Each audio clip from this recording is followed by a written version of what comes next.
Chapter 1. The iPad transformed into a grimoire. Whoosh! A strange whistling filled the air, and Chui, standing on the mountain path admiring the surrounding sights, raised his head in confusion. What is that sound? Just then, with a loud thud, an object struck him squarely on the face. 300 years ago, Newton was struck by an apple. Leading him to discover the law of gravity now, Chui experienced a similar fatigue and was hit in the face by a plummeting iPad. Unfortunately, besides the thought of I should never walk under a cable car while visiting a mountain, he derived no other insights from this incident. That evening, the city news reported. A tourist named Yi was suddenly struck in the forehead by an iPad while enjoying his visit. He fainted on the spot. According to investigations, a cable car passed overhead at that moment, and a fellow tourist accidentally dropped their iPad from the window, which landed squarely on him. This appears to be an unprecedented, low-probability event. The unfortunate tourist has since been taken to the hospital, and we will provide follow-up reports on his condition. After a dizzying sensation akin to floating on clouds, Chui felt his back hit the ground with a heavy thud. The pain quickly dispelled the haze in his mind. He groaned softly as he opened his eyes. Where am I? This was not a hospital, nor any place he recognized. Before him lay a dimly lit alley characterized by weathered walls and oddly shaped buildings, evoking a sense of detachment from the current era. Didn't I get knocked out? How did I end up here? Where exactly is this place? A trace of unease crept into Chui's heart. Lying on the ground, he felt a searing pain in his chest, recalling the earlier swirling dizziness. He realized he must have been attacked and then fallen hard to the ground. As he reached out to touch his chest, Chui slowly rose to his feet and looked at the figure standing not far from him. His pupils dilated in shock. It was a boy of about 15 or 16, clad in tattered linen robes, with a prominent nose, reddish-brown hair, and deep blue eyes, now twisted into a cold smile filled with malice as he gazed at Chui. What astonished Chui the most, however, was the peculiar book with a blue cover floating in front of him. He was certain that the blue-covered book was levitating, unsupported by any external force. The boy placed one hand atop the book, rapidly flipping through its pages. It seems your physical constitution is quite remarkable. You managed to get up after being hit by my fire spell. But your luck ends here, Wade. The boy taunted, laughter brimming with scorn filling the air. Wade? Chui momentarily froze. Was that the name being used to address him? How could that be? A sudden, intense headache struck Chui's mind, nearly causing him to faint again. The name Wade acted like a key, unlocking a cascade of memories that didn't belong to him but to Wade's life, flooding his brain and making numerous things clear. This was not the Earth that Chui was familiar with. It was another vast and wondrous world, the continent of Gustro. The body he now inhabited belonged to a boy named Wade, a youth from the town of Stan. He had been discovered at the age of 8 to possess an extraordinary concentration of magical energy. Many predicted he would become a great spellcaster in the future, with several magic guilds vying for his allegiance as they awaited his day of awakening. Awakening was a special ritual. In this expansive continent, nearly every town featured a tower of grimoires. When a person with magical power turned 16, on their birthday, they would gain the right to enter the Tower of Grimoires. Within the tower, thousands of spellbooks, known as grimoires, were displayed. At this moment, they would encounter a life-altering experience. These grimoires possessed their own consciousness and choices. If a person had the potential to become a spellcaster, upon entering the tower, the corresponding grimoire would automatically float to their side. This was the awakening. Of course, there were unexpected events as well. Wade had potent magical energy and was originally seen as a sure bet for a successful awakening.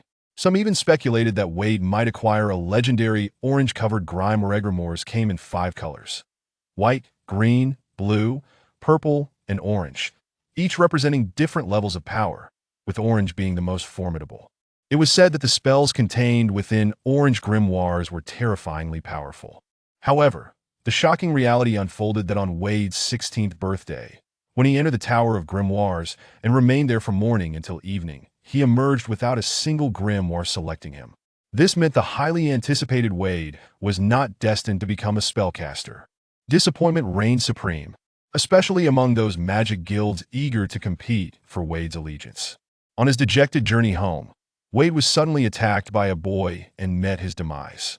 Through Wade's memories, Chui realized he recognized this boy. His name was Rakan. Rakan and Wade were both orphans who had grown up together in the Church of Stan. As children, they were inseparable friends. But after Wade was adopted by an old man, their contact dwindled. Each subsequent meeting was marred by Rakan expressing his resentment towards Wade, openly accusing him of betrayal, his words laced with jealousy and bitterness over Wade's adoption. Rakan also possessed magical abilities, though his were notably weaker compared to Wade's. Just a month ago, Rakan experienced his own awakening and unexpectedly acquired a green-covered grimoire with a highly offensive fire attribute. Among the grimoires awakened in Stan over the years, his was impressively powerful. However, due to Rakan's attack, a soul entirely foreign to this world took residence in this body. You won't be so lucky this time. Rakan's face twisted with rage as he flipped to a page in the grimoire. This is a new spell I just comprehended, Flame Serpent. It requires all of my magical energy to unleash, but its power is limitless. Wade, you are fortunate to be the first to experience its might. By killing you, I can formally join the Minotaur Magic Guildi. With a roar, red flames surged wildly from Rakan's grimoire, rapidly morphing into a colossal fire serpent that opened its monstrous mouth, silently roaring and racing toward the unprepared Chui. What the hell? Chui shouted in anger. He had just crossed over, and he was about to be incinerated to ash? Wasn't this the kind of situation where one typically receives some sort of golden finger? Where was his golden finger? He needed to do something. As he stared at the ferocious fire serpent barreling toward him, Chui felt an overwhelming despair, yet he refused to give in so easily. In that moment of desperate urgency, a glimmer of understanding flickered within him. The blazing heat enveloped his body, and guided by an unseen force, he raised a hand. Bang! A translucent shield, formed from light, suddenly appeared before him, absorbing the deadly flames. The luminous shield originated from an object floating above Chui's palm. Just like Rakan's grimoire, rather, it was Chui's grimoire. The shining shield was a spell activated by Chui's own grimoire. Only, what the hell, isn't it the iPad that knocked me out?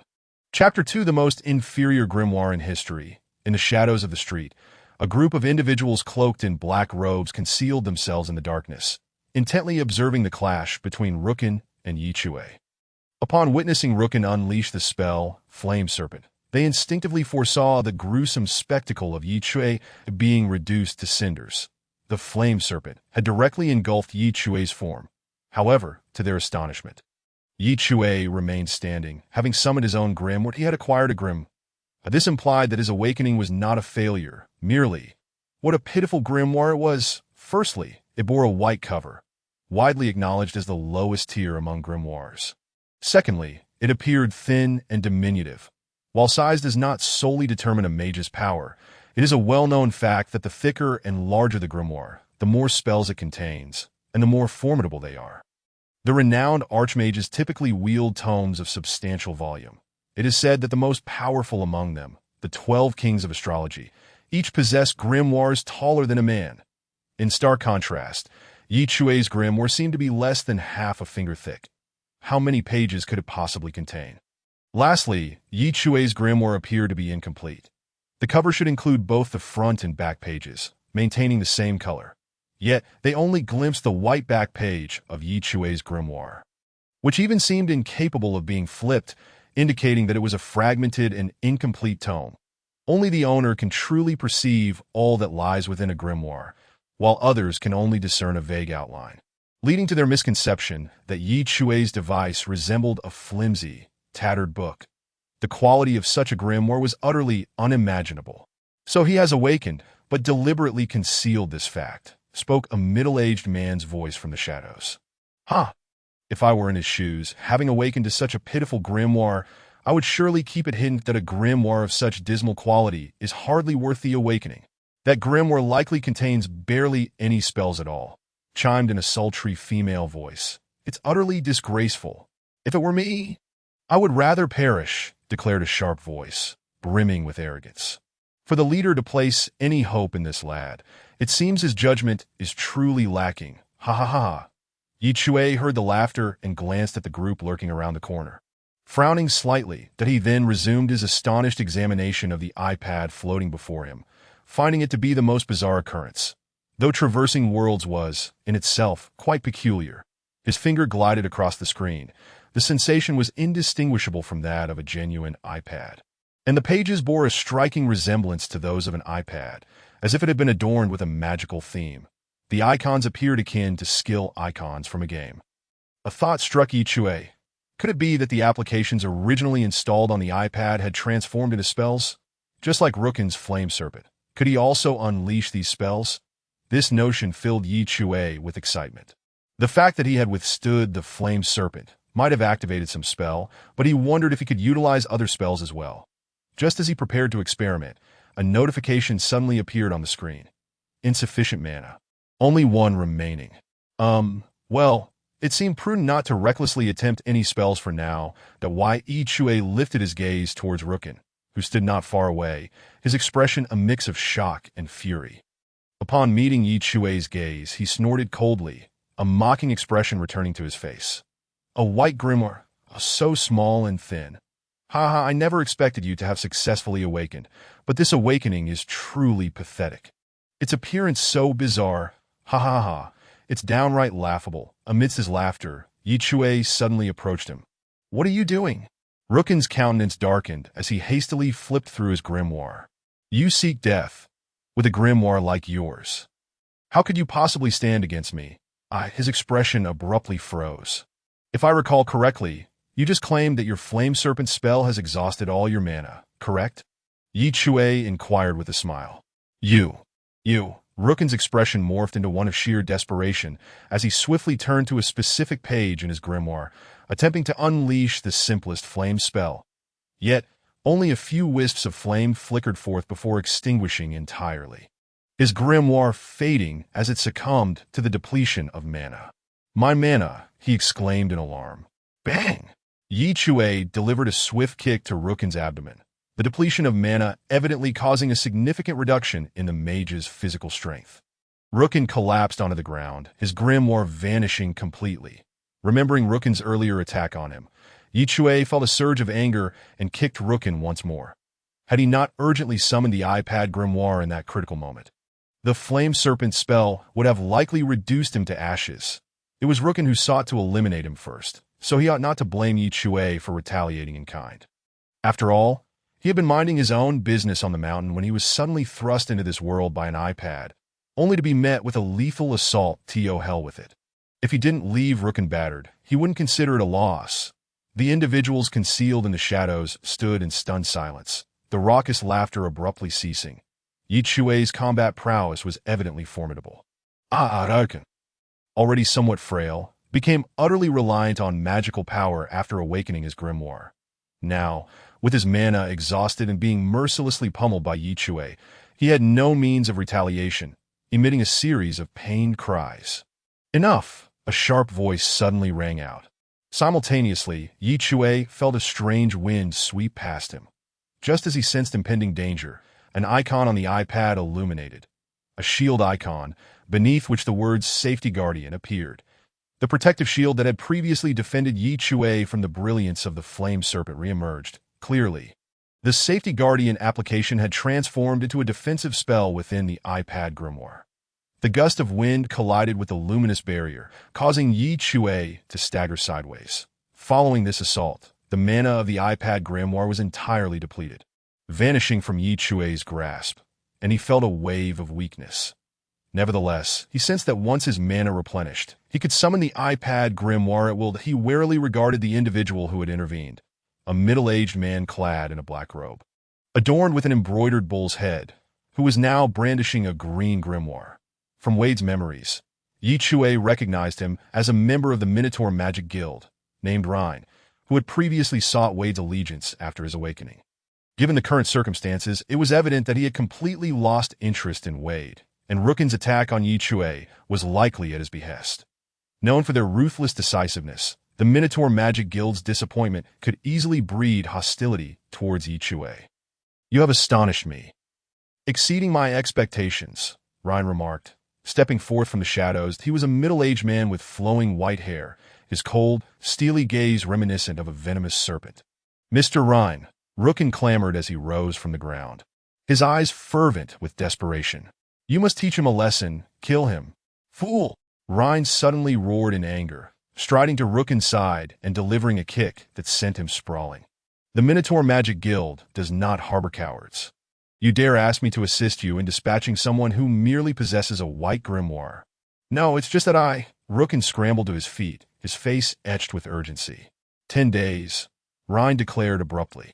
He turned to face Chui, licking his lips with a predatory gleam in his eyes under the moonlight. "I grant you 10 days to familiarize yourself with your grimoire, after which you and Rookin shall engage in a fair life-and-death duel. Whoever emerges victorious shall gain entry into the Minotaur Magic Guild, that I trust you will not refuse this opportunity, Wade. A duel to determine admission into the Minotaur Magic Guild." Rookin exclaimed, his face a mask of astonishment as he glared fiercely at Chui. "I will not lose." "A duel?" Chui paused, contemplating Rhine's sardonic expression. Realizing he had no alternative, that he nodded resolutely. "Very well, I accept." If he were to refuse, they would likely have no qualms about killing him outright. Would they? "Then I eagerly anticipate the surprise you shall present me in 10 days. With that, Rhine turned and departed. Rookin shot Chui a venomous glare before hastily following suit. "Is this truly happening, Rhine? You would impose such a duel?"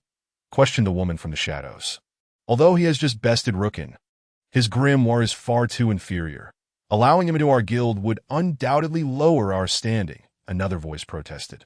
"This is merely an amusing game, Mary Tatak." Rhine responded to the two individuals with a voice laced with a twisted mirth. "It's akin to watching ants engage in combat. There is always a modicum of amusement to be found."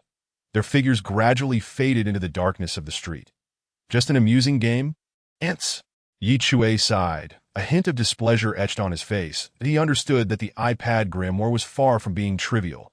It was an artifact unlike anything this world had ever witnessed. 10 days was ample time for him to unravel the mysteries of the iPad grimoire, and when the moment arrived, he would undoubtedly astonish others. Chapter 3. The applications on the iPad transform into spells. The morning sun streamed through the window, bathing Chui in its golden glow, while the incessant chirping of birds filled the air. Rubbing the sleep from his eyes, he rose from the wooden bed, his body aching all over, and at that moment, he yearned for the comforts of another world. Yawning, he splashed his face in a wooden basin tucked in the corner of the room, hoping to awaken himself a bit more. He dried his face with a frayed towel. He caught a glimpse of his reflection in the basin, a striking 16-year-old youth with a prominent nose, deep-set eyes, and features reminiscent of Eurasian descent, crowned with a mane of jet black hair. In another world, he would undoubtedly be considered a handsome lad. "I look truly dashing," he mused, nodding in delight at his appearance, his fatigue dissipating entirely. Indeed, he had always found himself roused by his own good looks. He retrieved a few hard pieces of bread and some dried meat from a nearby wooden cabinet, and with the boiled water from the previous night, he managed to prepare a simple breakfast. Having arrived in this world 3 days prior, Chui had begun to acclimate to his surroundings. The place he now called home belonged to a boy named Wade, the original inhabitant of this body, who was not a native of Stantown. 10 years ago, the 6-year-old Wade was discovered in the wilderness beyond the town, where a trade route led to the western mountains. Those who found him surmised he was the son of a merchant, as the wilderness was rife with ferocious beasts, and it was believed that Wade had survived a deadly encounter with one, while the rest of the merchant caravan perished. For a considerable time afterward, Chui was raised within a church, only to be adopted later by a solitary elder upon discovering Wade's profound magical essence. Compared to the other orphan children, Wade was exceedingly fortunate. Upon the elder's death, he bequeathed this small wooden dwelling to Wade. The potential of a mage could not be fully determined until awakening, but it was evident that without any magical aura, awakening was impossible.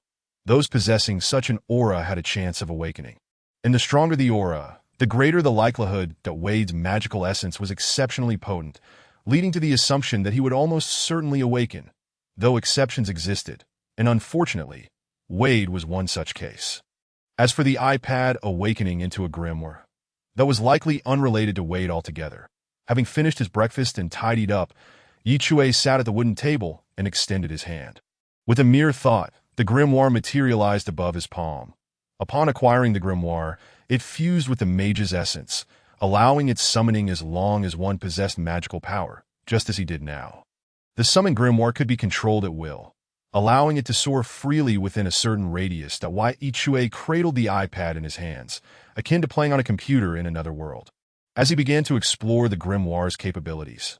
Over the course of 3 days, Chui had garnered a basic understanding of the iPad grimoire's abilities. The iPad largely retained its original appearance, displaying text in Chinese rather than the language of this realm. Its structure and functionality bore similarities to that of a standard iPad, albeit with subtle variations. Its applications had transformed into spells. For instance, the security software originally installed on the iPad had morphed into a defensive spell, a passive enchantment requiring magical energy to withstand attacks. Chui could also access the iPad's App Store, where the software available had been converted into various spells, all of which were of a lower tier, such as the basic elemental incantations, water flow, flame, and lightning. The elementary attack spell Flame Serpent, previously utilized by Rukin, was also among them. The tier of spells seemed to correlate with Chui's own abilities, indicating that these spells could currently be unleashed through his iPad grimoire. Of course, akin to mobile applications, these spells required a process of downloading and installation, necessitating points for access. Present, Chui had yet to decipher the nature of these points, as he noted his balance stood at 5. While even the most basic spell demanded a minimum of 10 points for installation. Thus, his aspirations to learn new spells had to be set aside for the time being. Additionally, Chui could access applications for music and video, though no resources were available for playback. The iPad's camera functioned as well, but it could neither capture images nor record videos. Other applications, including the calendar, clock, newspapers, and browser, had also adopted magical modifications, yet remained inaccessible. As unlocking these features required points, to his great surprise, Chui discovered that the iPad's accompanying map application was operational. However, it only displayed the map of Stan Town, and to explore other areas. A map pack was required, which also necessitated points for unlocking. Moreover, the map could even indicate Chui's current location alongside those of other individuals within a certain vicinity, akin to revealing a game map. Currently, the only spells available to me are Security Guardian and Map Navigation, both of which are auxiliary defensive spells. It appears that to acquire more powerful offensive spells, I must find a way to increase my points. But what exactly are these points? With a week remaining until his duel with Rukin, Chui felt a twinge of anxiety, as aside from the 2 ineffective spells, his grimoire offered little else. The experiences of another world had taught him that the remedy for anxiety lay in relaxation, for enduring pressure served no purpose. Hence, Chui resolved to venture outside and explore the town's scenic beauty. Sitting idly at home serves no purpose. Perhaps I shall stumble upon unexpected opportunities to increase my points. From Wade's memories, Chui had garnered a general understanding of Stan Town. To the north lay a forest known as the Wilderness Forest, fraught with peril, where only formidable swordsmen, mages, and seasoned hunters dared to tread. The remaining 3 sides of the town were enveloped by an endless expanse of elven prairie, an intriguingly named region, rumored to have once been the burial ground of an ancient elven king, thus earning its title.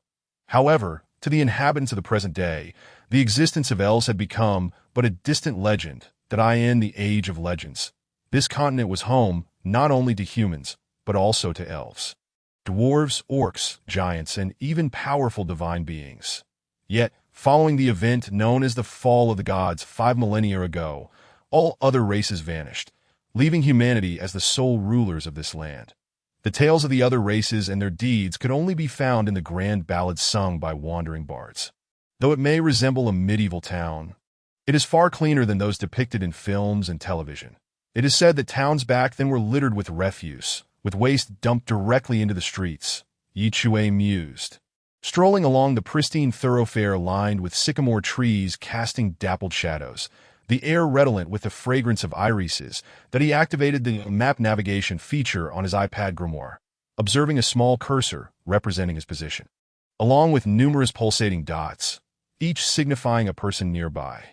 The streets bustled with pedestrians, including local residents, visiting merchants, armored swordsmen wielding long swords, and mages clad in robes of various hues. The Chui had quickly discerned that the small dots only appeared when individuals entered a certain proximity, disappearing when they ventured beyond that range, an area that could bypass obstructions and extended approximately 10 meters.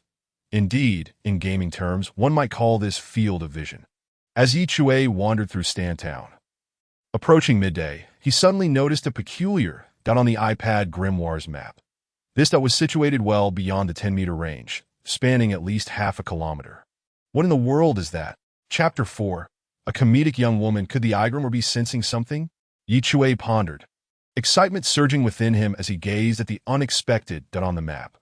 Was it possible that the grimoire could guide him to some hidden treasure? He hastened to follow the cursor's direction. Minutes later, he found himself standing before a dilapidated temple. This appears to be the temple of the goddess of wealth. Chui contemplated, drawing upon Wade's memories. 5,000 years ago, in this world, a renowned event known as the Fall of the Gods transpired. Following this cataclysm, the old deities were supplanted by new ones, and the temples dedicated to the former gods were largely dismantled. The knowledge of these ancient deities has been consigned to the annals of time, leaving no trace, not even a name. Among these ancient beings was the goddess of wealth. Yet for reasons unknown, her temple in this quaint town has remarkably endured. The luminous point marked on the map indicates this very location. But what lies within? Perhaps a treasure. With such ponderings, Chui cautiously stepped into the temple of the goddess of wealth. The edifice was in a state of severe disrepair, overrun by wild grasses, and the surrounding stone walls were riddled with cracks. Several columns, adorned with archaic patterns, lay toppled in the center of the hall, while the ceiling had long since collapsed, every corner bearing the cruel marks of time. Yet, curiously, despite 5 millennia of the elements ravaging it, the structure had persisted, as if stubbornly awaiting some destined arrival. Standing within the sanctuary, Chui was inexplicably struck by this sensation. Situated on the outskirts of the town, the area was enveloped by desolate grasslands, with the cemetery not far off. Perhaps it was this isolation that led to its neglect, allowing it to remain untouched. In this forsaken temple, the most striking feature was the statue at its heart. The statue, though considerably damaged, depicted a petite female figure, unmistakably representing the legendary goddess of wealth. What perplexed Chui was the imposing sword she clutched, nearly as tall as her own form. The goddess of wealth wields a colossal sword as her weapon. What a peculiar deity! The original Wade had never ventured here. Thus, upon witnessing the statue, Chui felt a sudden, intense surge of emotion, a compelling urge to delve deeper into the mysteries of this strange goddess. He approached the statue, extending his hand gently toward it. Then, an astonishing event unfolded. The moment his fingers grazed the statue, a fissure appeared at the point of contact, rapidly radiating outward that a cacophony of crumbling echoed from the statue and its vicinity, startling Chui into a state of shock. What on earth? I merely touched it, and now it's collapsing. With a thunderous roar, the already fractured statue of the goddess of wealth crumbled entirely.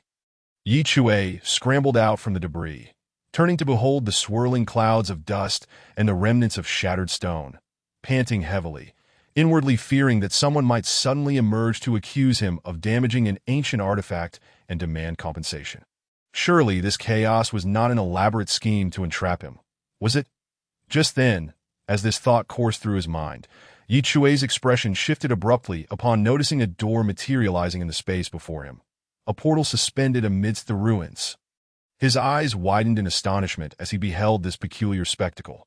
Through the doorway, he glimpsed a dimly lit world, reminiscent of shadowy corridors within a foreboding castle that he could see a rough stone wall. And more astonishingly, a young girl, clad in an ornate robe.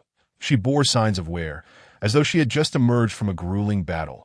Appearing fatigued, she leaned against the wall, panting. The sudden appearance of the door caught her attention, and as their gazes met across the threshold, her delicate face registered sheer astonishment, her mouth agape, while she rubbed her eyes as if to confirm her vision was not a mere illusion. The collapse of the statue of the goddess of wealth, followed by the emergence of a door from the rubble, led to an inexplicable moment of connection between Chui and this girl. How had this transpired?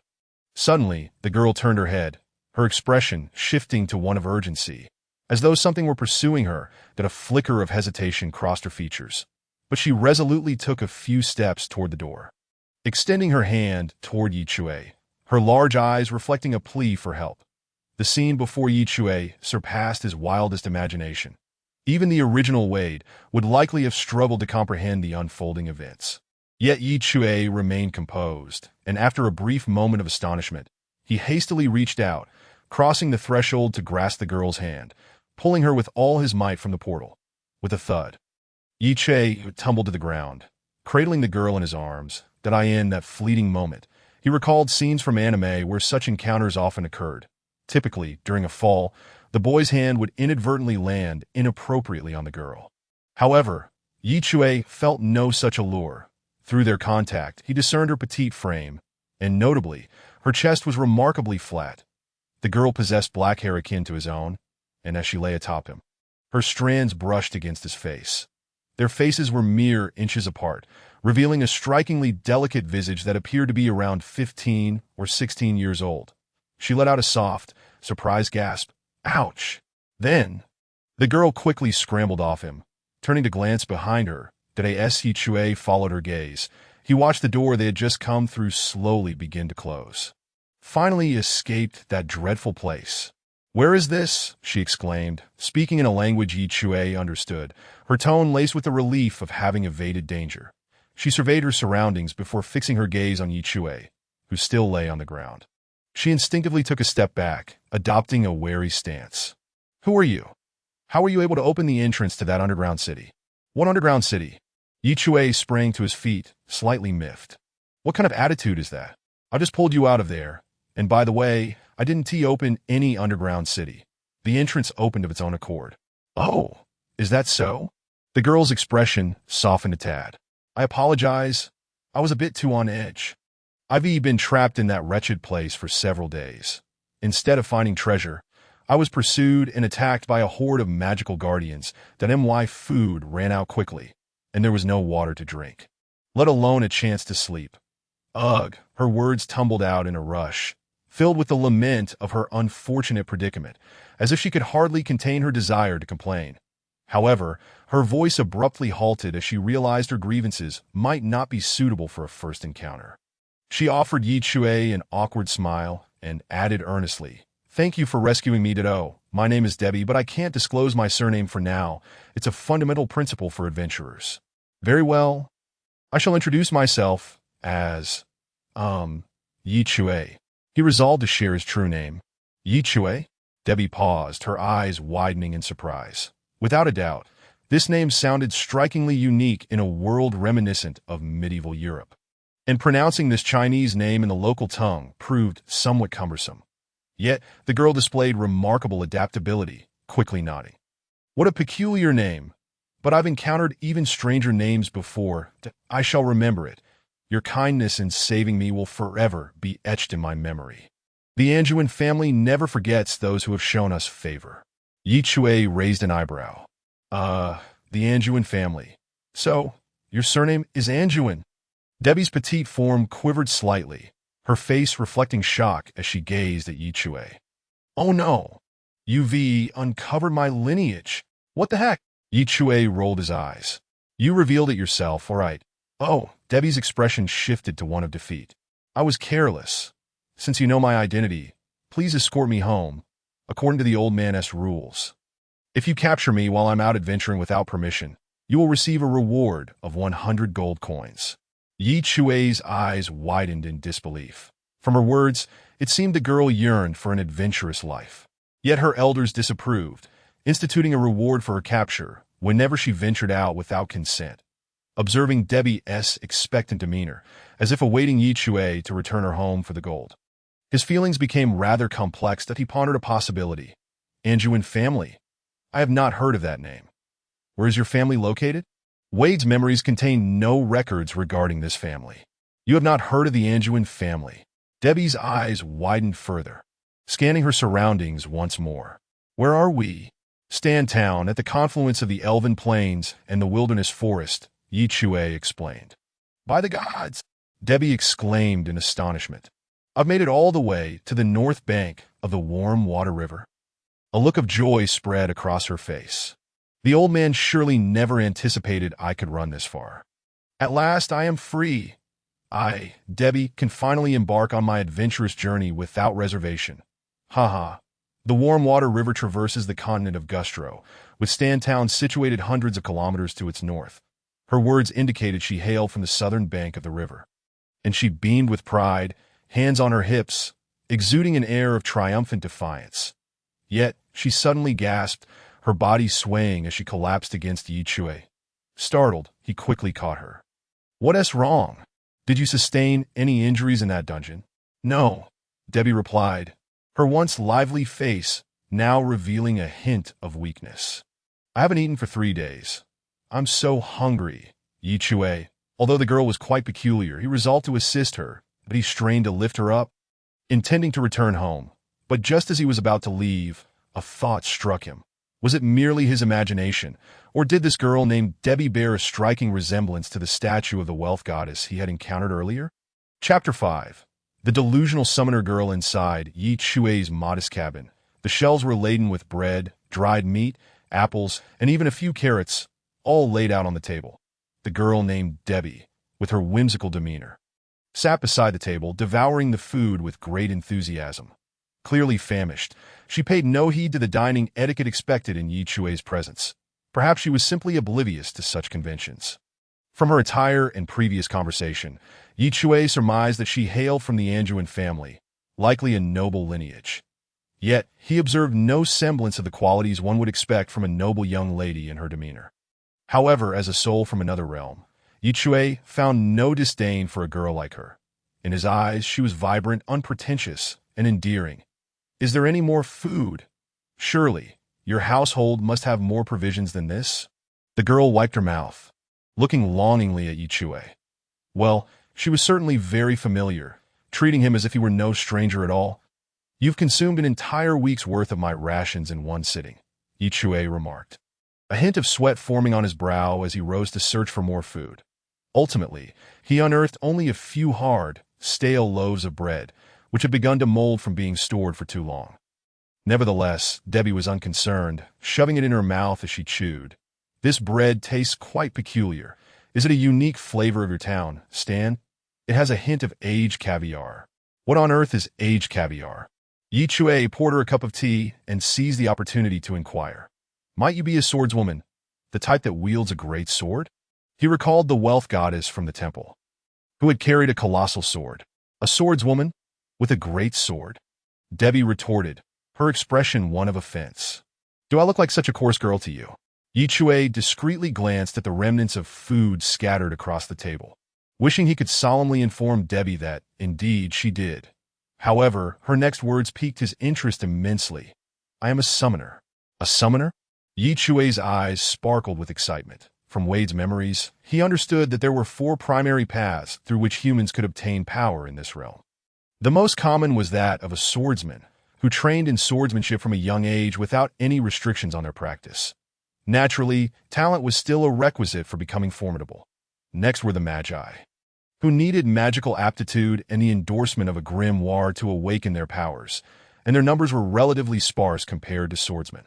However, their significance on the continent was immense, as the most powerful individuals were predominantly magi. Following them were the holy believers, devoted followers of the church who drew strength from their faith.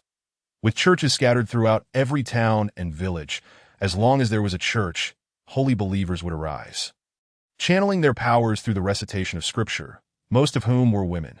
Finally, there were the summoners. The number of summoners was exceedingly limited, as becoming one required not only a talent for magical energy, but also considerable mental fortitude. Summoners could call forth magical beings to fight alongside them, and they could summon heroic spirits to battle as well.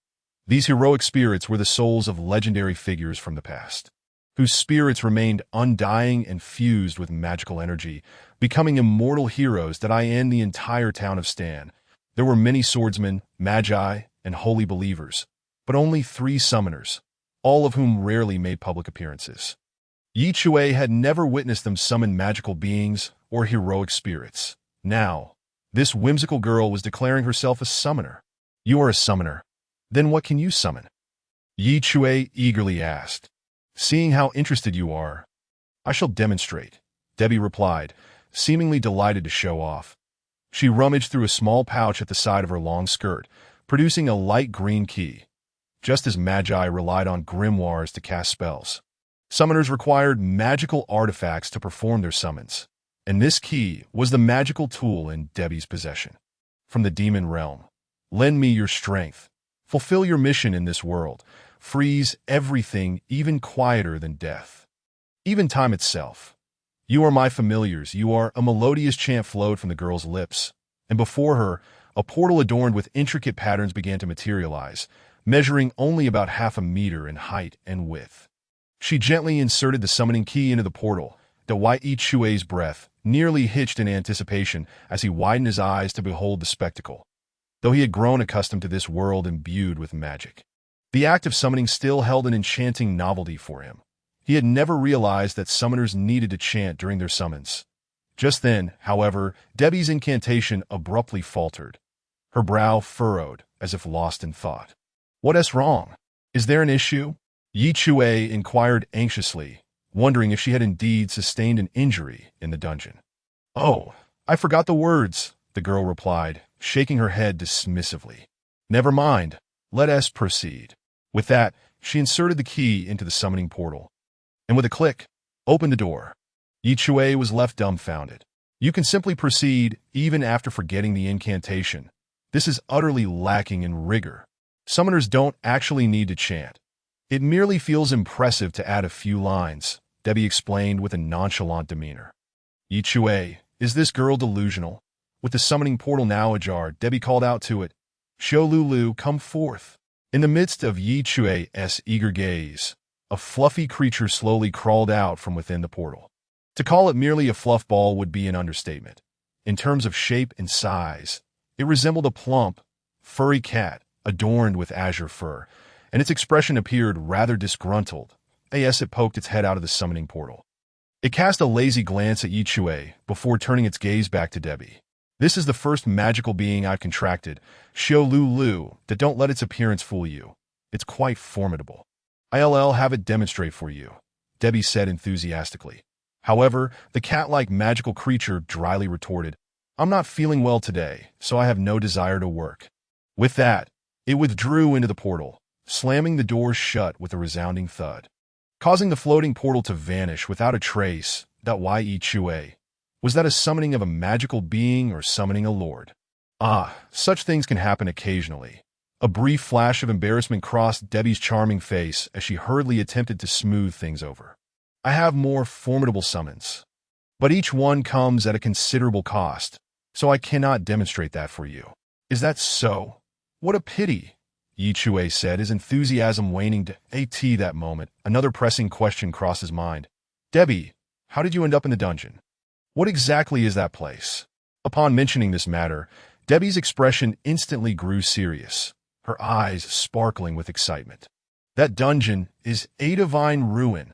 Legend has it that after the fall of the gods, countless shards of divine realms scattered across the world, and one could only enter through unique teleportation arrays. That I secretly obtained a fragment of a broken teleportation array from an old man. It was supposed to be a useless relic, but the moment I touched it, I inexplicably found myself transported to that place." "And what about that door?" Chui pressed on, recalling how the wealth goddess temple had suddenly collapsed, and that door had appeared. It all felt rather peculiar to him, especially since he had been drawn there by his iPad map. "How would I know?" However, entrances to divine ruins are typically numerous. "Perhaps you simply stumbled upon an entryway to that dungeon," Debbie explained, possessing far more knowledge about adventure than Chui had gleaned from Wade. Then, as if struck by a thought, her eyes seemed to shine even brighter. "Since that door is opened before, it can be opened again. That place must be concealing a coordinate. We might be able to venture further inside. That I discovered quite a few treasures in there these past few days." Chapter 6. An adventure through the dungeon with the full map. The wealth goddess temple on the western outskirts of Stan had now been reduced to ruins. Shortly after Chui departed with Debbie, the gravekeeper of a nearby cemetery noticed the situation and promptly reported it to the town's mayor, who then rushed to the scene with a contingent of guards.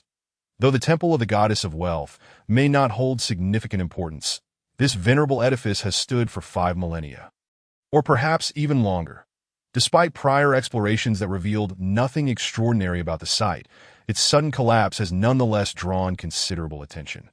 There are remnants of magic, seemingly indicative of some sort of spatial teleportation array, remarked an elderly man, his hair and beard now silvered, as he stood amidst the ruins, arms outstretched in contemplation. That a tome with a violet cover floated before him, its pages rustling as if animated by a hidden breeze.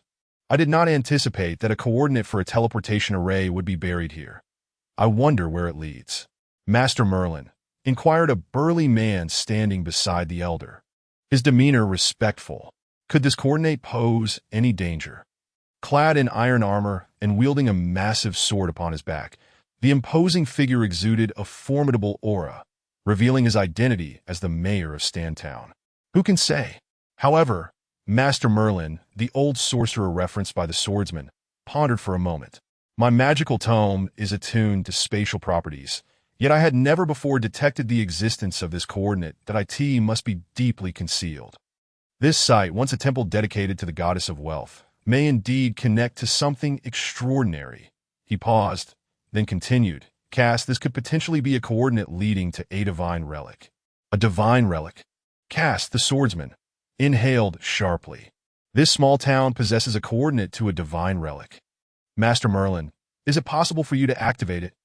Sensing the fervor that flickered in Cass's eyes, Merlin shook his head and replied, Give me some time, and I should be able to unlock this coordinate. However, Cass, if the place it connects to is truly a divine relic, it cannot be traversed solely by your strength. Master Merlin, do you mean? Cass hesitated.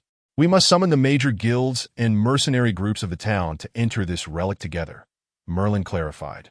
What one can gain within depends on their fortune. Cass displayed a reluctant expression. Is it truly necessary? Master Merlin? Indubitably. Merlin's aged visage grew solemn. After the fall of the gods, the divine realm shattered into countless fragments, transforming into dungeons and ancient temples that conceal vast wealth and opportunities. The points connecting them to our world manifest as coordinates. And through these teleportation arrays, one may enter. Such places are termed divine relics that I have previously ventured into one alongside others. A glimmer of nostalgia crossed Merlin's features, his eyes clouded with reminiscence. Each divine relic is fraught with peril. The spaces within are chaotic and disordered, resembling an exceedingly complex underground labyrinth. We cannot foresee what we may encounter, and we remain utterly ignorant of its mysteries, at risk of losing ourselves within. Thus, should you seek fortune, you must rely on the strength of all.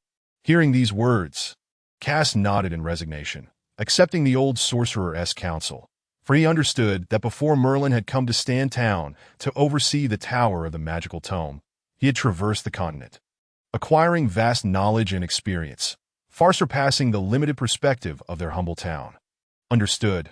I shall disseminate the information regarding the coordinates that I am certain that the local magic guilds and mercenary groups will eagerly partake. Merlin nodded in agreement, his gaze returning to the fluttering pages of his tome.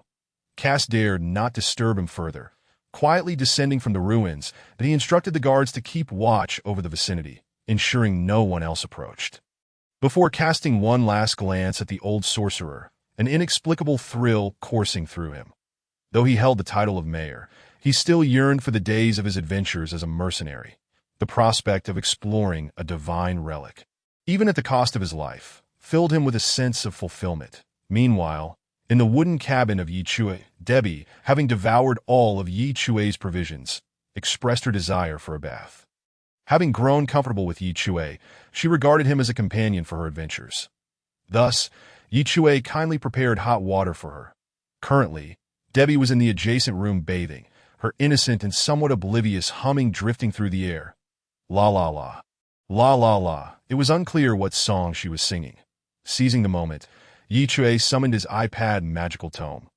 Earlier, when the temple had collapsed, he had stowed the tome away, only to now remember that the map navigation feature had led him to the glowing point of the temple of the goddess of wealth. Evidently linked to the entrance of the dungeon to that moment, he made a startling discovery. New map pack detected. Would you like to spend 300 points to unlock it? Chui read the prompt on the map navigation interface aloud. His expression one of astonishment as he realized its implication. The new map pack refers to the dungeon's map. If I unlock it with points, I can utilize my iPad to comprehend the dungeon's layout.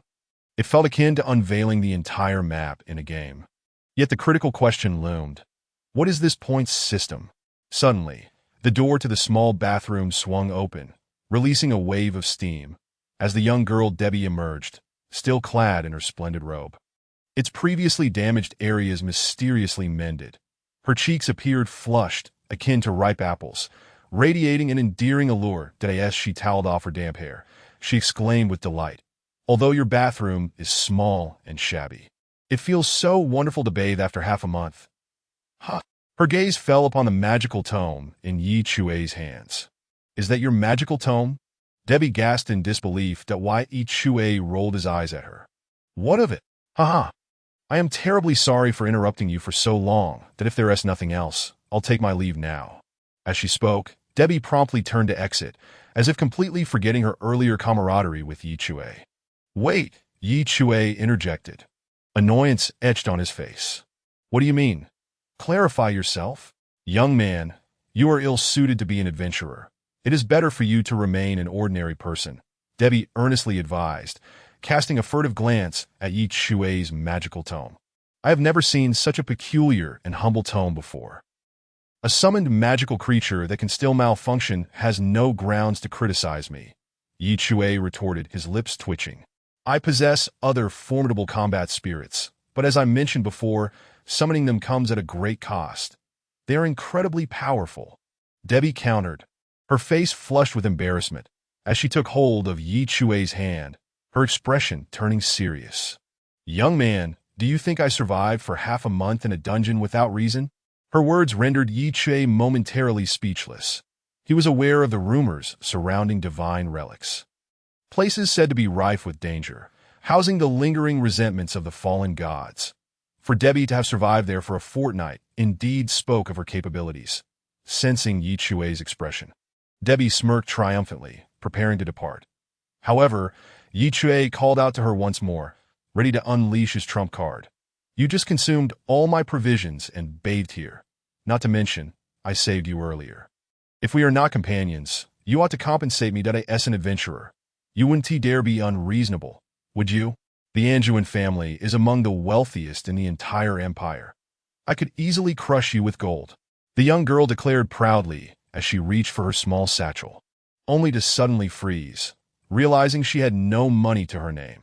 She now comprehended that leaving Chui's home would pose challenges in this unfamiliar town, even for basic necessities like food and shelter.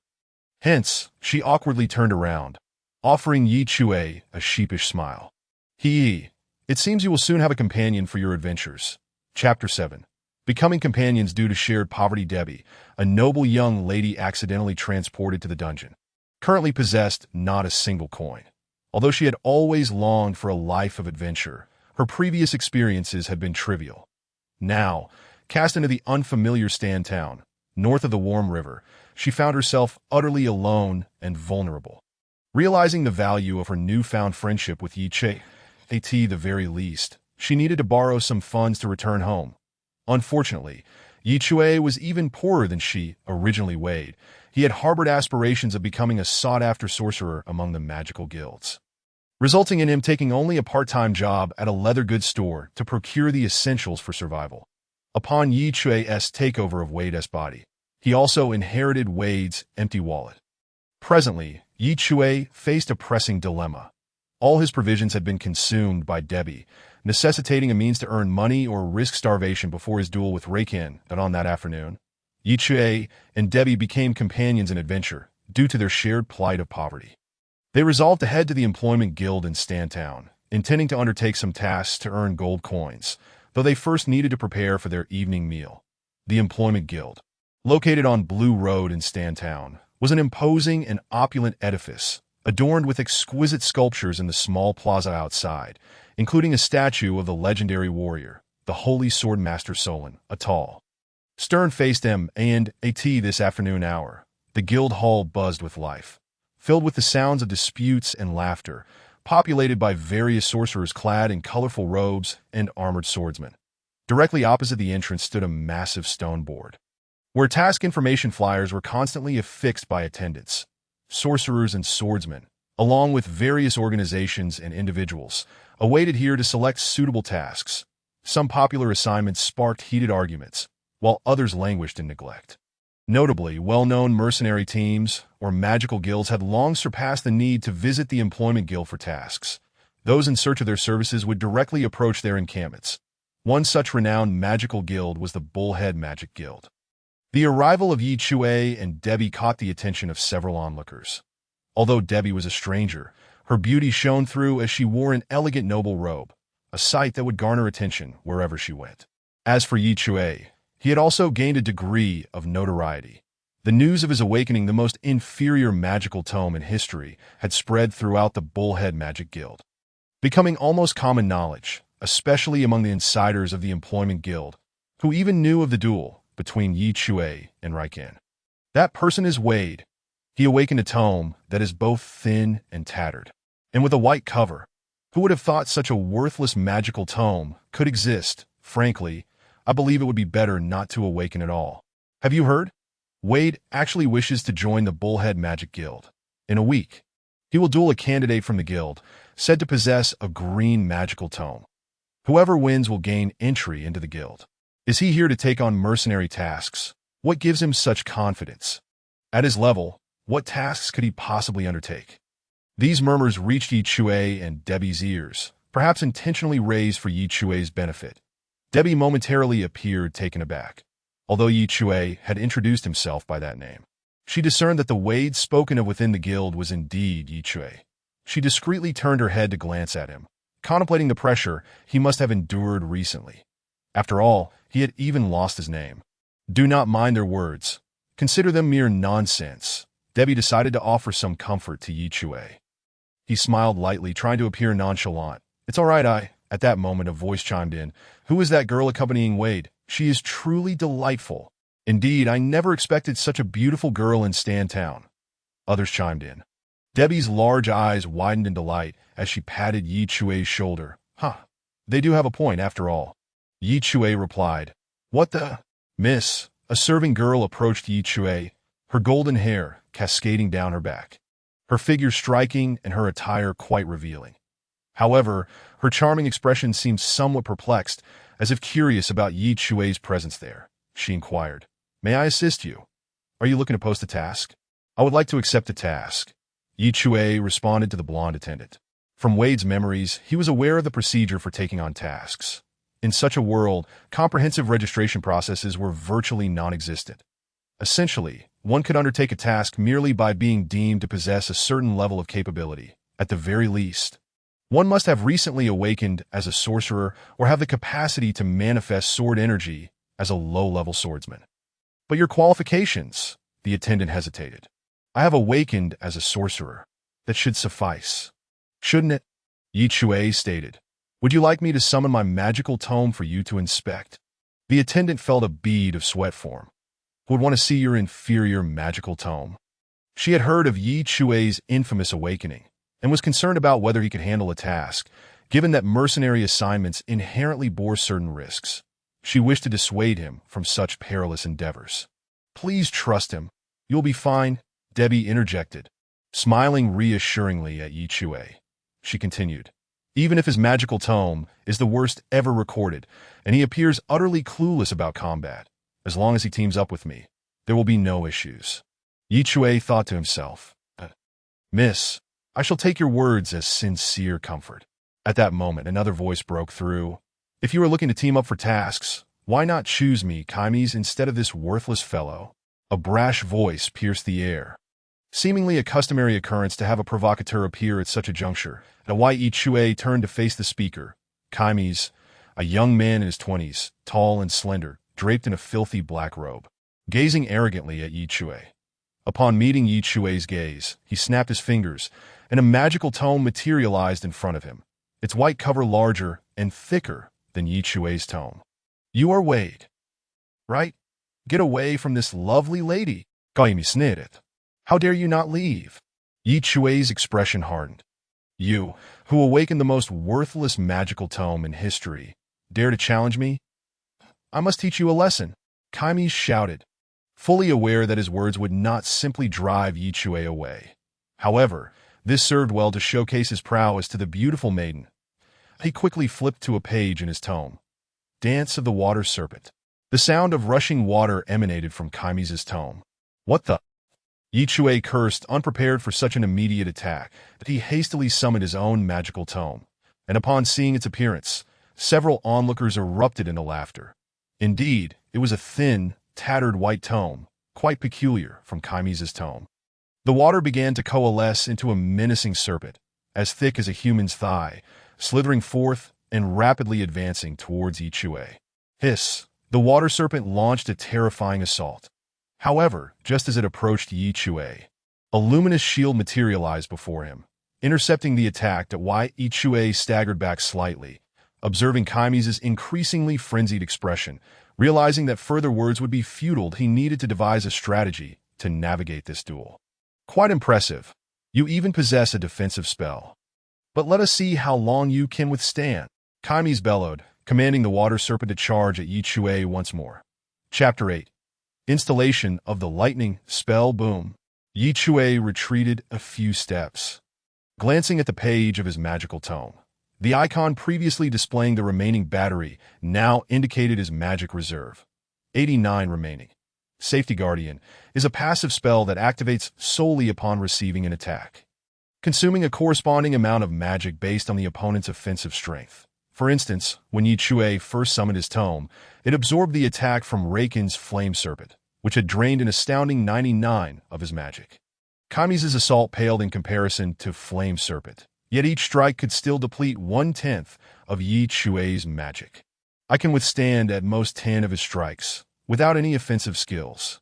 I will have to rely on my fists," Yi Chui mused as the water serpent coiled before him, its head raised, preparing to launch another attack. "Here goes," Yi Chui resolved, gritting his teeth as he accelerated towards the serpent. Bang! The serpent struck the radiant shield that appeared before Yi Chui. Yet he was not sent reeling from the force of the attack. Onlookers. The menacing serpent burst apart into a spray of water from the violent collision, and Yi Chui tumbled to the ground. Rolling before regaining his footing and charging towards Kaimis, his fist raised high. Kaimis' expression shifted to shock. He had presumed Yi Chui to be a novice sorcerer, thus feeling emboldened to bully him. Yet he did not expect such bravery from Yi Chui. Most novice sorcerers would merely defend or evade against his water serpent attack, not daring to counterattack. However, mere bravery would not suffice. Kaimis hastily gestured with one hand, and suddenly, the body of the water serpent coiled into a tight ball. Splash! It spread across the ground like a river flowing downstream, inching closer to Kaimis. When the water reached within less than 2 meters of Yi Chui, it had already brushed against the ground between them. With a whoosh, the water serpent reformed, this time rising from below and crashing into Yi Chui's abdomen. The Guardian was once again passively triggered, a radiant shield flashing forth. Amidst the splattering droplets, Yi Chui was violently thrust backward by the force of the water. Landing on the ground, he scrambled to his feet, but the serpent's relentless assaults followed him closely. Hiss! Though the serpent's head was formed from flowing water, it still emanated a menacing aura. Bang! This time, the water serpent's strike slammed into the ground. Yi Chui rolled aside to evade it, his remaining magical power at 61. He could not afford to endure such attacks any longer. He needed to devise a way to reach Kaimis. The hall of the mercenary guild fell into silence. The blonde maid, who had initially intended to halt the duel, found herself at a loss for words. Although Kaimis was not an exceptionally powerful mage, having been a magic tutor for 4 years, he was still a seasoned practitioner, albeit a junior one, that his water serpent magic displayed a certain level of proficiency. Yet facing such an opponent, Yi Chui, who had only awakened 3 days prior, was managing to stand his ground to this extent. This was enough to astonish her. Debbie had already retrieved the key. Although she held Yechue's capabilities in disdain, he had nonetheless shown her kindness. She had even resolved to summon her battle spirit should Yechue find himself in peril. Summoning that spirit came at a great cost, but she could not allow herself to abandon a comrade in distress. Well, for now, she would consider Yechue a companion. However, she soon realized that Yechue was not as feeble as she had imagined. Though his magic tome was indeed lacking, he did not falter or tremble in the face of adversity, which earned her respect. Still, despite this, Yechue could not possibly match Kai's. Their levels of magical prowess and battle experience were unmistakably evident. Most of the others in the mercenary guild shared similar sentiments. Yechue had not been incapacitated by Kai's immediately, which surprised them, yet they did not believe he could endure for much longer. Bang! Kai's relentlessly commanded the water serpent to assault Yechue, who kept dodging. But soon he was struck again, exhausting one of his defenses. The distance between him and Kai's grew increasingly vast, as Kai's began to guard against Yechue's approach. Nevertheless, Kai's was not unscathed. He appeared to be slightly winded. The consumption level of the Dance of Water Serpent's spell seemed substantial. Offensive spells. I need offensive spells. Yechue's anxiety mounted as he swiped his fingers across the pages of his iPad magic tome. Entering the App Store, what had initially been an unconscious action suddenly yielded a delightful surprise. My points have actually increased. I now have 12 points. Yechue had been monitoring his remaining points closely, just before he and Debbie had set off for the mercenary guild. He had noted that he still had only 5, yet now it had inexplicably risen to 12. Could it be? Are these points accrued through continuous combat? A spark of realization flickered within him. The spells within the magic tome would manifest as a mage's power grew. A process known as comprehension, that it was a simple truth that only through relentless training and conflict could one grow stronger. Yechue's iPad magic tome was unlike any ordinary tome. Acquiring new spells required merely downloading them. But the points for downloading also embodied the essence of training and combat. The 5 points he had originally possessed must have been accumulated during his defense against Raiken. With 12 points, I can now download those basic offensive spells. Yechue evaded yet another serpent strike and quickly began searching through the App Store for various spells. Soon he made his choice. The basic elemental spell, Lightning. Do you confirm the expenditure of 10 points to download this spell? Confirm. Downloading. I admit you possess some skill, having persisted under my Dance of Water Serpents until now. However, you cannot endure much longer. Allow me to show you a new attack technique I recently acquired, Kai's declared. His voice slightly breathless. He had been striving to distance himself from Yechue, but in that moment, he suddenly drew closer. His hands began to weave intricate gestures, and then the water serpent coalesced once more, only to disperse with a splash. When it reformed, 2 serpents appeared before Yechue. They seemed smaller than the previous one, but were even more perilous, splitting off to flank Yechue and poised to strike. Your defensive spell can likely only guard against an attack from one direction. Correct? Kai's taunted. Let us see how you defend now. Download complete. Installing. Whoosh! The 2 water serpents lunged at Yechue simultaneously. Bang! The one on the left was intercepted by the radiant shield, likely due to being split in 2, consuming only 6 of his magical power to repel it. However, the other serpent sank its fangs into Yechue's right arm, a piercing pain searing through him, prompting an involuntary cry of agony. The serpent's fangs felt solid, embedding themselves in Yechue's arm, and droplets of blood mingled with the water serpent's form. Watching from the sidelines, Debbie sighed, a spectral door materializing before her, significantly larger than the one used to summon Chui. Several onlookers gasped in astonishment, realizing that Debbie was a summoner. Grasping the green key, she murmured to herself, I really don't want to see that arrogant smirk on his face. You've lost. Kai sneered, closing into within 2 or 3 meters of Yechue. The biting force of my water serpent is hardly inferior to that of a real snake. If I choose, I can easily cripple your arm. As he spoke, he intensified the pressure of the water serpent. Yechue felt the agony in his arm intensify, letting out a groan, yet he smiled and said, You are mistaken. It is you who is lost. Installation complete. In the next instant, blue electricity surged from Yechue's magic tome. Coursing through the water, Serpent still latched onto his arm and striking Kami's directly. Echoed the sound of a scream from the electric shock. Chapter 9. Please stop, I might just wet myself. Magic tomes discern new spells as a mage develops. For most tomes, the first spell they comprehend is a basic elemental spell, characterized by sustainability. For instance, the basic elemental spell, Flame, allows the caster to continuously transform magical energy into fire as long as they possess magic. Similarly, the basic elemental spell, Water Flow, can generate an endless supply of water, with powerful water element mages even capable of conjuring entire lakes. Now, having downloaded the basic elemental spell, Lightning, using his points, Yechue unleashed it upon Kaimes through the water serpent's conduit. Amidst the crackling of electricity, blue bolts erupted from the iPad, eliciting an unceasing chorus of anguished screams from Kaimes. As long as Yechue continued to release the spell, Kaimes would remain in a state of electrocution until Yechue's magical power was depleted. The water utilized in Kaimes' dance of water serpents was derived directly from magical energy, making it the purest of sources, originally non-conductive. However, the serpent had earlier bitten into Yechue's arm, mingling a trace of blood with the water, thus transforming it into a conductor. As the lightning spell persisted, Yechue's remaining magical power dwindled. 48, 47, 46. With a splash, the two water serpents completely dissipated. Yet, without water as a medium, the current continued to flow toward Kaimes. For lightning was inherently a long-range attack spell. The prior serpent had merely facilitated Yechue's aim at Kaimes. Breathing heavily, Yechue stepped forward until he stood directly before Kaimes. His expression was one of displeasure. Kaimes' magic tome had vanished, and he lay on the ground, screaming in agony and writhing in despair. Soon, imploring cries escaped his lips. "Spare me, I beg you. I was wrong. Stop, please stop, I might just wet myself." The other members of the mercenary guild were equally stunned. Their disdain for Yechue's magic tome and mockery of his audacity to enter this place now turned into disbelief. How could it be that Yechue had managed to beat Kaimes to such a degree?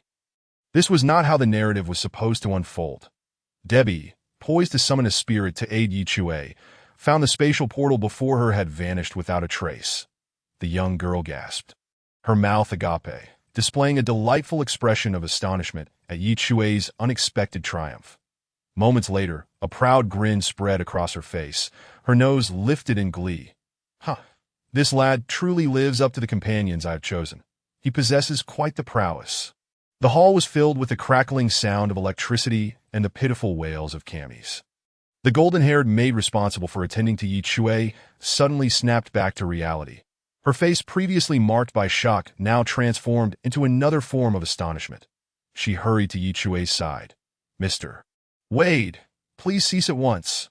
Are you intending to commit murder within the mercenary guild?" Yechue's body trembled slightly, his fervor of "watch me turn you to ashes" quickly subsiding as he hastily tapped the lightning spell icon on his iPad. Deactivating the magic. The spark ceased, leaving Kaimes sprawled on the ground, groaning, smoke rising from his charred body, his hair in disarray, appearing utterly disheveled. The iPad displayed a remaining magical energy of 2-1. Yechuei glanced at the battery life on the magical tome and surveyed the other individuals present. His gaze unmistakably conveyed, "Who else wishes to challenge me?" He had indeed defeated Kaimes. Was he truly just a sorcerer who had awakened 3 days prior? Remarkable! It seems his magical tome has comprehended the lightning spell, yet he refrained from using it until he seized the opportunity to strike Kaimes with the water serpent. Though his tome is worn and thin, with a white cover, he is undeniably formidable. The murmurs among the crowd shifted from derisive scorn to a subtle admiration that a few individuals assisted the barely conscious Kaimes, casting a cold glance at Yechue before hastily escorting him from the guild hall. The golden-haired maid approached Yechue, her expression laced with concern. "Mr. Wade, you have truly opened my eyes. However, I must caution you that Kaimes is not one to let matters rest easily. He may seek retribution against you in the future." "No matter," Yechue replied, shaking his head. Now that he understood the essence of points, he felt no fear of such dangers. Only through continuous combat could he accumulate points, and he welcomed the prospect of Cammy's seeking trouble again. I didn't anticipate that your magical tome possessed the rare electric attribute. But what was that shield earlier? It appeared to be a light element spell. Could it be that your tome has awakened dual elements? Debbie exclaimed, eagerly stepping before Chui and proudly patting his shoulder with her small hand, only to elicit a groan from him, as his arm still bore the injury. Your wound appears quite severe, the maid gasped. There are sorcerers here with healing light magic. I shall fetch one immediately. There's no need to trouble anyone else, Debbie interjected, swiftly producing her summoning key, causing a pink portal to materialize before her. I have a spirit capable of healing injuries. The assembly within the guild hall was left astounded by Chui's earlier display. And now they were once again shocked by Debbie. She was a summoner. Many had witnessed her preparing to summon her combat spirit earlier, and now nearly everyone was fixated on the scene. Finally confirming Debbie's identity as a summoner, it was known that only 3 summoners resided in the entirety of Stantown, and they were certain that Debbie was not among them. Chui curiously gazed at the pink portal she had conjured. As Debbie inserted her summoning key into the door, it slowly swung open, revealing a striking woman clad in a black tailcoat and adorned with flowing green hair. She exuded an ethereal quality. Her tall figure standing upright, her serene face scanning the surroundings before she performed a courteous bow towards Debbie, her melodious voice resonating. Miss Debbie, you have summoned me. The all-purpose butler, Afur, at your service. All-purpose butler? Chui echoed, realizing that this must be a spirit, but he had not anticipated the existence of service-oriented spirits. Afur is a remarkably capable service spirit. She can not only heal but also assist with household chores and men's clothing, Debbie proudly proclaimed, gesturing to her own attire. See, my clothes were mended by her. Ah, it all made sense. Chui finally understood why Debbie emerged from the bathroom with her previously damaged garments restored. Moreover, Afur can provide massages to alleviate fatigue. She is arguably the most powerful among all service spirits, Debbie declared, her small face beaming with pride as she placed her hands on her hips, showcasing her triumph to Chui. The guild hall erupted with gasps of astonishment. Miss Debbie, speaking of massages, I just recalled a technique for breast enhancement. Would you like to try it? Afur suddenly remarked, although the previous 39 attempts have failed. I assure you this time it will be successful. An abrupt silence enveloped the mercenary guild that Chui couldn't help but glance at Debbie's chest. 39 failed attempts. That number seemed to embody her grievances concerning her modest bust. Debbie's face flushed a deep crimson. Chapter 10. This girl is as unreliable as her chest. The all-purpose butler Afur truly proved her worth. After examining the wound on Chui's arm, she gently leaned down and kissed the injury. Just as Chui marveled at the thought, wow, is that how healing works? What if the injury were to my rear? The visible wound inflicted by the water serpent began to heal before his eyes. The excruciating pain dissipating, Chui moved his arm. Aside from the torn clothing, it seemed as if everything had returned to normal. You've truly healed me. Thank you, Chui expressed sincerely to Afur. Afur smiled warmly, akin to an older sister. You insufferable man. I would not have healed you were it not for Miss Debbie's request. Huh? Afur harbors a dislike for men, Debbie explained, waving her hand. All right, Afur, you may return. I will summon you again when needed. Afur bowed in farewell to Debbie, and the pink portal appeared beside her. Just as she was about to step through, she suddenly recalled something. Lowering her voice yet still ensuring those nearby could hear. Miss Debbie, I have devised a new 4th method for breast enhancement that is bound to succeed. When will you? You can leave now. Debbie's face turned crimson once more as she hastily pushed Afur through the portal. Slamming the door shut, the summoning door vanished. Debbie attempted to salvage the awkward atmosphere with a few forced chuckles. Afur just loves to joke around. Ha ha ha. Under Debbie's efforts, the atmosphere in the guild hall grew even more uncomfortable. Breaking the tension was a tall woman with light red short hair, a striking swordswoman clad in refreshing leather armor. Her slightly tanned face, while not conventionally beautiful, possessed a unique charm, especially with her long, slender legs peeking from beneath her skirt armor, compelling Chui to steal several glances as she approached. She smiled and addressed them. "Hello, my name is Ross, a mid-level swordswoman. That it's a pleasure to meet you both." "Oh, hello," Chui replied, intrigued about her intentions. That he introduced himself. "I am Wade, a novice sorcerer, as you may have gathered, and this young lady beside me, whom I refer to as the flat-chested girl, is Debbie, a summoner, as you just witnessed." Debbie, evidently incensed by Chui's description of her as flat-chested, glared at him, but he ignored her and continued to inquire of Ross. "May I ask what brings you here?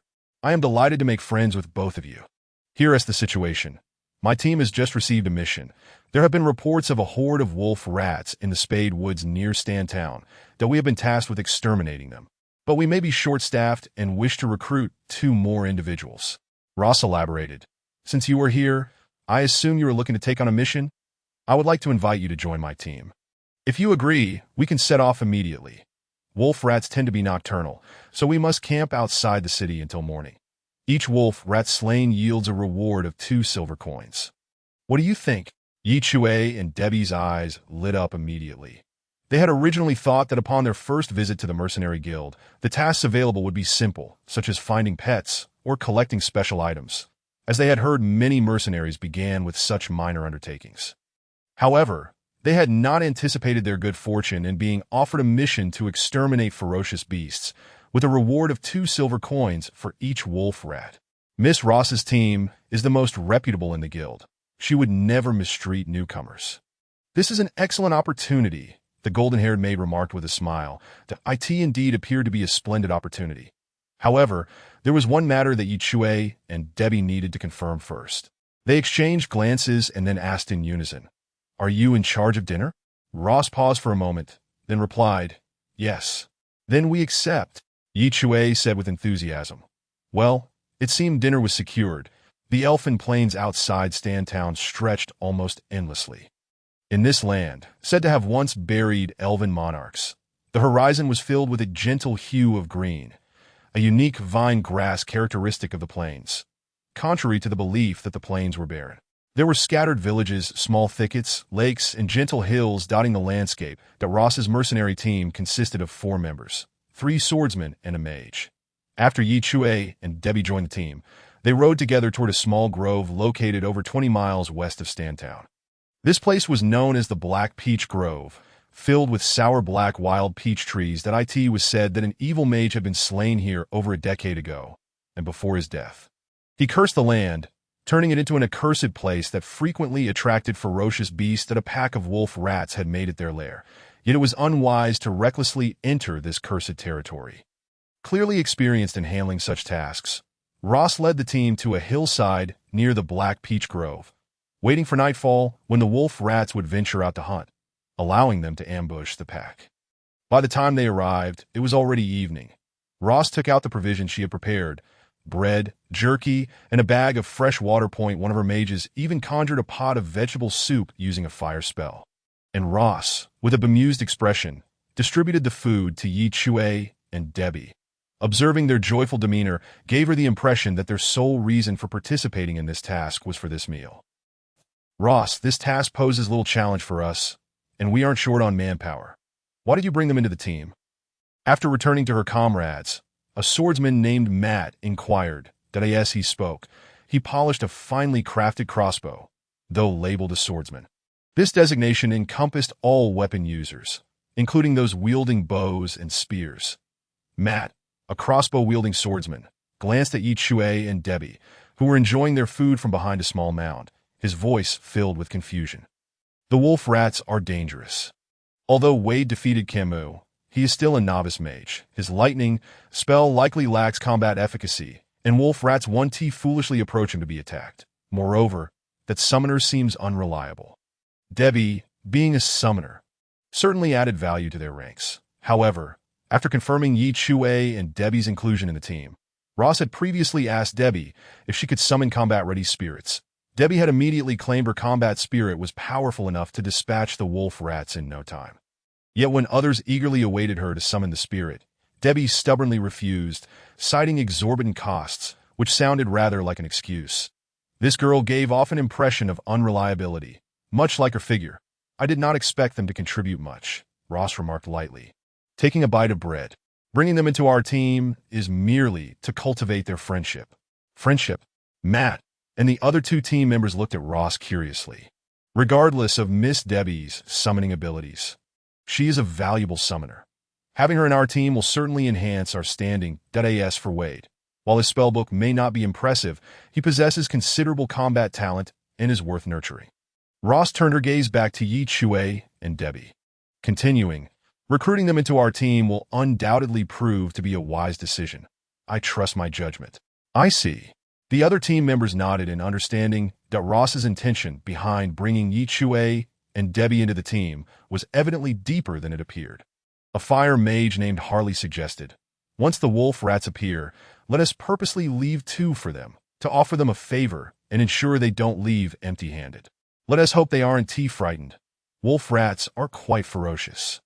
Wade may have defeated Camus, but facing wolf rats for the first time might unsettle him, Matt said with a confident smirk, a self-assuredness characteristic of seasoned hunters. Indeed, let us hope they remain unperturbed. Ross nodded with a smile, glancing at Chui and Debbie, licking her lips as if they were delectable morsels within reach.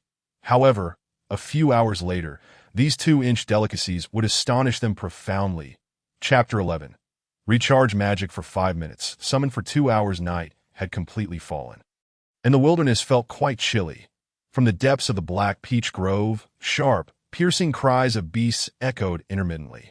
Ross informed Chui that these were the wolf rats gathering to prepare for their hunt, having hidden in the grove's burrows during the day. However, these creatures typically wait until after midnight to set out. You need not worry about them appearing suddenly. People will keep watch. So you and Miss Debbie should take this time to rest, Ross advised, handing a blanket to Chui. Miss Ross, what do we need to do?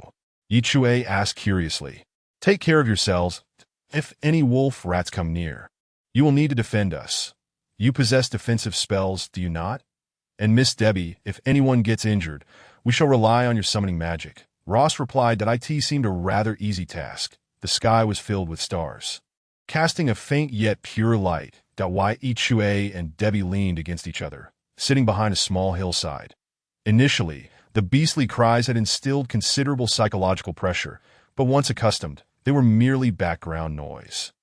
Even Debbie's little head rested on Chui's shoulder, softly breathing.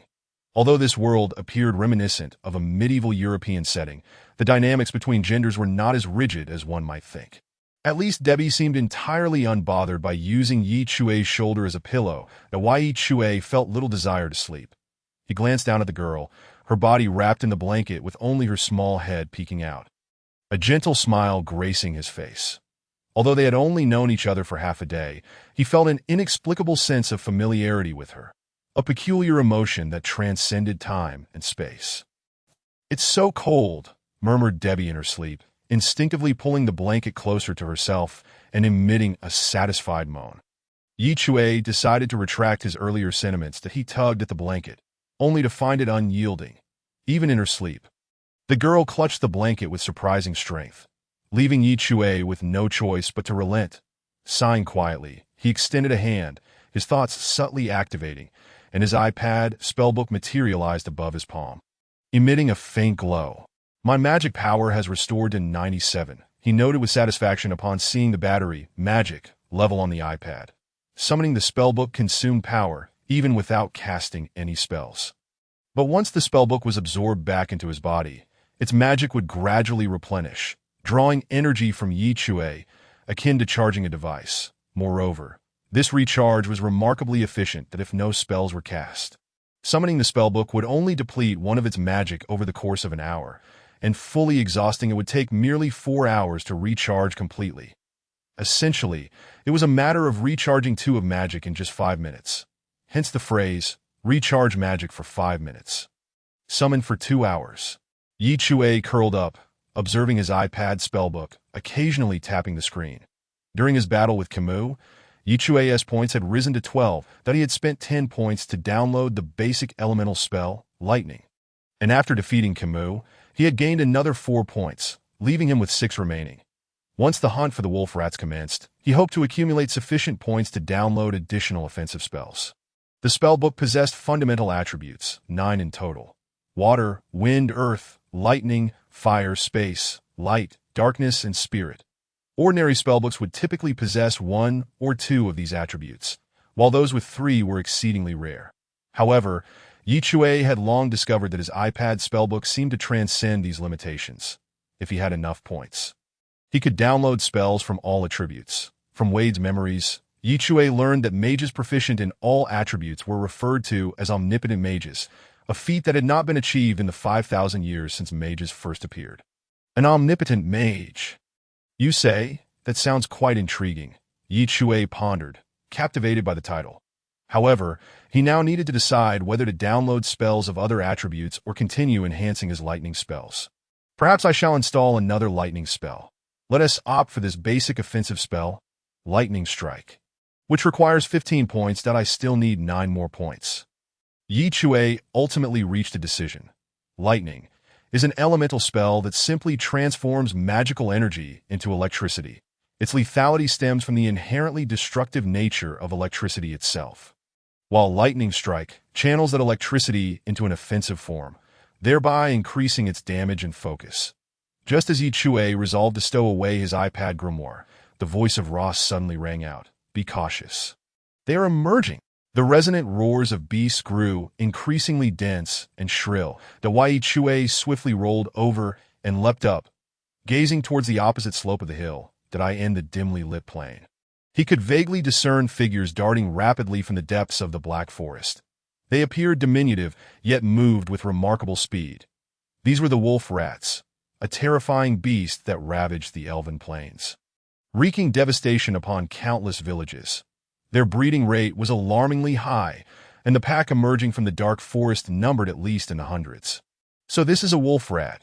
They don't seem particularly formidable, Debbie remarked, rubbing her eyes as she stood beside a creature unique to the elven plains. She had never before encountered such a savage beast.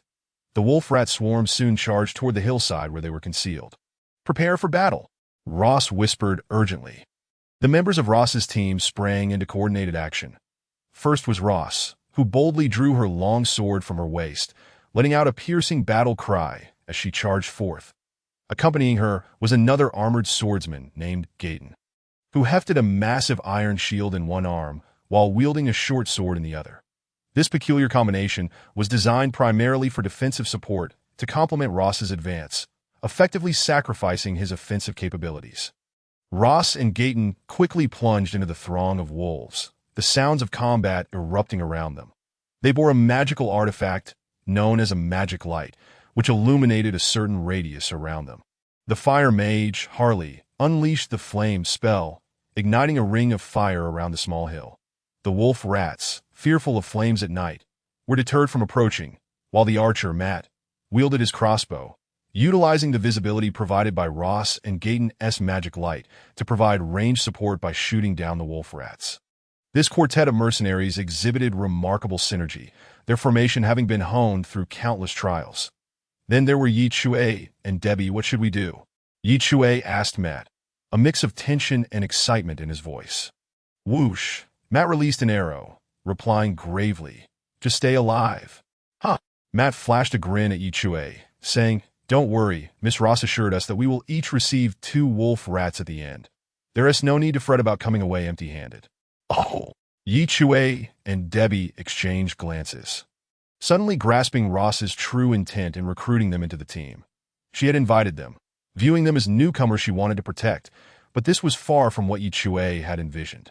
The wolf rats, seemingly terrified of the flames, didn't dare approach them at all, and he actually wanted to engage in battle to accumulate points. Debbie, Chui turned to the girl beside him. I have an idea. Would you like to pull off something big? Chapter 12. My job is to be adorable, not to be bait, Debbie. I have an idea. Would you like to pull off something big? Chui proposed. We could take down at least a dozen wolf rats in one go, under the dim starlight. Debbie's large eyes sparkled, but her delicate brows swiftly furrowed again. What do you intend to do? I must tell you, while my battle spirit is formidable, summoning it incurs a hefty cost. It's really not worth it for merely dealing with wolf rats. And my other spirits are all single-target spirits without area attack capabilities. You don't need to summon your battle spirit, Chui chuckled. Though he had limited knowledge of summoners, he was aware of some of their fundamental attributes. He continued, the magical creatures you summon are immortal, aren't they? Even if they are killed, as long as you provide magical energy, they can be summoned again, correct? Ordinary magical creatures indeed possess that trait, like my Shululu. However, some spirits, once slain, will break the contract and cannot be summoned again, Debbie replied, somewhat perplexed. Why do you ask? That reassures me. Chui leaned closer to Debbie, whispering his plan. There seems to be a small pond over there. Once you summon Shululu, as she listened to Chui's scheme. The expression of confusion on Debbie's face gradually transformed into one of delight, though she still harbored some concern. Isn't that unfair to Shululu? Each wolf rat is worth 2 silver coins, Chui reminded her. All right, let us do it, Debbie readily agreed with a nod of determination. Meanwhile, the fire mage Harley continued to maintain the ring of flame surrounding them, while Matt relentlessly loosed his crossbow, arrows flying forth to support Ross and Gaten in battle. Whoosh! Another arrow was released, striking a wolf rat in the abdomen, causing the creature that had aimed to pounce on Ross to freeze momentarily. The wolf rat was then swiftly dispatched by Ross's sword. Matt couldn't help but cheer, knocking another arrow and proudly proclaiming, Our team has been together for 2 years. We excel at dealing with swarms of wolf rats like this. Each time, we profit handsomely. Don't you feel impressive? His words were directed at Chui and Debbie, but when he turned around, he found the two had vanished. Debbie wait, engaged in close combat with the wolf pack. Ross and Gaten worked in perfect harmony, one attacking while the other defended. Gaten steadfastly guarded Ross's back, using his massive shield to block every approaching wolf rat's fangs and claws. Any that inadvertently got too close were dispatched by his short sword, complemented by Matt's distant arrows. The nearly 100-strong wolf rat swarm appeared before them as nothing more than animated coins and silver pieces, although our combat style may not rival those of large mercenary corps or magical guilds. It should certainly astonish those 2 little ones, right? Ross mused, contemplating formally inviting them to join her team once the mission concluded. Forming a powerful mercenary band had always been her dream. However, at that moment, something suddenly descended from the sky and caught Ross's attention. Accompanied by a shrill scream, a blue furball plummeted from above, rolling to a stop not far from her, illuminated by the magic light on her arm. Ross discerned that it was a cat. It certainly resembled a cat, but its body was excessively plump, and its face was far too anthropomorphic. Ross quickly realized this was a magical creature summoned by Debbie. A wave of confusion washed over her. In truth, the blue magical creature Shululu was even more perplexed than Ross. My job is to be adorable, not to be bait. The blue fur ball shouted in a high-pitched voice as it bounced and rolled away in a certain direction. A few wolf rats froze momentarily before fixating their gleaming eyes on the fleeing Shululu. Howling as they gave chase, 0.5 wolf rats pursued, their silhouettes appearing as terrifying shadows on the dim plain, moving with astonishing speed. Remarkably, despite Shululu's round and pudgy appearance, it sprinted with surprising agility, the 5 wolf rats trailing it until they reached a small hill behind which lay a muddy pond cluttered with debris. Without hesitation, the 5 wolf rats plunged into the pond. Then, with a sizzling sound accompanied by a flash of blue electricity erupting in the darkness, the 5 wolf rats contorted in various positions, emitting wretched screams as they were ensnared in the electric trap. Half a minute later, the electricity ceased, and the wolf rats lay in the mud, smoking and barely clinging to life. It seems the plan is working, Chui exclaimed excitedly, swiftly drawing a dagger from his waist. A dagger previously entrusted to him by Ross for self-defense, he rushed to the wolf rats, now unconscious in the mud, and swiftly dispatched them with a precise thrust of his blade. 5 down already, Chui declared triumphantly, turning to see Debbie's eyes shining brightly under the starlight. I'm going on strike. How could they treat me as bait? A blue summoning portal materialized beside them as Shululu, panting, prepared to dive into it while voicing a string of complaints. However, Debbie was quicker, seizing him by the scruff of his fur and lifting him up. The road repairman, with a humanized cat face, twisted back around and caught sight of Debbie's small visage, which was adorned with a sinister and terrifying grin as she chuckled. His short tail immediately stiffened, and with a quivering yet ingratiating voice, he uttered, "Debbie, do you remember how much you adored me when you first summoned me as a child? Meow, meow, get lost." Debbie paid no heed to his lengthy remarks. Her petite frame spun around, and with a swift motion, she hurled the road repairman away. Placing her small hand upon her forehead, she gazed at him through the moonlight, witnessing him arc through the air in a semicircle before landing with a thud amidst a cluster of wolf rats. "You son of a—" The road repairman's voice echoed back from a distance as he began sprinting towards them. For magical creatures, their existence relies on the power of their summoner. And to return to the magical realm and open the summoning gate, they must be in proximity to their summoner. "Here they come! Here they come! Prepare yourselves!" Debbie hastily alerted Chui. "It seems there are quite a number of them this time," Chui exclaimed with delight, readying to unleash the lightning spell. Previously, the lightning strike on those 5 wolf rats had consumed merely 11 of his magical power. It appeared that tonight held great promise. Chapter 13. Which adventurer would gather such a pile of useless summoned spirits? The warm sunlight spilled over the elven plains, imbuing the air with an uncommon freshness reminiscent of summer. After a night of relentless battle, Ross's mercenary team had reaped considerable rewards. Ross, Matt, Gaiden, and Harley were presently disposing of the slain wolf rats, tossing them together and slicing off their tails to stow in their bags that ferocious beasts. The fur, bones, and flesh of wolf rats could not be sold like other prey. Their sole value lay in the casualties they inflicted upon humanity, thereby providing mercenaries with job opportunities. Each wolf rat slain would yield 2 silver coins from the town council. Naturally, it was impossible to carry back all the carcasses, so Ross and his companions opted to sever the slender tails of each wolf rat as tokens for their rewards. Over the course of the night, the quartet managed to eliminate 48 wolf rats, a bounty worth 9 gold coins and 6 silver coins, a substantial sum in the Gustro continent, where the currency system comprised gold coins, silver coins, and copper coins, with 100 copper coins exchanging for 1 silver coin, and 10 silver coins for 1 gold coin. This income was indeed impressive, marking a significant harvest for Ross's team. However, the 4 members displayed no signs of excitement, for Matt wiped the sweat from his brow, straightening up to glance at Chui and Debbie in the distance, unable to suppress his expletive-laden exclamation. "What the hell is this sorcery? How did they manage it?" The term sorcery was a distinctive curse that had existed for over 10,000 years in the Gustro continent. Ross also turned to see, her face reflecting a complex array of emotions. She had initially sought to nurture a friendship with these 2 little ones. But now, she merely chuckled. Not far off, beside a small pond, a heap of wolf rat carcasses lay piled up that Chui, wearing a disgusted expression, methodically sliced off the tails of the wolf rats and tossed them into a cloth bag.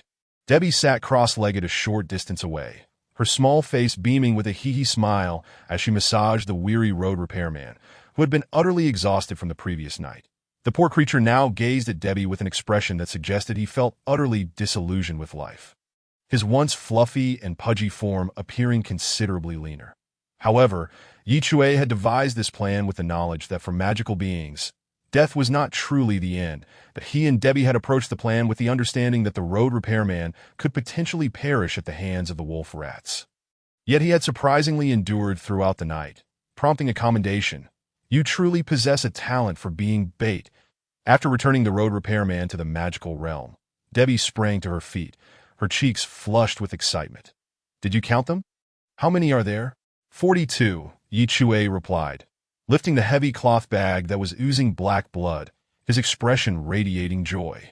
"That means we can sell them for 8 gold coins. What a splendid income!" In the distance, as Ross approached, her movements momentarily froze. These 2 fledgling adventurers had slain 42 wolf rats in a single night, just 6 fewer than their combined efforts as seasoned veterans, that a sudden sense of inexplicable shame washed over Ross. How could this be?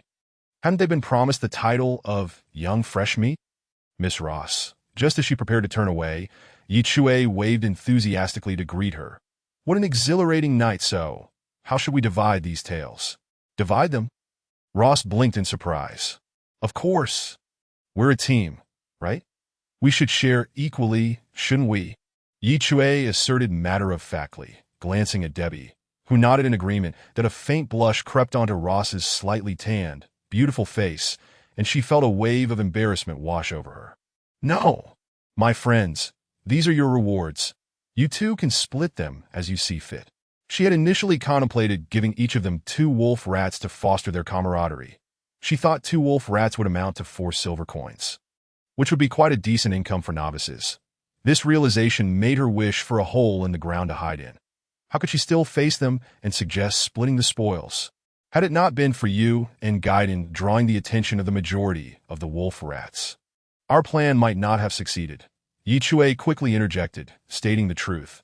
Had most of the wolf rats not been lured by Ross and Gaiden, the road repairman would have attracted them all at once, leaving Chui and Debbie with no chance of survival. No, this is the reward earned through your courage and wisdom. We shall not covet it. Ross firmly shook her head, breaking into a smile. If you feel guilty, then when we return to town, please treat us to a drink. Indeed, you've hit the jackpot. I shall feast upon you too, and I want the finest beer, boomed Gaiden, his robust figure approaching with a hearty laugh. Matt and Harley followed behind, both harboring expectations of enjoying the beer that Chui would treat them to. Thus, Chui and Debbie realized that insisting on dividing the spoils at this juncture would be unwise. Chui chuckled heartily. Very well then. I shall ensure that you all drink to your heart's content.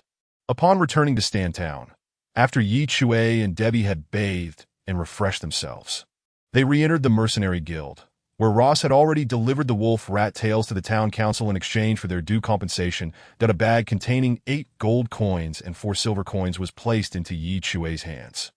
Listening to the jingling of coins within the bag, the other swordsmen and sorcerers displayed expressions of envy, their respect for Chui and Debbie growing ever deeper.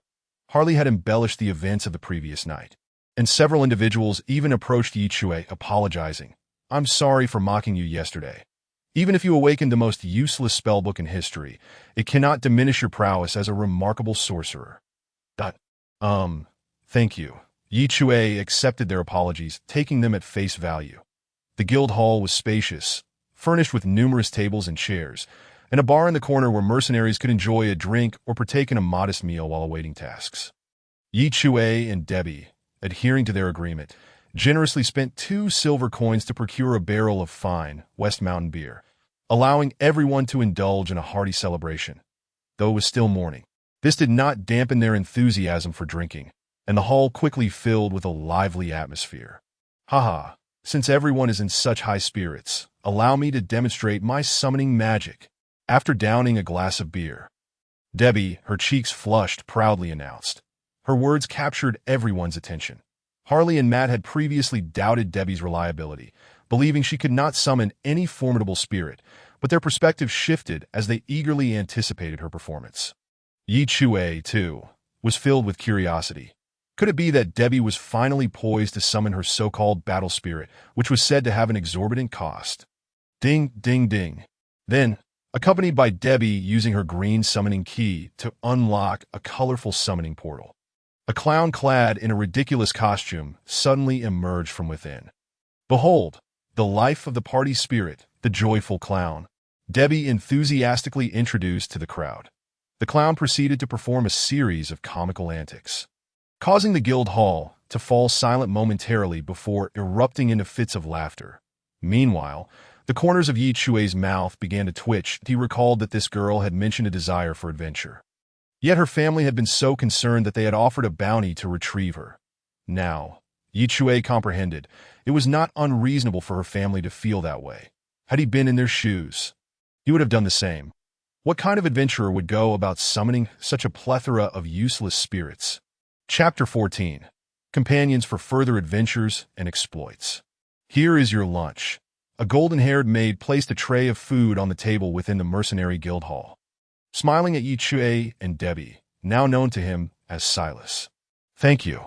Chui smiled and remarked, You truly astonish me. Earning 8 gold coins on your very first task is something I have never encountered before.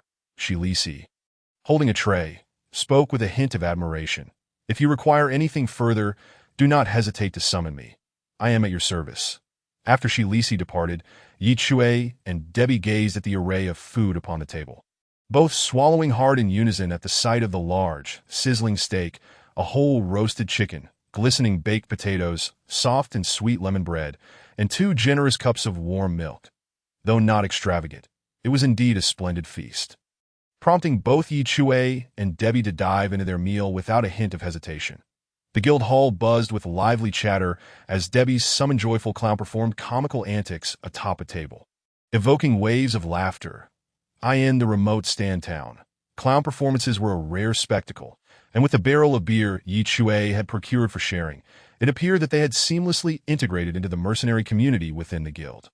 Naturally, not everyone immediately took a liking to Chui and Debbie.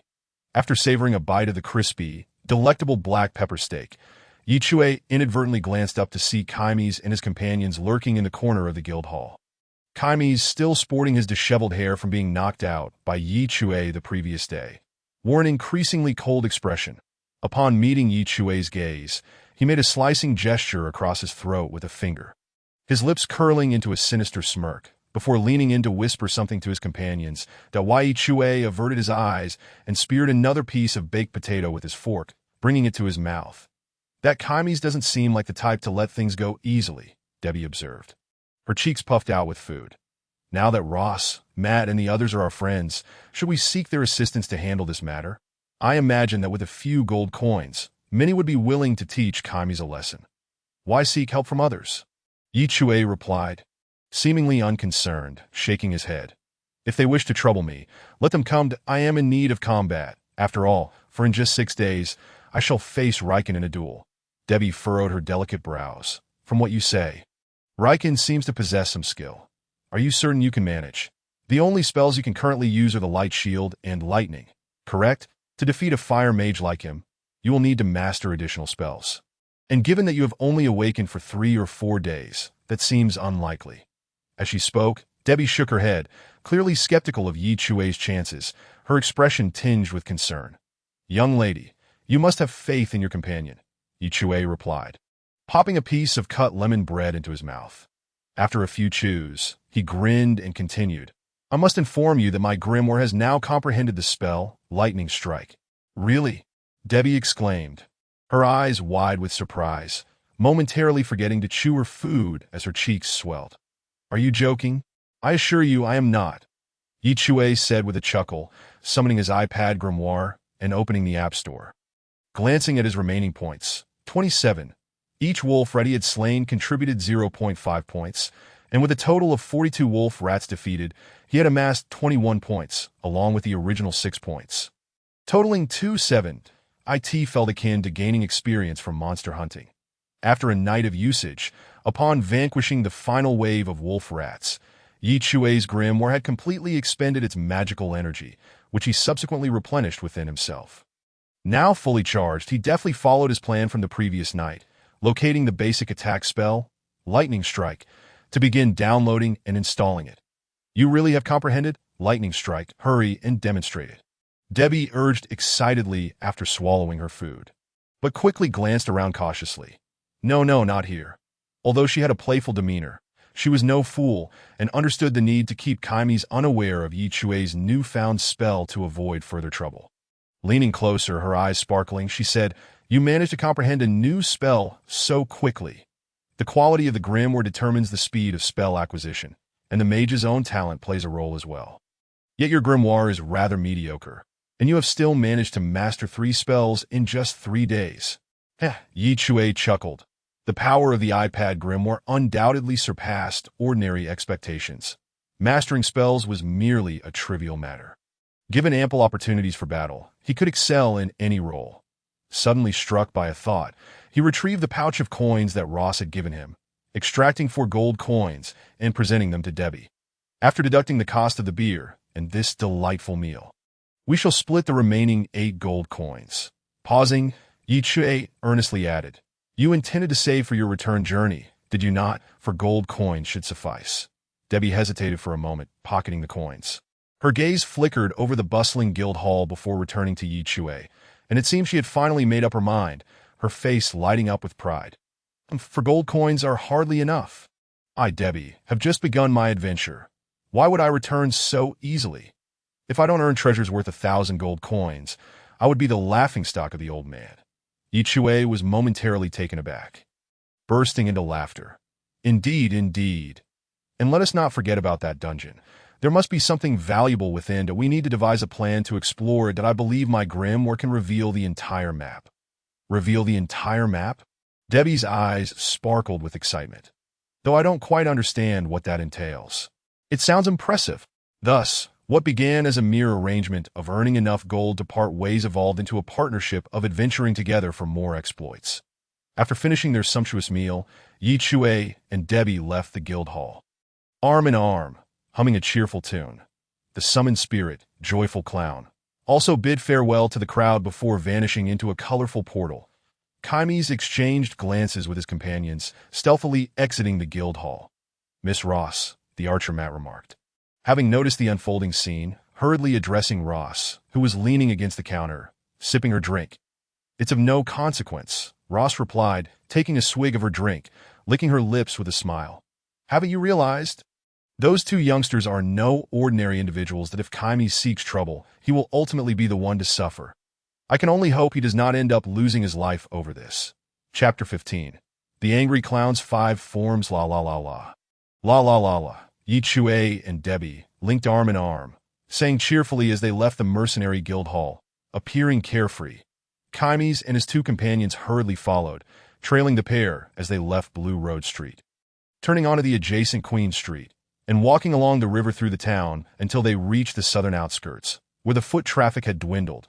Marking a relatively secluded area, just a short distance away, lay the ruins of the Wealth Goddess Temple, where Chui and Debbie had first met. Chui exchanged knowing smiles with his companions, initially contemplating how to lure Chui and Debbie to a more isolated location, but now realizing that they had unwittingly wandered there themselves. In their eyes, the two were akin to lambs awaiting slaughter, especially since they were aware that the pair possessed a substantial sum of gold. The duo turned into a nearby cemetery, a place seldom frequented, prompting Chui and his companions to hastily follow, skirting around a lush blue poplar. Suddenly, their bodies froze as they spotted Chui and Debbie standing side by side, not far away, both wearing faint smiles, as if they had been anticipating their arrival. You knew we were here all along? Chui scoffed, summoning his grimoire, while his companions brandished their short swords and an iron axe. Only a fool would fail to see through your intentions, Chui replied with a calm smile, summoning his iPad grimoire, now fully charged. In that case, you would do well to hand over all the gold you possess. Chui's gaze turned savage, erupting into maniacal laughter. I never expected you to possess the lightning spell. But now that I am aware, you pose no threat to me. Besides, this time I have two companions with me. The two wielding short swords and an axe grinned menacingly, brandishing their weapons. Oh, your words suggest that you completely underestimate me, Debbie said. Visibly displeased, Chui turned to Debbie. Do you have any issues dealing with those two? On the way here, Chui had already made an arrangement with Debbie, deciding that Chui would deal with Chui, while the remaining two would be handled by Debbie, the ASA summoner who had survived alone in the dungeon for over half a month. Chui understood that Debbie was not merely the silly persona she projected. She possessed genuine skills. At least at this stage, Debbie's combat abilities far surpassed his own. Rest assured, these two little rascals are no match for the magical sentinels of the dungeon. I can dispose of them with ease, Debbie said casually, although her concern was more for Chui. As for you, your victory over Chui yesterday was primarily due to the unexpected use of electric magic, a tactic that will not serve you again. I have my own strategies, Chui replied with a confident smile. Have you two novices finished your chatter yet? Seeing Chui and Debbie engrossed in their conversation, Chui was instantly enraged, interpreting their behavior as an affront that he bellowed to his companions. You two deal with Debbie.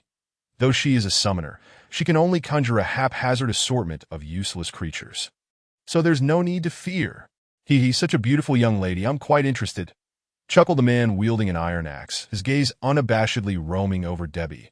With a slight huff, Debbie turned to Chui and said, I'll lead those two rascals away and take care of them. You should be cautious." With that, she swiftly dashed deeper into the cemetery, simultaneously retrieving her summoning key. Kaime's two companions hurriedly followed her lead.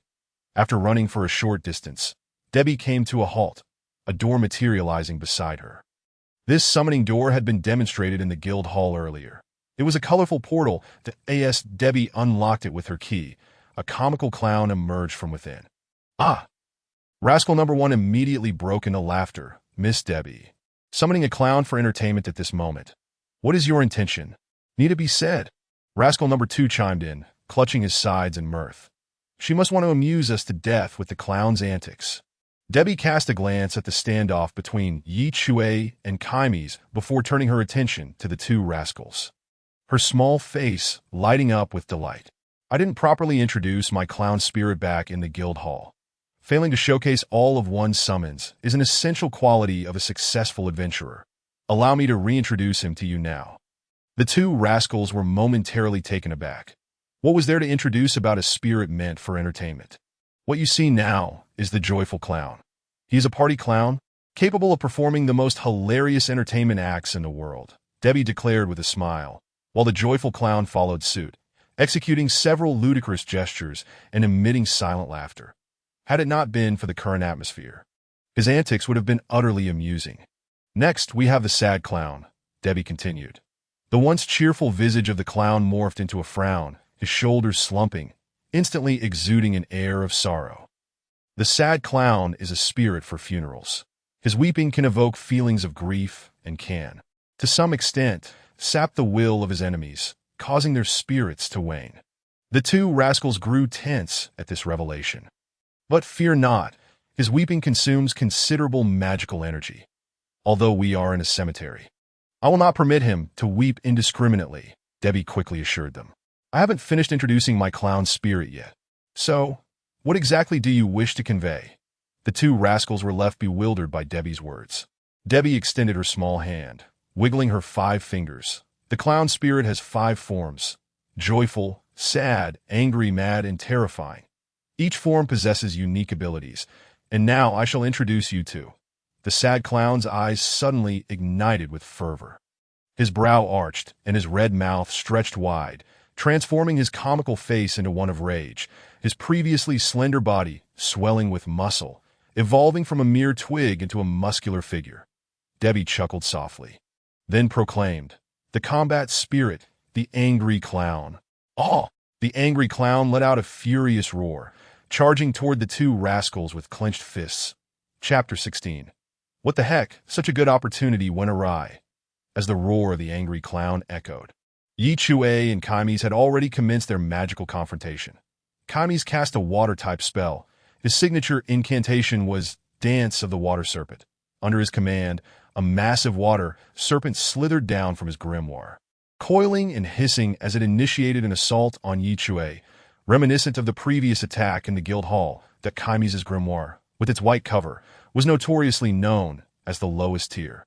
After awakening his mage abilities, he had spent 3 months mastering his first spell, Water Flow, determining his grimoire's elemental affinity as water.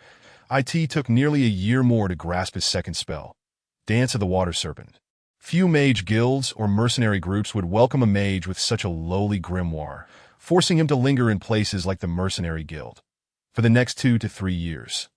He hardly accomplished anything beyond familiarizing himself with Dance of the Water Serpent, and his efforts bore remarkable fruit. Within the Mercenary Guild, no one wielded water serpent magic better than him. He harbored twisted animosity towards novice mages, relishing in bullying them. However, he had not anticipated encountering a formidable opponent in Chui, who publicly humiliated him, leaving him increasingly discontented.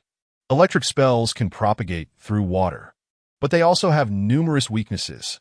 "I am more than prepared," Kaime shouted, controlling the water serpent as it relentlessly attacked Chui. The range of lightning is quite limited. 2 to 3 meters is its maximum. Moreover, pure water transformed entirely by magical energy cannot conduct your electricity. Understand these 2 points, and you will find yourself powerless against me. "Oh, I didn't realize you were such a scholar," Chui remarked. dodging the attacks with a hint of mockery in his breath. Scholar? Kaimes blinked, perplexed by the term. Yet Chui continued unabated, but even scholars must consider talent. Just like now, Chui rolled on the ground, evading the descending water serpent, his body rolling aside. His safety guard could withstand the water serpent, but each use drained about 10 of his magical energy. Understanding the importance of magic during combat, Chui sought to evade the serpent whenever possible. As he sprang back to his feet, he tapped his iPad grimoire, unleashing his first spell of the battle. The basic offensive spell, Lightning Strike, merely converted magical energy into electricity. However, this electricity was released without the ability to coalesce into an effective attack, imposing severe distance constraints. In contrast, Lightning Strike was a formal offensive spell, and as Chui tapped the icon on his iPad screen, a crackling sound echoed as a bolt of blue lightning shot forth from behind the grimoire, resembling a spear forged entirely of lightning, hurtling menacingly toward Kaimes. Upon witnessing the electric spear, Kaimes instinctively froze, his pupils dilating in shock. "You've lost," Chui proclaimed with an air of smug superiority. Then, he watched as the electric spear grazed past Kaimes, striking a blue poplar tree standing in the center of the cemetery, causing it to shudder violently and shed a cascade of withered yellow leaves. "What the heck? I missed," Chui exclaimed in disbelief, astonished that such a prime opportunity had gone awry. Kaimes felt a twinge of rigidity. He turned to glance at the shaking poplar, a charred mark remaining on its trunk, wisps of smoke rising from it. Kaimes swallowed hard, realizing that his calculations regarding Chui had been utterly erroneous. After being thoroughly shocked by Chui's electrical onslaught, he had maintained a belief that he could still teach Chui a lesson, a confidence built on the assumption that Chui was limited to the lightning spell alone. Yet now he discovered that Chui had mastered a brand new offensive spell that appeared to defy distance limitations entirely. Fortunately, it had consumed 22 of magical energy. Glancing at the remaining magical energy displayed on his iPad, Chui felt a pang of regret and came to a crucial realization. Casting spells was not solely about release. It was paramount to strike the enemy as well. A skill that required practice, that a sense of urgency flickered in his mind. Meanwhile, Kaimes, now acutely aware of the significant threat posed by Chui, hastily commanded the water serpent to launch a frenzied assault against him. Chui began to awkwardly evade the attacks of the water serpent, losing the calm demeanor he had earlier exhibited. With a resounding thud, he was struck by the water serpent due to a moment of inattentiveness, causing the safety guardian to automatically activate, depleting 9 of his magical energy. "Come again." Seizing the fleeting moment when the serpent's head was momentarily disoriented, Chui unleashed the spell, Lightning Strike, once more. Zaza, accompanied by a crack of thunder, a spear of electricity was hurled forth, only to land on a gravestone at least 45 degrees off from Kaimes' position. With a resounding crash, the gravestone was obliterated by the force of the attack. It seems that hitting a target with a spell requires a certain level of skill. Truly a pathetic mage. Even after grasping a new incantation, he is utterly incapable of wielding it with proficiency. Kaimes' contorted visage displayed a manic expression, his heart seething with rage. How could it be that Chui, whose spellbook appeared inferior to his own, had managed to comprehend 3 spells in merely 4 days since his awakening? It was utterly unjust. He bared his uneven teeth in a snarl. "Tremble before my water serpent." The colossal serpent coiled around, its body brushing against the overgrown grass of the cemetery, lifting its head high as it relentlessly launched further assaults on Chui. Chui appeared increasingly desperate.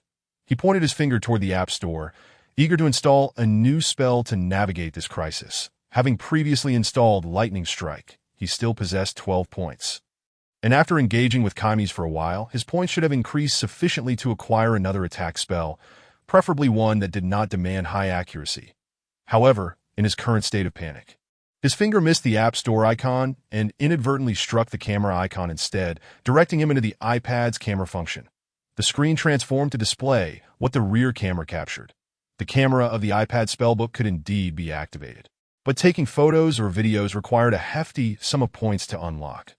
Once more, the water serpent struck from behind, and with a thud, it was thwarted by the safety guardian that Chui pivoted to face Kaimis. An unintentional action that resulted in Kaimis' figure appearing on the screen that to Chui's astonishment. Akin to a facial recognition feature, a white target frame materialized around Kaimis within the display, while the icon for lightning strike appeared beside it. Is this the camera's facial recognition transforming into spell-assisted targeting? Chui swiftly comprehended the implications that the target frame stabilized around Kaimis. He quickly tapped the icon for lightning strike. Then in the next instant, a spear of electrical energy shot forth. The water serpent, with its terrifying maw agape, was poised to strike again. Whoosh! The electric spear instantly pierced through the serpent, shattering its head, and the spear continued its trajectory, striking Kaimis in the distance with a resounding boom. Chapter 17. You play your part exceedingly well. The electric spear struck Kaimis, accompanied by a scream of agony, causing his body to crash backward into the overgrown grass of the cemetery that he struggled to rise. Smoke billowing from his scorched clothing, a charred patch marking his chest. Though injured, it did not appear grave. However, the fury on his face had morphed into sheer terror that he had not anticipated that this seemingly easy target, a novice mage, would injure him a second time. This fear was soon eclipsed by a twisted rage. The world was rife with injustice.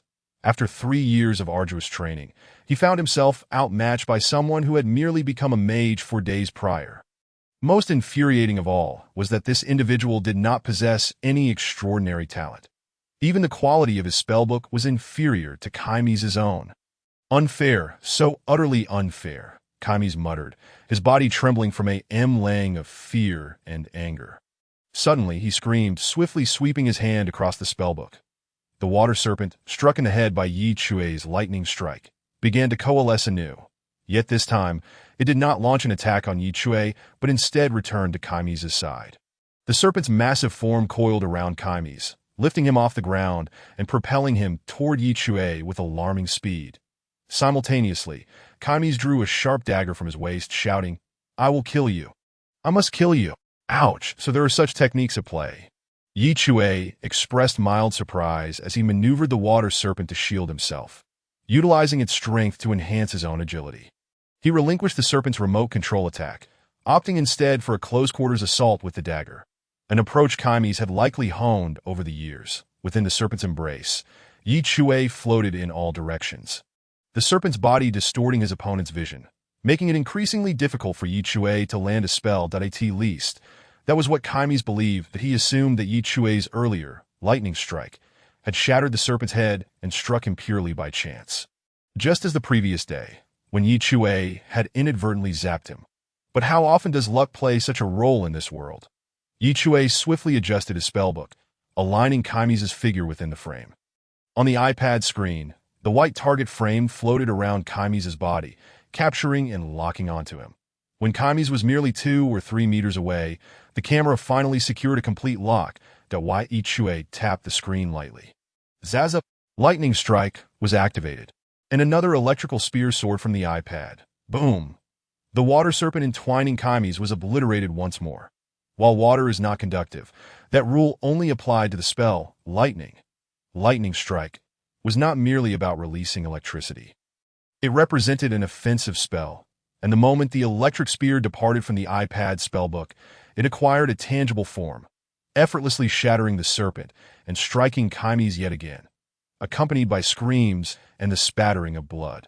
Kaimis' body fell heavily backward, rolling multiple times before coming to a halt.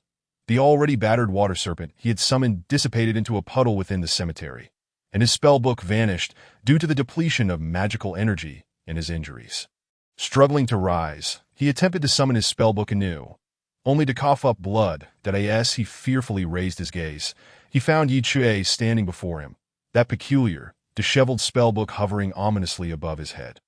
This sight filled him with overwhelming dread. Gasping for breath, in the depths of despair, a glimmer of hope flickered in his mind. He still had 2 companions. If they could defeat Debbie, they would come to his rescue. Chui's magical energy was critically low, rendering him incapable of contending with his 2 allies. "I have not lost yet," he declared, eyes fixed on Chui. "My companions are no ordinary individuals. Their combat skills have been honed through rigorous training.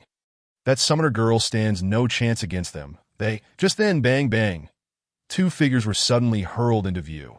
Indeed, they were tossed, shrieking as they landed like a heap of discarded clay. They struggled to rise, but their contorted limbs left them only able to emit cries of anguish. Chui and Chui stared in astonishment at the two individuals who wielded swords and axes. They had pursued Debbie earlier, but now lay in a pitiful state. Chui raised his gaze to Debbie, who was approaching, accompanied by a muscular jester. The jester's face, once comical and adorned with colorful makeup, was now twisted with rage, veins bulging, muscles rippling with explosive strength. As he approached, he clutched an iron axe wrenched from the hands of one of the fallen. In his grip, the axe appeared as fragile as a child's toy. With a snap, he effortlessly broke the axe handle and tossed it aside. "Aw!" the jester roared, his eyes fixated on the two sprawled figures, brandishing his bulging biceps. "Very well, you can return now." After casting a glance at Chimes, Debbie instructed the furious jester. "Aw!" The jester seemed to possess no emotion but rage, unable to utter anything beyond his furious roars. "Return. I command you to return," Debbie exclaimed, her impatience evident. "Aw!" The jester screamed several times, and a colorful door reappeared behind him. Though he resembled a terrifying muscle-bound man, the enraged jester now bore the semblance of a mischievous child reluctant to leave playtime. Reluctantly, he stepped into the colorful summoning door, which then vanished without a trace. "Ah!" Debbie let out a sigh of relief, wiping the sweat from her forehead, glancing at the two fallen ruffians on the ground. She remarked in a subdued tone, "The angry clown's destructive form wreaks havoc every time it is summoned. Truly an exasperating spirit." Chui couldn't help but roll his eyes. Just moments ago, she had displayed her prowess and now spoke of annoyance. Truly a remarkable performance from the young lady. "Is this the battle spirit you mentioned that requires an immense cost?" Chui inquired, recalling the combat spirit Debbie had persistently alluded to but had stubbornly refused to summon. "Not at all." Debbie shook her head. "The angry clown cannot strictly be classified as a battle spirit. While he is indeed formidable in combat, he is far too prone to losing control. The battle spirit I refer to is 100 times, no, 1,000 times more powerful than the clown." Chapter 18. Mayor Cass was utterly bewildered. Although Chui had not witnessed the confrontation between the angry clown and the two ruffians, the grotesque state of the latter made it abundantly clear just how violent and powerful the angry clown was. Yet, Debbie claimed that the battle spirit she had been mentioning since their meeting was 1,000 times mightier than this angry clown. It sounded almost like boastful exaggeration. However, observing Debbie's earnest expression, he recognized she was not lying. "Incredible!" Chui exclaimed. "Of course," Debbie replied proudly, her cheeks flushed. "I am no ordinary summoner. I can summon a total of 4 magical beings and spirits. You have already met Rode and Afu. The clown is the 3rd spirit with whom I have contracted. He is a unique spirit, possessing 5 distinct forms: joy, sadness, anger, madness, and terror, each with its own characteristics." "That sounds quite impressive," Chui remarked with keen interest. "The joyful and sad clowns are not particularly special, but the angry, mad, and terror forms possess extraordinary combat abilities," Debbie explained, waving a finger in delight. "However, the other 3 forms are exceedingly difficult to control. For instance, once summoned, the angry clown cannot be sent back without causing a significant ruckus. Yesterday at the guild, when Debbie witnessed Cammy's attacking Chui, the spirit she intended to summon was not the angry clown. Although the angry clown could easily handle Cammy's, it might also lead to further destruction. When the members of the Ross team wanted Debbie to demonstrate her spirit, she declined, citing the exorbitant cost as her reason.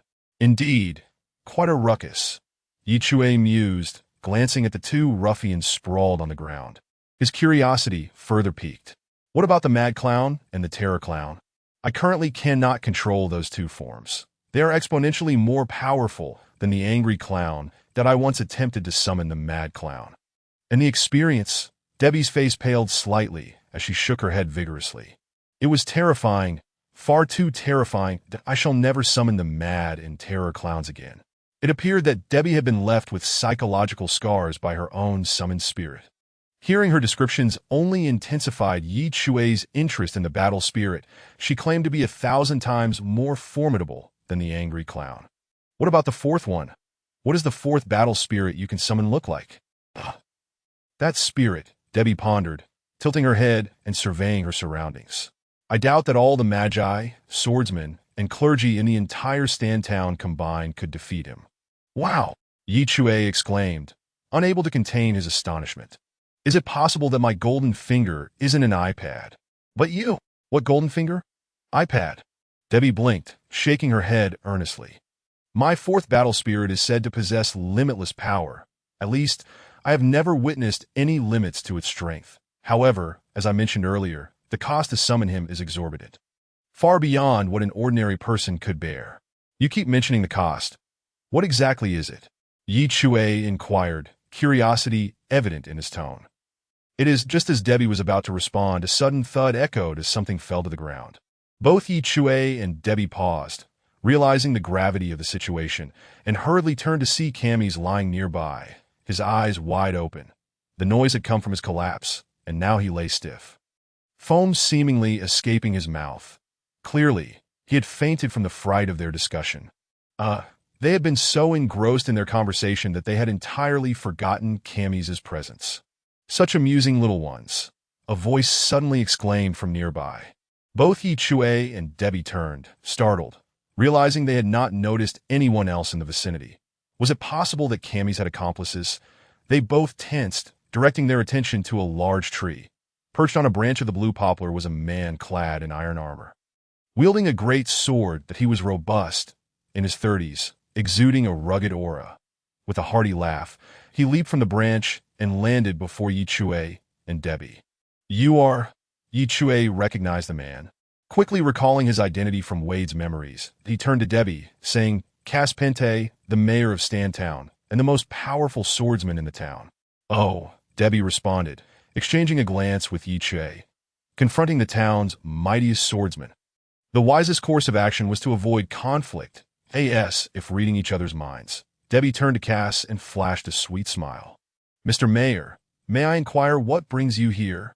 Just now, the guardian of this cemetery approached me, stating that there was some disturbance that I came to investigate. Cass replied, arms crossed, a smile adorning his face. Indeed, Debbie nodded, pointing towards the unconscious Cammys and his companions. Mr. Mayor, I must report a heinous robbery. They attempted to rob us. Fortunately, we bravely resisted and thwarted their violent actions, upholding the peace of our town. You need not thank us, Mr. Cass. It is our duty. Chui added, following Debbie's lead. There is no need for rewards.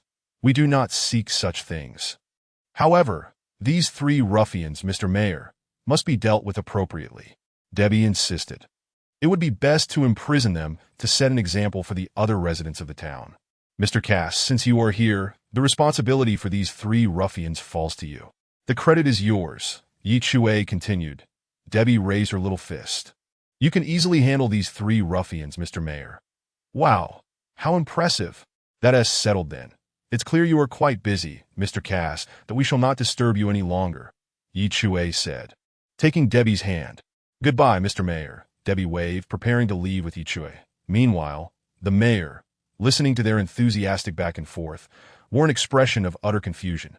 In a certain light, the rapid camaraderie formed between Chui and Debbie was not without reason. You two halt? Cass shouted, drawing the great sword from his back and tossing it towards them. With a resounding thud, the sword embedded itself in the ground before Chui and Debbie, blocking their path. Do not think that flattery will absolve you of the cost for the damages to the cemetery. Chapter 19. Two amusing youngsters. Earlier, Chui and Debbie had damaged several gravestones during the skirmish, and Debbie's angry clown had even toppled a large tree. After charging them a silver coin for repairs, Cass finally allowed them to leave. Once they departed, Cass surveyed the unconscious Cammys and the severely injured others, who were still moaning in pain, deep in thought. Take them away and imprison them, he ordered the guards, when Chui, Debbie, and Cammys arrived at the cemetery. The poor guardian had hurriedly sought out Cass, who was nearby. He had witnessed much of the battle and was roughly aware of what had transpired. Camis and the others had provoked trouble and had been thoroughly beaten. Their current state was entirely self-inflicted. Now, Cass's attention was drawn to Chui and Debbie. The emergence of a summoner in the town intrigued him greatly. This summoner appeared quite powerful. He hoped for an opportunity to test her skills. Yet, would that lead to accusations of bullying a young girl? Rubbing his chin thoughtfully, he sighed with a hint of nostalgia for his former life as an adventurous mercenary. However, this longing would soon be fulfilled. Professor Merlin will soon be able to unlock the coordinates of the divine relics, and a fierce battle is about to ensue. Cass waved his hand, and the great sword that had been previously cast aside soared back into his grasp. Drawn by the blade's aura, that he gently caressed the edge, his eyes reflecting a rare tenderness not often seen in a rugged man. "My dear, you are soon to engage in a most exhilarating endeavor. You see, this is precisely why you remain unmarried," came the teasing voice of the old Archmage Merlin from behind him. Cass's expression faltered, and he sheathed the sword on his back, turning to Merlin with a sheepish grin. "How is the coordinate deciphering progressing, Professor Merlin?" Deciphering coordinates is no simple task. It consumes a tremendous amount of magical energy. Merlin replied with a smile, stretching his arms and waist as he approached Cass. His gaze drifted towards the direction in which Chui and Debbie had departed. "What an intriguing little fellow. Did you witness the battle just now? Indeed, that summoner is quite fascinating. She claimed to possess even more formidable spirits. I wonder if she was merely boasting. I am eager to find out," Cass responded eagerly. "Once the divine relics are unveiled, I plan to take a few old comrades down with me to see if we can draw this young lady in as well." Merlin, his eyes twinkling with amusement, glanced at Cass and shook his head. "The intriguing little fellow I referred to is not the young lady, though she certainly is captivating. Her jester spirit is quite powerful, and she may indeed possess some hidden strengths, but she pales in comparison to that other young man." "That young man?" Cass was momentarily perplexed. "He certainly has some skills, having defeated Chimes, but isn't that all there is to it?" His grimoire appears rather lackluster. "Indeed, that grimoire looks thin and small, seemingly incomplete, and it is white in color. I have been an archmage for 70 years, and I have never encountered such a meager grimoire." Old Merlin chuckled, but his aged, wrinkled face suddenly grew solemn. "Yet, he awakened just 4 days ago." Merlin, responsible for guarding the Tower of Grimoires, recalled distinctly that 4 days prior, a boy named Wade had arrived with high hopes, ready to await the selection of a grimoire. However, from dawn until dusk, not a single tome had soared towards him. Merlin had expressed concern, watching him leave the tower in despair. Later, he heard whispers about the most pitiful grimoire in history. Grimoires must awaken within the tower, which meant that Wade had indeed awakened, perhaps during a nap or a moment of inattention, amidst the thousands of grimoires on display. He had lamented this for quite some time, feeling a profound sense of regret, until he had just witnessed Chui's battle from afar using spatial magic, that in merely 4 days, the most pitiful grimoire had defeated a mage who had awakened 4 years prior. If that is not intriguing, then what is? Cass's eyes widened in astonishment at Merlin's words. After a moment, he turned his gaze towards the direction Chui and Debbie had taken, unable to suppress his admiration. "It seems there are indeed 2 fascinating little fellows. Defeating Chimes a second time only awarded me 5 points." Upon returning to their modest cabin with Debbie, Chui settled at the table in the living room to study his grimoire. Meanwhile, Debbie had climbed up to the attic, where occasional sounds emanated from her efforts to organize her new space. "I earned 11 points for my first victory over Chimes, although I acquired a new spell this time, and the battle should be more thrilling. Chimes himself has shown no improvement, thus my points have halved for this second defeat." Chui contemplated the patterns of point accumulation. Currently, he had a total of 17 points, sufficient to download another new spell. "I must seriously consider the duel with Riken in 6 days. Riken's grimoire is attuned to the fire element, and he currently wields the spells Flame and Flame Serpent. That to have mastered 2 spells in just 1 month of awakening is quite impressive. But in the coming days, he is unlikely to grasp any additional spells. This means I will face Riken armed with merely those 2 spells. Among the 9 fundamental magical elements, There exists a clear relationship of mutual dominance and weakness. For instance, earth counters water, wind counters earth, and light and darkness oppose each other. Clearly, water is capable of extinguishing fire. Therefore, if Chui is to triumph over Riken, who commands fire magic, the choice of his next spell becomes evident. With this thought, Chui accessed the App Store, seeking a series of water element spells, and discovered Kaime's Dance of the Water Serpent. After spending 15 points, he installed it with anticipation. The greatest gain from this battle was discovering the camera function on the iPad. It can actually lock onto a target.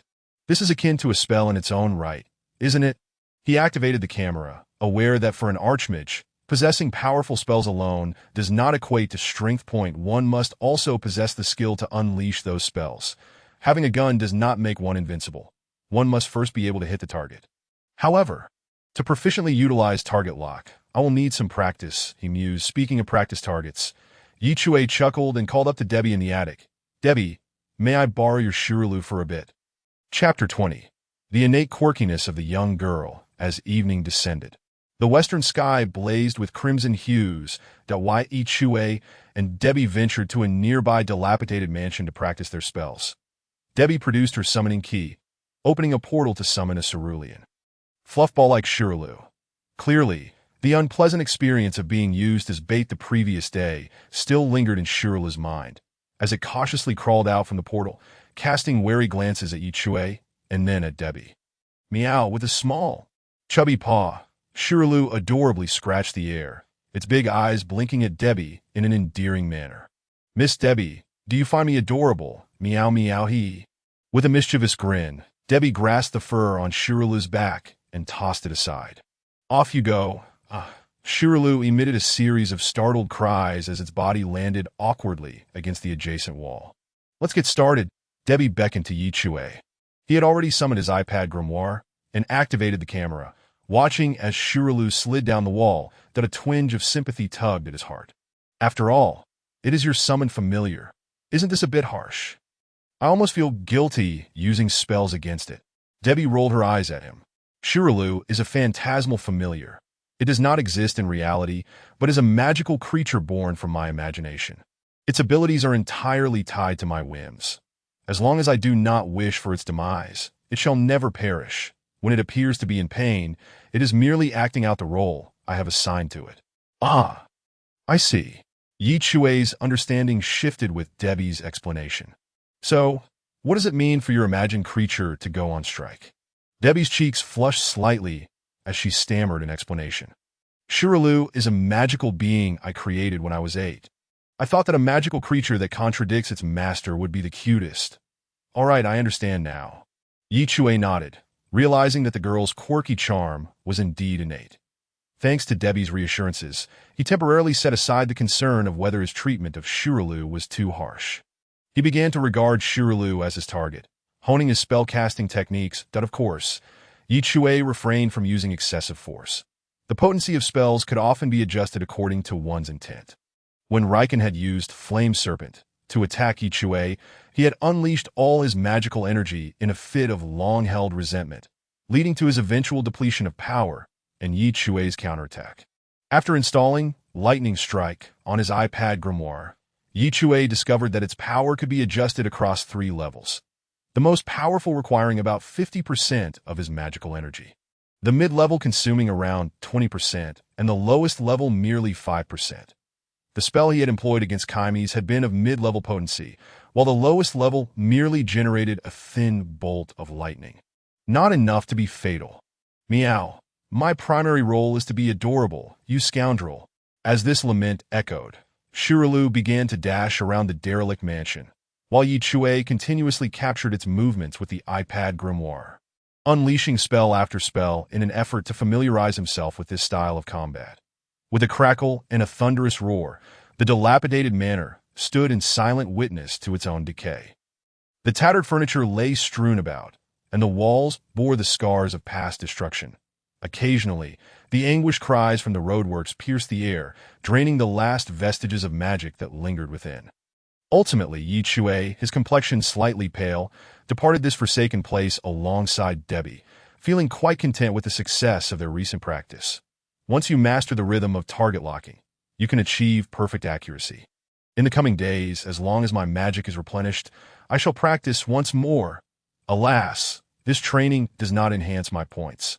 Engaging in combat would grant him points, yet what Chui required was not a plethora of spells, but rather a profound mastery of a singular incantation. After all, no matter how many spells one learns, the requisite magic to wield them must be present. Upon returning to the quaint wooden cabin, Chui was pleasantly surprised to find that the once disordered abode had been transformed entirely. The soot-stained walls, the muddy floor, and the chaotic array of dishes were all replaced with an immaculate order. Even the dining table in the hall was adorned with a sumptuous feast that appeared quite tempting. The versatile housekeeper, Afur, clad in a maid's uniform, stood respectfully at the door. Earlier, Debbie had summoned the capable housekeeper to tidy the residence. As they would be residing there for some time, upon seeing Chui and Debbie, she executed a noble bow, greeting them, "Welcome back, Miss Debbie." And someone? What does someone even mean? Chui thought, slightly taken aback. Regardless, well done. Afur. Debbie surveyed the surroundings with satisfaction and seated herself at the table that a large pot brimming with simmering soup sat invitingly before her. Taking a deep breath, she let out a contented sigh. "My favorite mushroom barley soup? Afur, please serve me a bowl." "Of course, Miss Debbie. Please wait a moment." With practiced ease, Afur ladled a bowl of the rich soup and presented it to Debbie. Chui also took a seat at the table and was suddenly overwhelmed with emotion. This was the life one would expect of a traveler from another world. Clean living quarters, meals served at will, and a lovely maid at their beck and call. He grinned at Afur and requested, "Please serve me a bowl as well." With a thud, Afur delivered a bowl to Chui. The soup splashing over the rim, Chui was momentarily speechless, recalling Debbie's earlier remark about Afur's aversion to men. However, he brushed it off. After all, the aloof maid had her own charm. He cheerfully scooped up a spoonful of soup and brought it to his lips, just as Debbie lifted her bowl for escapades. That moment, Chui couldn't help but reflect, "Ah, this is life then." Both Chui and Debbie simultaneously spat out the soup in shock. "So salty, so spicy," Debbie exclaimed, sticking out her tongue in exasperation. "Oh no, I completely forgot." Although Afur is adept at cleaning, sewing, and healing, she possesses one significant flaw: she cannot cook. And what else? Chui pushed aside his bowl, pressing Debbie for more information. Just then, Afur stood beside them, her voice icy as she questioned, "Miss Debbie and someone, are you dissatisfied with my culinary skills?" Turning to face her, they noticed she was holding a gleaming kitchen knife, gently stroking the blade with an unsettling smile. And her greatest passion is cooking. She will always seize the opportunity to showcase her culinary talents, Debbie continued, her face pale. Moreover, if her dishes are not fully consumed, she will not leave. Chui could only stare in disbelief. "Girl, do you summon spirits that are all this quirky?" Chapter 21. She is as unreserved as her bust in the ruins of the Wealth Goddess Temple on the southern outskirts of Stan Town. The old Archmage Merlin stood amidst the debris, his spellbook floating around him. His fingers occasionally glided over the pages, igniting spells and magical circles, while arcane symbols flickered in the air around him. That a simple awning had been erected nearby, beneath which sat 2 chairs and a table. Currently, the town's mayor, Cass, occupied one of the seats. That on the table lay a fruit platter and a bottle of red wine from the Western Hills, the deep crimson liquid already poured into a glass. Cass lifted the glass to his lips, taking occasional sips while gazing expectantly at the old archomage. It had been 7 days since they uncovered the potential coordinates to the divine ruins. And today marked the day Chui and Raikan would commence their duel as the mayor of Stan Town. Cass found Chui and Debbie to be intriguing individuals and had taken the initiative to investigate their backgrounds over the past few days. He knew that the young summoner had seemingly appeared out of nowhere in Stan Town, her identity shrouded in mystery, yet she was closely linked to Chui. How strange it was that a girl in this day and age displayed such a lack of decorum. Cass, now in his 30s, remained single. Clarifying Chui's background was considerably easier. An orphan with notable magical talent, he had been taken in by an elderly man. However, when he awakened, he received a tattered, thin spellbook with a white cover, reputed to be the most inferior of its kind. Yet, it seemed he had not become the worst mage after all. Cass was also aware of the duel between Chui and Raken. Such novice duels occurred regularly in Stantown, and to him, they resembled mere games. Yet, due to Chui, he found himself unexpectedly intrigued. "Let us go watch. Perhaps it will yield some surprises." Cass made his decision, downing the last of his wine before standing and beckoning for his great sword, which flew back into his grasp that he skillfully slung it over his shoulder and exited the humble wooden shelter. Merlin should soon unlock the coordinates. Taking advantage of this duel, I can spread the word about the divine ruins and prepare everyone for entry. Cass mused to himself. The impending duel of the most supposedly incompetent mage in history had garnered considerable attention in Stantown, and the details of the time and place were widely disseminated. Thus, when Chui and Debbie arrived early at the small square outside the mercenary guild, they found it teeming with people. Some vendors had even set up their stalls, transforming the area into a bustling marketplace. "You should understand how scarce entertainment is in this town," remarked Ross, clad in crisp armor and possessing long legs, as he approached Chui with a smile. "Everyone is eagerly anticipating your bloody clash with Raken." Chui rolled his eyes. "Had I known this would happen, I might as well have sold tickets. I could have made a fortune." "You don't seem too nervous," Matt chimed in, joining Ross, with Harley and Gaten trailing behind. Today, Ross's mercenary team had deliberately refrained from taking on any tasks to support Chui. "Under my guidance, he has undergone rigorous training these past few days. Rest assured, defeating Raken will be no issue," Debbie proclaimed, her cheeks flushed with enthusiasm. She casually draped an arm over Chui's shoulder, an action that undeniably conveyed intimacy. However, neither Ross nor the others, including Chui and Debbie, paid it much mind, as they had long assumed the two shared that kind of relationship. This, of course, was a misconception. Debbie and Chui had only known each other for a week, and her friendliness stemmed from her innocent understanding of gender dynamics, treating all companions with the same unreserved openness. However, you should still exercise caution. That mage named Raken has been training diligently these past few days. I've heard that the Minotaur Magic Guild has been assisting him with some specialized training," Ross advised seriously. "They clearly hope to recruit Raken into their guild, that I understand." Chui nodded. He was aware that Ryan had initially wanted Raken to join the guild, but after Chui had bested him, Ryan perhaps orchestrated this duel merely to restore Raken's pride or for the sake of amusement. The victor would gain admission to the Minotaur Magic Guild. It appeared fair on the surface. Yet it was, in truth, quite inequitable, as the guild members were secretly bolstering Raken's power, a scenario Chui had anticipated. However, he remained unfazed at why Chui glanced around. Neither Raken nor the Magic Guild members had yet arrived. "You must be the illustrious Mr. Wade," a somewhat slick voice suddenly called out beside him. Chui turned, surprised to find a young man in a white robe. Floating before him was a blue-covered spellbook. "My name is Green, a member of the Blue Horn Magic Guild." "Surely, you've heard of me," the young man said with a smile. I'm afraid not." Chui expressed his regret, his gaze fixated on the emblem emblazoned upon Green's white robe, a blue horn, the insignia of one of the three most powerful magical guilds in Stantown. Green immediately donned a look of defeat, but soon regained his excitement. "It matters not if you are unfamiliar, for you shall soon remember my name. I am the house, setting up the betting on your duel with Raken. What say you? Care to place a wager yourself? I have been observing you, and you clearly exude confidence." "Betting on the house?" Chui was taken aback. Ross leaned in to whisper to Chui. This Green is quite a notorious figure in Stantown, that he awakened a rare form of spatial magic, yet squandered his talent entirely on gambling, often resorting to magical deception. Consequently, every gambling house in Stantown has barred him from entry, forcing him to operate his own betting house, but he is practically indispensable whenever such duels occur.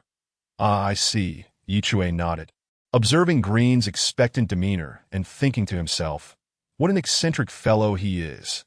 However, as a model youth, Chui had always kept a respectful distance from matters of gambling. He had no intention of squandering his gold on such frivolities. Thus, he instinctively shook his head. "I believe gambling is best avoided. We read betting all in on you winning." Debbie exuberantly interrupted Chui, promptly producing her coin pouch from a small bag at her waist.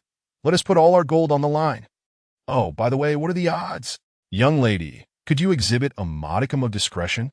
Here are the odds. Green cheerfully produced a sheet of paper and handed it to Debbie, clearly perceiving the petite girl as an easy mark. Debbie took the paper, and Chui leaned in to inspect it, noting the various betting options and their corresponding odds. The script was in the language of this world. However, the original Wade had acquired some knowledge and could read. So though it was somewhat challenging, Chui had no major difficulties deciphering the text that if Reikin won, the odds were 1.5 that a tie 1.2, but the odds for Chui's victory were rather exaggerated. 1.5. Though Chui was not particularly concerned about this, he nonetheless rolled his eyes at Green, incredulous that he inspired such a lack of confidence. Green remained all smiles. Rest assured, my betting house is above reproach. Settlements are made immediately following the duel. What do you say? His eyes sparkled as they fixated on the coin pouch in Debbie's hands, concocting phrases to entice her to part with her money. However, he soon realized he was overestimating his charm. Wow. 1-5? Debbie's eyes sparkled even brighter than Green's, as she eagerly emptied her coin pouch, then turned to Chui. Where's your money? Hurry up and fetch it. We can't pass up such a lucrative opportunity. 1 gold coin could turn into 5. Debbie's reaction sent Green into a frenzy of delight. If only everyone were as gullible as her. He would have struck it rich long ago. The girl's response was so natural, as if it was a foregone conclusion that Chui would triumph in this duel, with no possibility of mishap. Chui hesitated, contemplating at least feigning some uncertainty. But in the end, he decisively retrieved his coin pouch. After all, he had confidence in his own abilities. Hearing those odds, the golden coins seemed to cascade before him. Is this not the mindset of every gambler? Yet he harbored a slight concern about potential deception lurking within, glancing sideways at Ross. Ross replied, though Green is notoriously reckless in his gambling, with a history of cheating, he has maintained a decent reputation since running his own betting house. He likely won to default, but Wade, you must think this through. I've already made up my mind. Chui nodded, pouring out the gold coins from his pouch and combining them with Debbie's. After deducting expenses, they had 7 gold coins remaining. Debbie placed all 7 on Chui's victory, her face radiating joy as if the 35 gold coins were already within her grasp. In this world, 1 gold coin, if spent frugally, could sustain an average family for an entire year.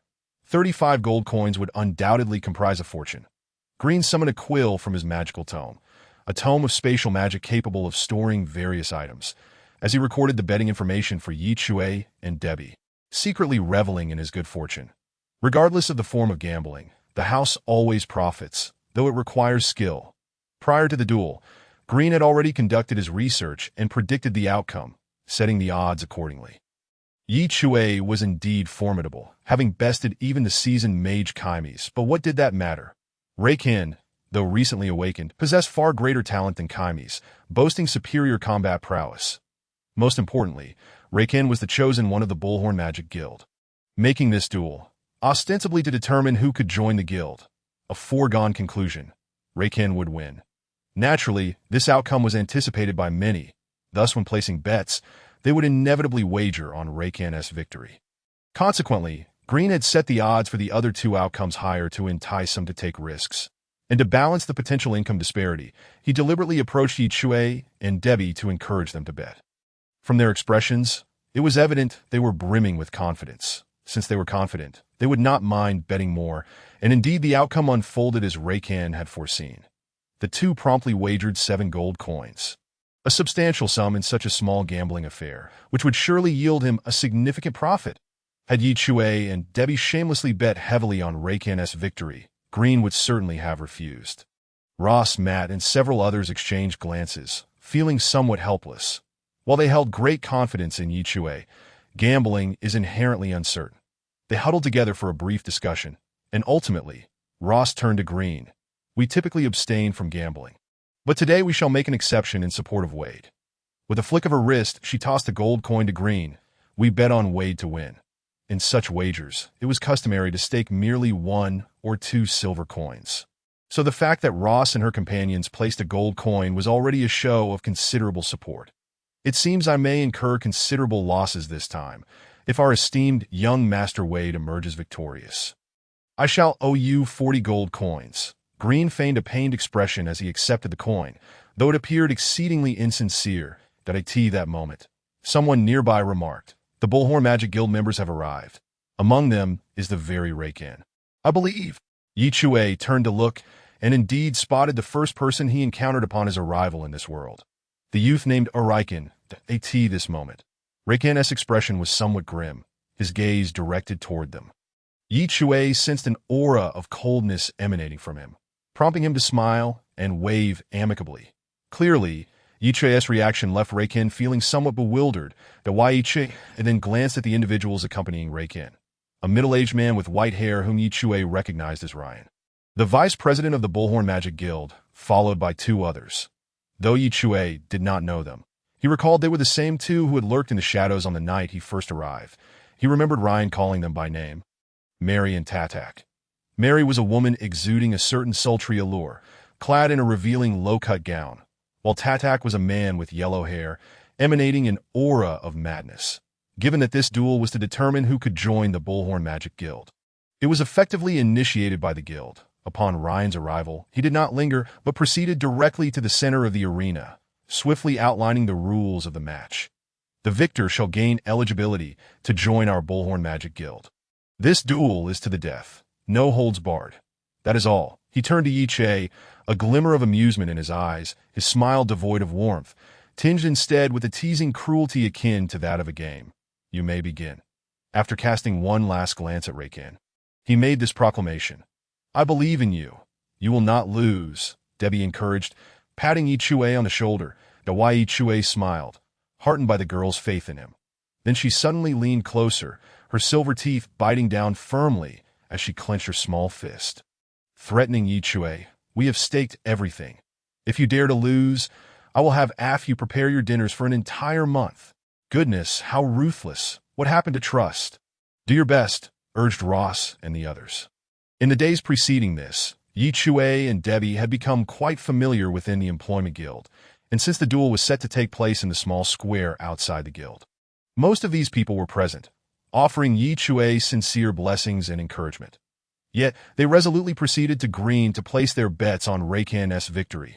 Blessings are one thing, but one must not be unkind to their finances. Right?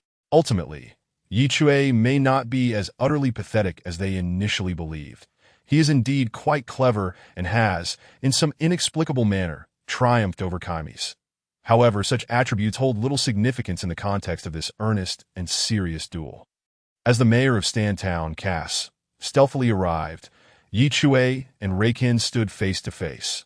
Chapter 23. A Duel Without Suspense. I have pondered this for quite some time, though we were likely quite familiar with each other in our childhood. Even naively proclaiming our future as companions in adventure, that we should have been close friends. Therefore, I fail to comprehend, although I was later adopted, and perhaps you harbor envy or jealousy, could it truly warrant such hatred towards me? Chui inquired slowly, his voice laced with confusion. The reason he traversed into this world was that the original Wade had perished due to Reikan's assault, resulting in Chui taking over his body, that he ought to be grateful to Reikan. Yet, in searching through Wade's memories over the past few days, he has been unable to decipher the root of Reikan's intense animosity. Was it merely because he was adopted? That reason seems rather unconvincing. Why do you feign ignorance? Reikan retorted coldly, his voice sharp, his eyes tinged with red, whether from sleepless nights or the surging anger within him, that he waved his hand, and his grimoire materialized before him. You know precisely what you have done. Anyone uttering such lines must have some hidden agenda. Chui similarly gestured, summoning his grimoire to his side. Then, the series of events he had encountered numerous times in recent days unfolded once more. The Magic Emperor's PY. Is this truly his grimoire? Initially, I was skeptical when I heard someone awaken the most abysmal grimoire in history. But now I am compelled to believe. So small, so thin, and so tattered, devoid of a cover, leaving only blank white pages. Can such a grimoire even cast spells? I heard this brat defeated Chimes and sent him to prison. I suspect it must be a fabrication. Thankfully, I wagered all my possessions on that Reikan. The outcome of this contest is a foregone conclusion. Most members of the Mercenary Guild had witnessed Chui's grimoire. Yet the crowd also included onlookers from other regions. such as those from larger magical guilds or mercenary groups like Green, who displayed mocking expressions and derisive laughter. This duel was perceived by all as devoid of suspense. Standing nearby, Debbie shared a similar sentiment, though her belief in the lack of suspense stemmed from her unwavering conviction that Chui would undoubtedly prevail. She retrieved a bag of snacks from her purse, beef jerky, somewhat tough yet palatable, and began to indulge happily. Whoosh! Raikin swiftly flipped through the pages of his grimoire, and waves of searing heat emanated from before him. Flames ignited in midair, as if conjured from nothingness, resembling a fiery flamethrower, and those flames surged toward Chui's form. He quickly staggered back several paces, nimbly dodging to the side to end his battle against Kaimi's 6 days prior. Chui had discovered that activating the iPad grimoire's camera allowed him to lock onto a target. He had been practicing this new ability diligently in the days since. Strangely, however, he did not activate the camera now. Boom! Flames continued to burn around Chui, his guardian passive ability activated once, blocking a flame that nearly grazed him, but this consumed 5 of his magical power. Raikin was evidently aware of certain details regarding Chui, knowing that his grimoire had also grasped the element of electricity. Thus he sought to maintain distance between them. The flames fell to the ground, but did not extinguish, transforming the small square into a fiery inferno. Chui felt a modicum of pressure, although Raikin had awakened his grimoire for less than 2 months. The sensation he conveyed was considerably more formidable than that of Kaimi's. This was not merely due to Kaimi's blue-covered grimoire, but because Raikin possessed a natural aptitude for combat, a talent that transcended mere skill. It was a state of mind. Kaimi's had dismissed both Chui and Debbie, yet he had needed assistance when confronting Chui. Therein lay the disparity. Yet it was merely a hint of pressure. For Chui, it posed no significant issue. Is he merely going to run around like a rat? A golden-haired man named Tatak shouted, his laughter shrill and grating. I wager he will soon be reduced to ashes by that Raikin. I can't believe I once held any expectations for him. Didn't he supposedly eliminate a sorcerer who had awakened for years prior? Why is he proving so ineffectual now? How tedious this game is, sighed Wind, a lethargic figure named Mary. The duel organized by Ryan was merely an entertaining diversion, and though she had a modicum of anticipation, it now felt far less engaging than she had imagined. I hope Wade meets his end in a visually spectacular manner, Ryan remarked cruelly. The original Wade, due to the concentration of magical energy within him, had been regarded as a coveted asset by their guild and several others, leading to private disputes over him. Yet, Wade ultimately proved himself a failure, and this disappointment birthed a fury within Ryan directed at Chui. Is evasion your only tactic? Where do you intend to hide? Raikin suddenly bellowed, as the flames he perpetually conjured consumed the small square. Accompanying his shout, he turned the pages of his grimoire, activating another spell, Flame Serpent, with a roar. The flames surrounding the square intensified, merging into a colossal serpent of fire that now coiled around Chui. Realizing he was ensnared by flames, Chui narrowed his eyes slightly. It seemed that Raikin had indeed made considerable advancements in preparation for their duel, as he had not anticipated the Flame Serpent spell could be utilized in such a manner. This sight caused those concerned for Chui to break into a cold sweat. Only Debbie, with her mouth full of jerky, stared wide-eyed, akin to a moviegoer witnessing a gripping scene. Impressive, Tatak's voice rang out, sharp and arrogant, that it appeared the duel was nearing its conclusion. However, at that moment, only a few, such as Cass standing at the periphery of the audience, perceived something amiss, their faces displaying hints of astonishment. In the next instant, that astonishment spread rapidly through the hearts of all present. Sizzle. A somewhat jarring sound suddenly resonated, akin to splashing water onto a burning pyre. Yet what was extinguished was not the flames, but a fiery serpent. Billowing clouds of steam erupted skyward, and amidst the mist, Raikin's fire serpent was swiftly extinguished, replaced by a serpent of water now entwining Chui's form. A basic attack spell, Water Serpent Dance. Water element. Tatak, who had previously shouted impressive, gasped in disbelief. His grimoire has also mastered water element magic. Impressive. Debbie swallowed her food and shouted with all her might. Chapter 24. who claims his grimoire is the most abysmal in history. Chui's peculiar grimoire initially exhibited what appeared to be a spell resembling a shield of light, a spell he dubbed Guardian. Many believe this to be a light element spell, thus inferring that Chui's grimoire belonged to the light element. However, as Chui's grimoire later revealed an understanding of the electric element, many began to speculate it was dual elemental, light and electricity. Yet now, facing Reikan's flame serpent, Chui unexpectedly unleashed water magic employing water serpent dance. Consequently, was his grimoire in fact a tri-elemental grimoire encompassing light, electricity, and water? At that moment, the bodies of all present stiffened, reminiscent of the moment just days prior when Chui had suddenly revealed to Debbie his proficiency in water magic, causing her to freeze. In unison, everyone shared a sentiment of astonishment. Goodness, could it truly be that his grimoire is the most abysmal in history?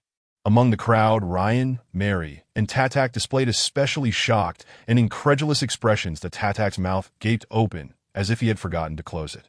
Drool trickling down the corner of his mouth. Oblivious to his own madness, that I in the atmosphere of astonishment. Standing within the water serpent, Chui gazed at his iPad grimoire, his fingers moving swiftly as he activated a spell from the desktop. Map navigation. The screen transformed into a map, enlarged to its fullest, revealing a simplified view of the square. The light point representing Chui stood at the center, while all others appeared as individual dots. Among them, perhaps due to the grimoire sensing Reikan's hostility, the dot representing Reikan glowed red. Additionally, a faint yet clearly visible, slender entity coiled around Chui's light point. That was the water serpent summoned by Chui's magical power. Chui's lips curled into an intriguing smile as his fingers glided across the screen, causing a slender entity representing the water snake to swim across, darting towards the red that symbolized Rukin. This was a fascinating discovery Chui had made in recent days. Upon activating the spell, Dance of the Water Snake, he realized that with the aid of the map, the spell's attack mode could be transformed into an experience reminiscent of the classic snake game. The roaring water snake, as thick as a human waist, began to spiral and charge at Ruikan, a fire element mage. Rukin was inherently vulnerable to water, and upon sighting the water snake, he was engulfed with an overwhelming dread, causing him to falter in his stance that he began to panic, attempting to evade. But the water snake relentlessly pursued him, that in his haste, he stumbled and fell, scrambling back to his feet and continuing to dodge. Yet he was utterly unable to escape the menacing presence of the water snake. This scene left the onlookers astounded. The dance of the water snake was not particularly difficult to learn. Yet mastering it completely was an arduous task. Summoning a water snake and utilizing it for combat required an adept control of its movements, transforming it into a living serpent. Although Kaimes possessed a limited repertoire of spells, his water snake magic was renowned, and he had previously used this very magic to attack Chui. Yet now, how could it be that Chui's water snake magic appeared to rival Kaimes's?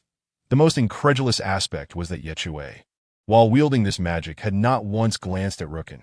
His gaze remained fixed upon his spellbook. The duration of the fight was fleeting, yet many suddenly realized that what they had previously dismissed as the most inferior spellbook in history might, in fact, be anything but, quite the contrary. It could be a treasure that a mage relies on their spellbook as a conduit for casting magic, while a mage's innate talent may play a role. The quality of the spellbook ultimately dictates everything. Thin, small, and tattered, with a white cover, this was the impression everyone had upon first encountering Chui's spellbook. Yet in truth, due to the limitations inherent to the spellbook itself, no one had ever truly discerned what it was like to outsiders.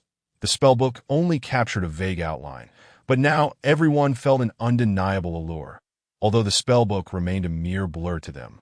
Its flowing lines, harmonious proportions, and artistic appearance seemed exquisitely beautiful. With a thunderous crash reminiscent of a dam breaking, the fleeing Rukin was ultimately cornered by the water snake. The colossal, terrifying creature opened its gaping maw and, from above, swallowed Rukin whole. This moment did not evoke the expected visceral horror, but still bore an air of cold cruelty. Through the body of the water snake, one could faintly discern Rukin struggling within, and it appeared that this duel had lost much of its suspense. However, when Chui lifted his gaze from the screen, his brow furrowed slightly. Inside the water snake, Rooken's body suddenly flushed a vivid crimson. The color of flames. He had conjured fire within the confines of the water snake, the flames swirling around him to form a protective barrier. Chui could even feel the water inside the snake rapidly heating to a boil under the flames. Vaporizing, bubbles began to form on the snake's exterior, as if afflicted by some grotesque ailment. Then, with a resounding explosion, the water snake erupted, mist billowing outward. When water vaporizes, its volume expands, a simple principle. Thus, Rooken shattered the water snake. As the water snake disintegrated and the water splattered around, some droplets landed on the spectators, eliciting startled gasps, for the water was nearly as scalding as boiling water. Amidst the thick steam, Rooken let out a roar. His body enveloped in flames as he surged forth, appearing even more ferocious. This spectacle left many astonished. Unexpectedly, Rooken, once consumed by the water snake, had managed to reverse the situation. Enraged, he charged toward Chui. Perhaps taken aback by the sudden turn of events, Chui made no attempt to evade, allowing Rooken to approach him unimpeded, the flames once again manifesting before Rooken. He is bound to lose. Green, who had placed bets on the duel, felt a quiet relief wash over him. He had set the odds favoring Rooken, keen to profit. Should Chui emerge victorious, he would incur significant losses, a scenario he desperately wished to avoid. Now, as Rooken approached Chui during his moment of distraction, flames prepared to unleash their assault. Green believed the duel was nearing its conclusion. Rooken shared this sentiment, grinning wickedly as he declared, "You have lost." Came Chui's response, a mere chuckle. Now, Rooken stood less than 2 meters away from him, a perfect distance. In the next moment, blue lightning surged from Chui's spellbook, swiftly striking Rooken. His still damp garments crackled with a sound as Rooken's body convulsed oddly, the flames he summoned dissipating into the ether. His bizarre movements resembled a comical dance. Before he collapsed to the ground with a thud. Was this the conclusion of the duel? Chapter 25. I shall refuse you. The duel was brief, yet exhilarating. Prior to the battle, Chui's spellbook had been regarded as the most worthless. However, as the duel concluded, many found themselves inexplicably drawn to that thin, small, tattered white-covered spellbook. After a few moments of stunned silence, a jubilant "oh yeah" from Debbie ignited the crowd into a frenzy that in the preceding 10 days. Chui had become a topic of conversation among many. That mage named Wade awakened the most pathetic spellbook in history. He dares to challenge a mage with a green-covered spellbook. What a fool! Such discussions were rampant. Yet now, with the dust settled, the outcome was entirely unexpected, leaving many astonished. It also stirred a sense of regret. Most had wagered on Rooken's victory, that of course, the one most pained was the bookmaker, Green, that as soon as he confirmed Rooken's defeat. Debbie, after a brief cheer, hurried over to the dazed Green, eagerly extending her small hand. The odds were 5-1, right? We wagered 7 gold coins, right? So you owe me 35 gold coins, correct? Listening to this rapid-fire string of questions, Green felt on the verge of tears. That in the gambling industry, the only consistently profitable role is that of the bookmaker. Green had previously enjoyed profitable ventures. Yet this time, 35 gold coins was an enormous sum, one that would leave him financially devastated. Trembling, Green produced his coin pouch, emptying nearly all its contents onto the table, and retrieved a few more coins from the spellbook, ultimately presenting 35 coins to Debbie. He let out a heavy sigh of relief, only for Ross to approach him, hand outstretched. We bet 1 gold coin, so you owe us 5. This time, Green truly felt tears welling up. I can't believe Wade has become this formidable, Ross exclaimed in disbelief. Distributing the 5 coins among Hallie and others, she had never realized that earning money could be so effortless. Patting Debbie on the shoulder, she remarked, "It seems we owe you and Wade a drink tonight." "Drinking can wait," Debbie replied, carefully placing each coin into her pouch, her words contradicting the sentiment. "Wait," Ross blinked in confusion. Debbie pointed toward Ryan and the others across the way. "The matter isn't over yet. This duel was originally intended to determine whether Chui or Rooken would qualify to join the Minotaur Magic Guild. Now that Chui had defeated Rooken, it was only fitting that he was granted the opportunity to join the guild." Ryan, Mary, and Tatak exchanged solemn, astonished glances. The result was far from what they had anticipated. They had initially chosen Rukin as the candidate to join their guild, viewing this duel more as a game or a ritual point 10 days prior. Chui had soundly defeated Rukin, leaving them feeling humiliated. And they believed Rukin needed to reclaim his honor to be readmitted to the guild. However, the reality and outcome had taken them by surprise. Exchanging knowing glances, the three realized that allowing Chui to join their guild was not merely a good choice but the best one. Should news of this duel spread, Chui would undoubtedly become the talk of the town.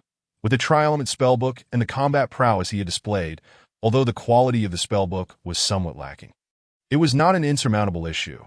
Though he might not reach the pinnacle of success, he would certainly become a mage who could not be overlooked in the future. Thus, the trio swiftly reached their decision. Ryan stepped forward with a smile. Standing before Chui, he grinned and proclaimed, "Congratulations!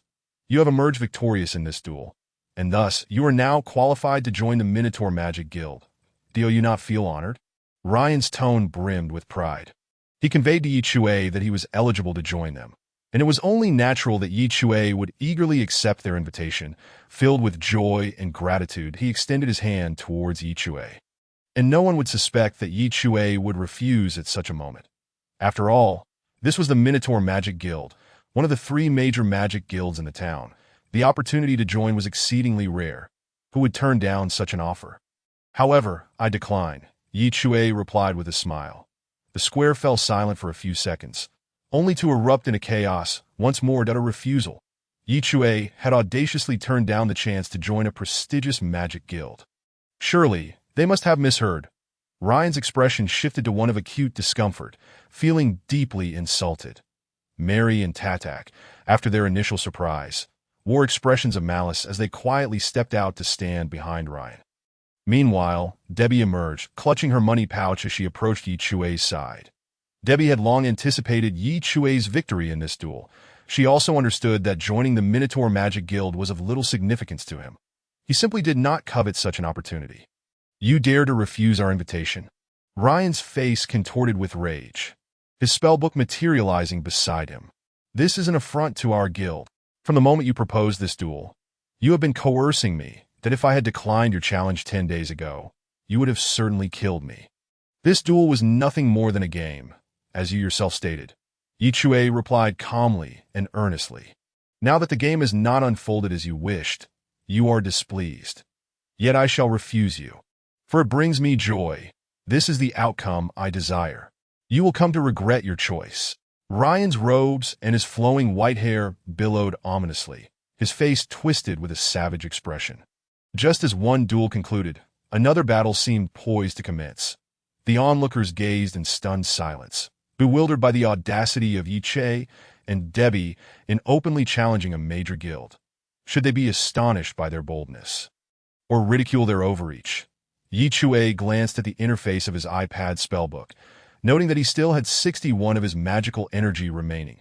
During his earlier battle with Riken, he had been careful to conserve his magic. He refrained from activating the camera for this very reason, as it consumed significant magical power. After all, his awakening was still relatively recent, and his reserves were somewhat limited. Now, however, he activated the camera. "Regret? You, the Magic Emperor, should think again," Chui exclaimed, employing the local expletives of this world. From the outset of the battle, he had known that his greatest adversary was not Riken, but the threat that would emerge following his public refusal of the Minotaur Magic Guild's invitation. Since agreeing to this duel 10 days prior, Chui had never entertained the idea of joining them. Initially, he had contemplated accepting the challenge or joining them only to seize an opportunity to escape. But now, with Debbie as his assurance, he resolved to test his mettle against Ryan that a new battle was about to begin. Similar to the previous duel, many spectators believed this would be a one-sided encounter.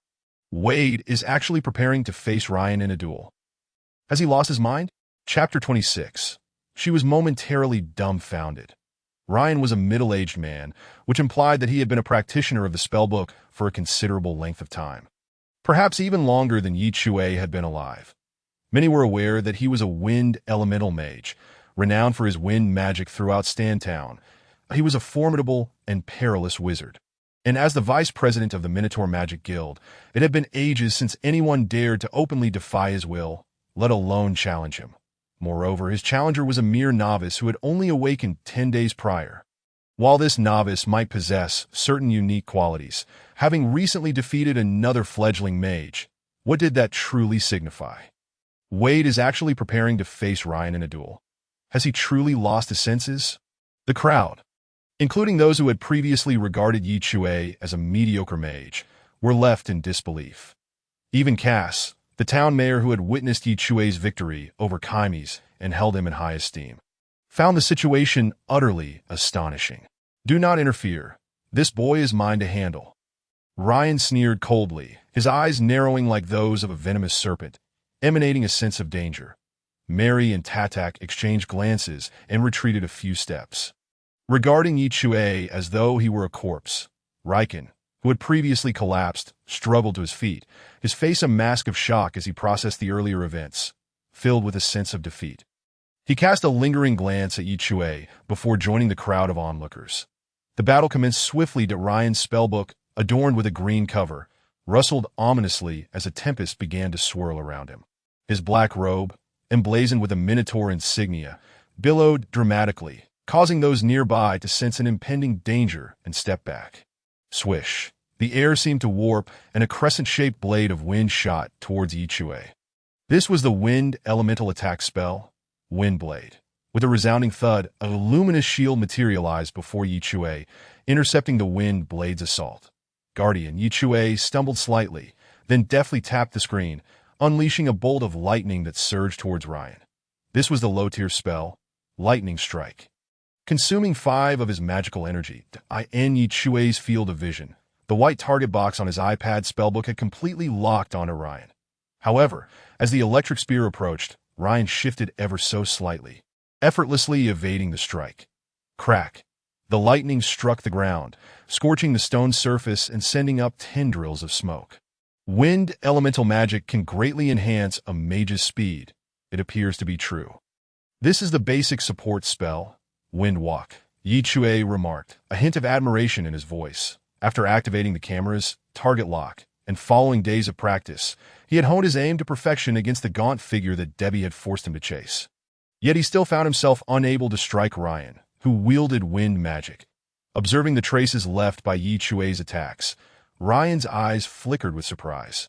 He had not expected Chui to possess knowledge of the electric element's basic attack spells. Though he had evaded the previous strike, it had still posed a considerable threat, indicating that he should take this duel more seriously. Crackle. A new bolt of lightning erupted from Chui's spellbook.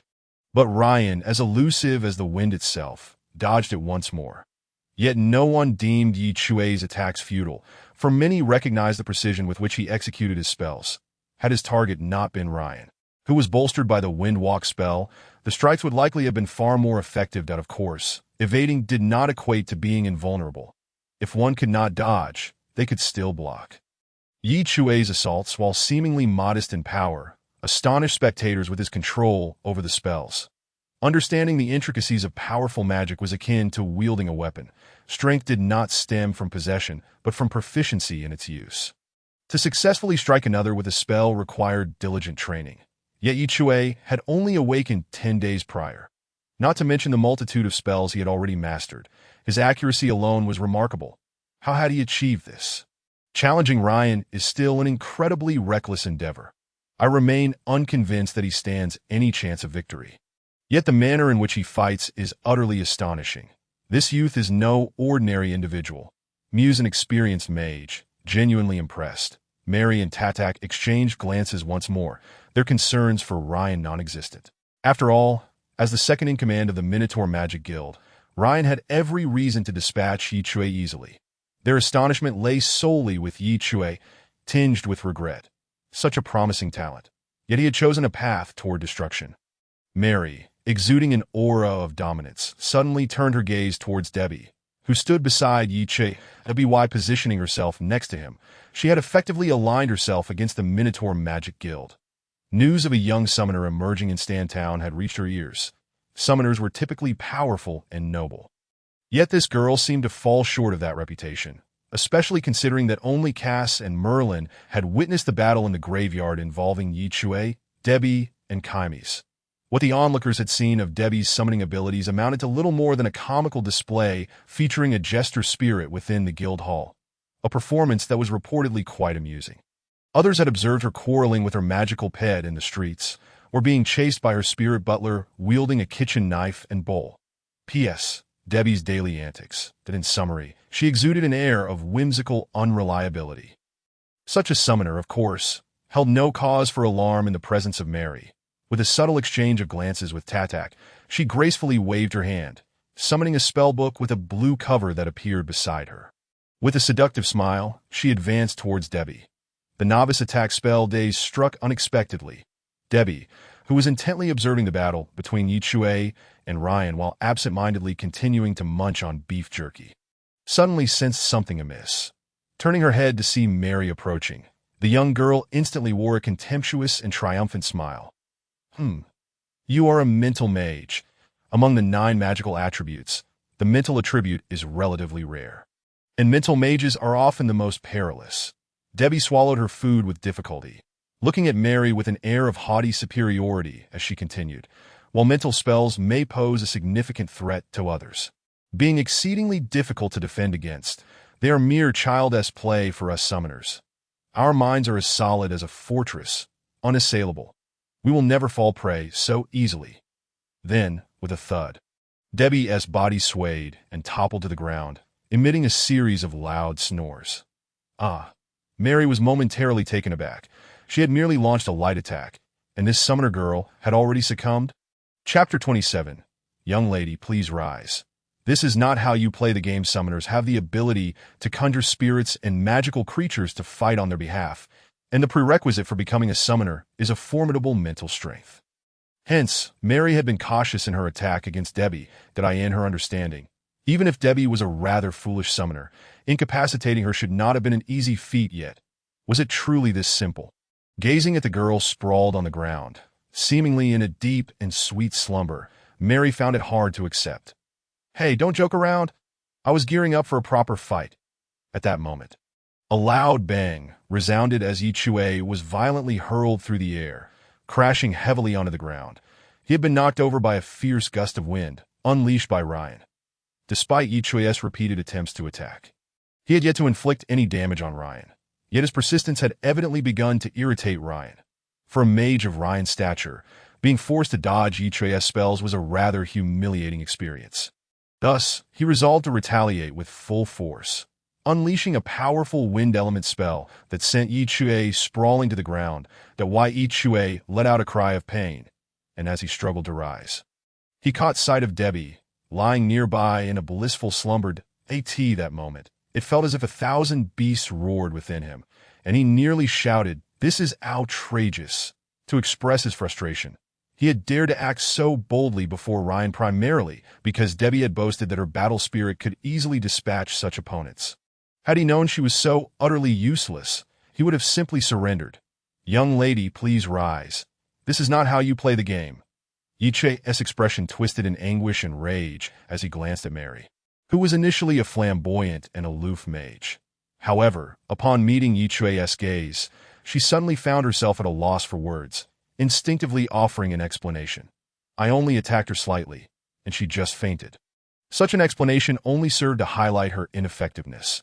Though Chui was seething with rage, he understood that anger would be futile at this juncture, so he swiftly composed himself. He cast a glance at Debbie, who lay blissfully unaware, her small mouth smacking as if dreaming of delectable snacks. With fingers deftly tapping on his spellbook, he stood up to face Ryan. Ryan exuded a powerful aura, the turbulent winds swirling around him. His white hair and black robe billowing with a fierce rustle. One hand rested upon his spellbook, its pages flipping rapidly, and a cold, sinister smile graced his face as if he were selecting the most suitable spell to unleash upon Chui, one that would be sufficiently potent and cruel to satisfy his desire for destruction. Soon he found the perfect spell, while Chui prepared himself. What was he preparing for? Chui did not harbor the expectation of defeating Ryan in a single blow, despite possessing the iPad spellbook as a formidable tool. He knew it was impossible to suddenly gain the strength to match a powerful mage like Ryan. Thus, before the battle commenced, Chui had set his goal, not to defeat Ryan, but to at least land a hit. Even in defeat, he wished to avoid a disgraceful loss, did he not? He glanced once more at the slumbering Debbie. Those afflicted by daze would fall into a deep sleep, one that could not be easily dispelled by mere shouts. They would have to rely on their own efforts to break the spell before its effects wore off. With a sigh, Chui acknowledged that while the girl indeed exuded an aura of unreliability, he had no choice but to trust her. What lay ahead would be exhilarating yet perilous. His gaze fixed on Ryan. A sly smile crept across his lips that in the next moment, Chui's body vanished. His disappearance was not truly an absence, but rather a manifestation of his newfound speed. The wind element auxiliary spell, Wind Walk, had been activated. Before the duel commenced, Chui had accumulated a total of 22 points, having garnered 15 points from his recent battle with Rookin and an additional 5 from the initial skirmish with Ryan. The installation of the Wind Walk spell required 20 points that Chui had long contemplated how to contend with the formidable wind element mage Ryan. Among the 9 magical attributes, none could completely counteract the wind attribute.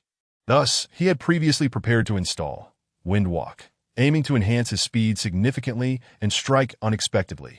The Wind Walk spell could dramatically increase one's speed, akin to granting a swift buff just moments ago. Ryan had employed this very spell to evade Chui's attacks. Now, with Chui suddenly wielding the same spell, he attained a speed like the wind. How is this possible? This is utterly impossible. Thoughts raced through Ryan's mind as Chui suddenly materialized before him. With a resounding thud, Chui's fist slammed into Ryan's abdomen. Speed augmented the force of his punch. And a mage's body is not significantly sturdier than that of an ordinary person. With the acceleration from Wind Walk, Chui unleashed his punch without hesitation. Caught off guard, Ryan emitted a muffled grunt. His feet nearly leaving the ground from the impact, but he staggered backward, collapsing to his knees. His face contorted in agony, as if his very organs had been displaced. Anger and shock coursed through him as he lifted his gaze. Chui's fingers swiped across the iPad spellbook's screen, seeking a powerful spell to unleash. But upon discovering that he had only one of his magical energy remaining, he sighed. His recent battle with Rookin had depleted nearly 40% of his magic, while his earlier skirmish with Ryan had also consumed a considerable amount. His magical energy was on the brink of exhaustion, and the spellbook would soon vanish to Chui felt the fatigue weighing down on him. Yet he stared at Ryan, who knelt before him, clutching his abdomen in pain. After a brief moment of hesitation, he grasped the edges of the iPad spellbook, swinging it with a loud crack against Ryan's forehead. He had always been a person of decisive action. Moreover, he had already confirmed that his spellbook was quite sturdy and would not easily sustain damage. It could very well serve as a makeshift brick. After all, it was the very object that had transported him to this world.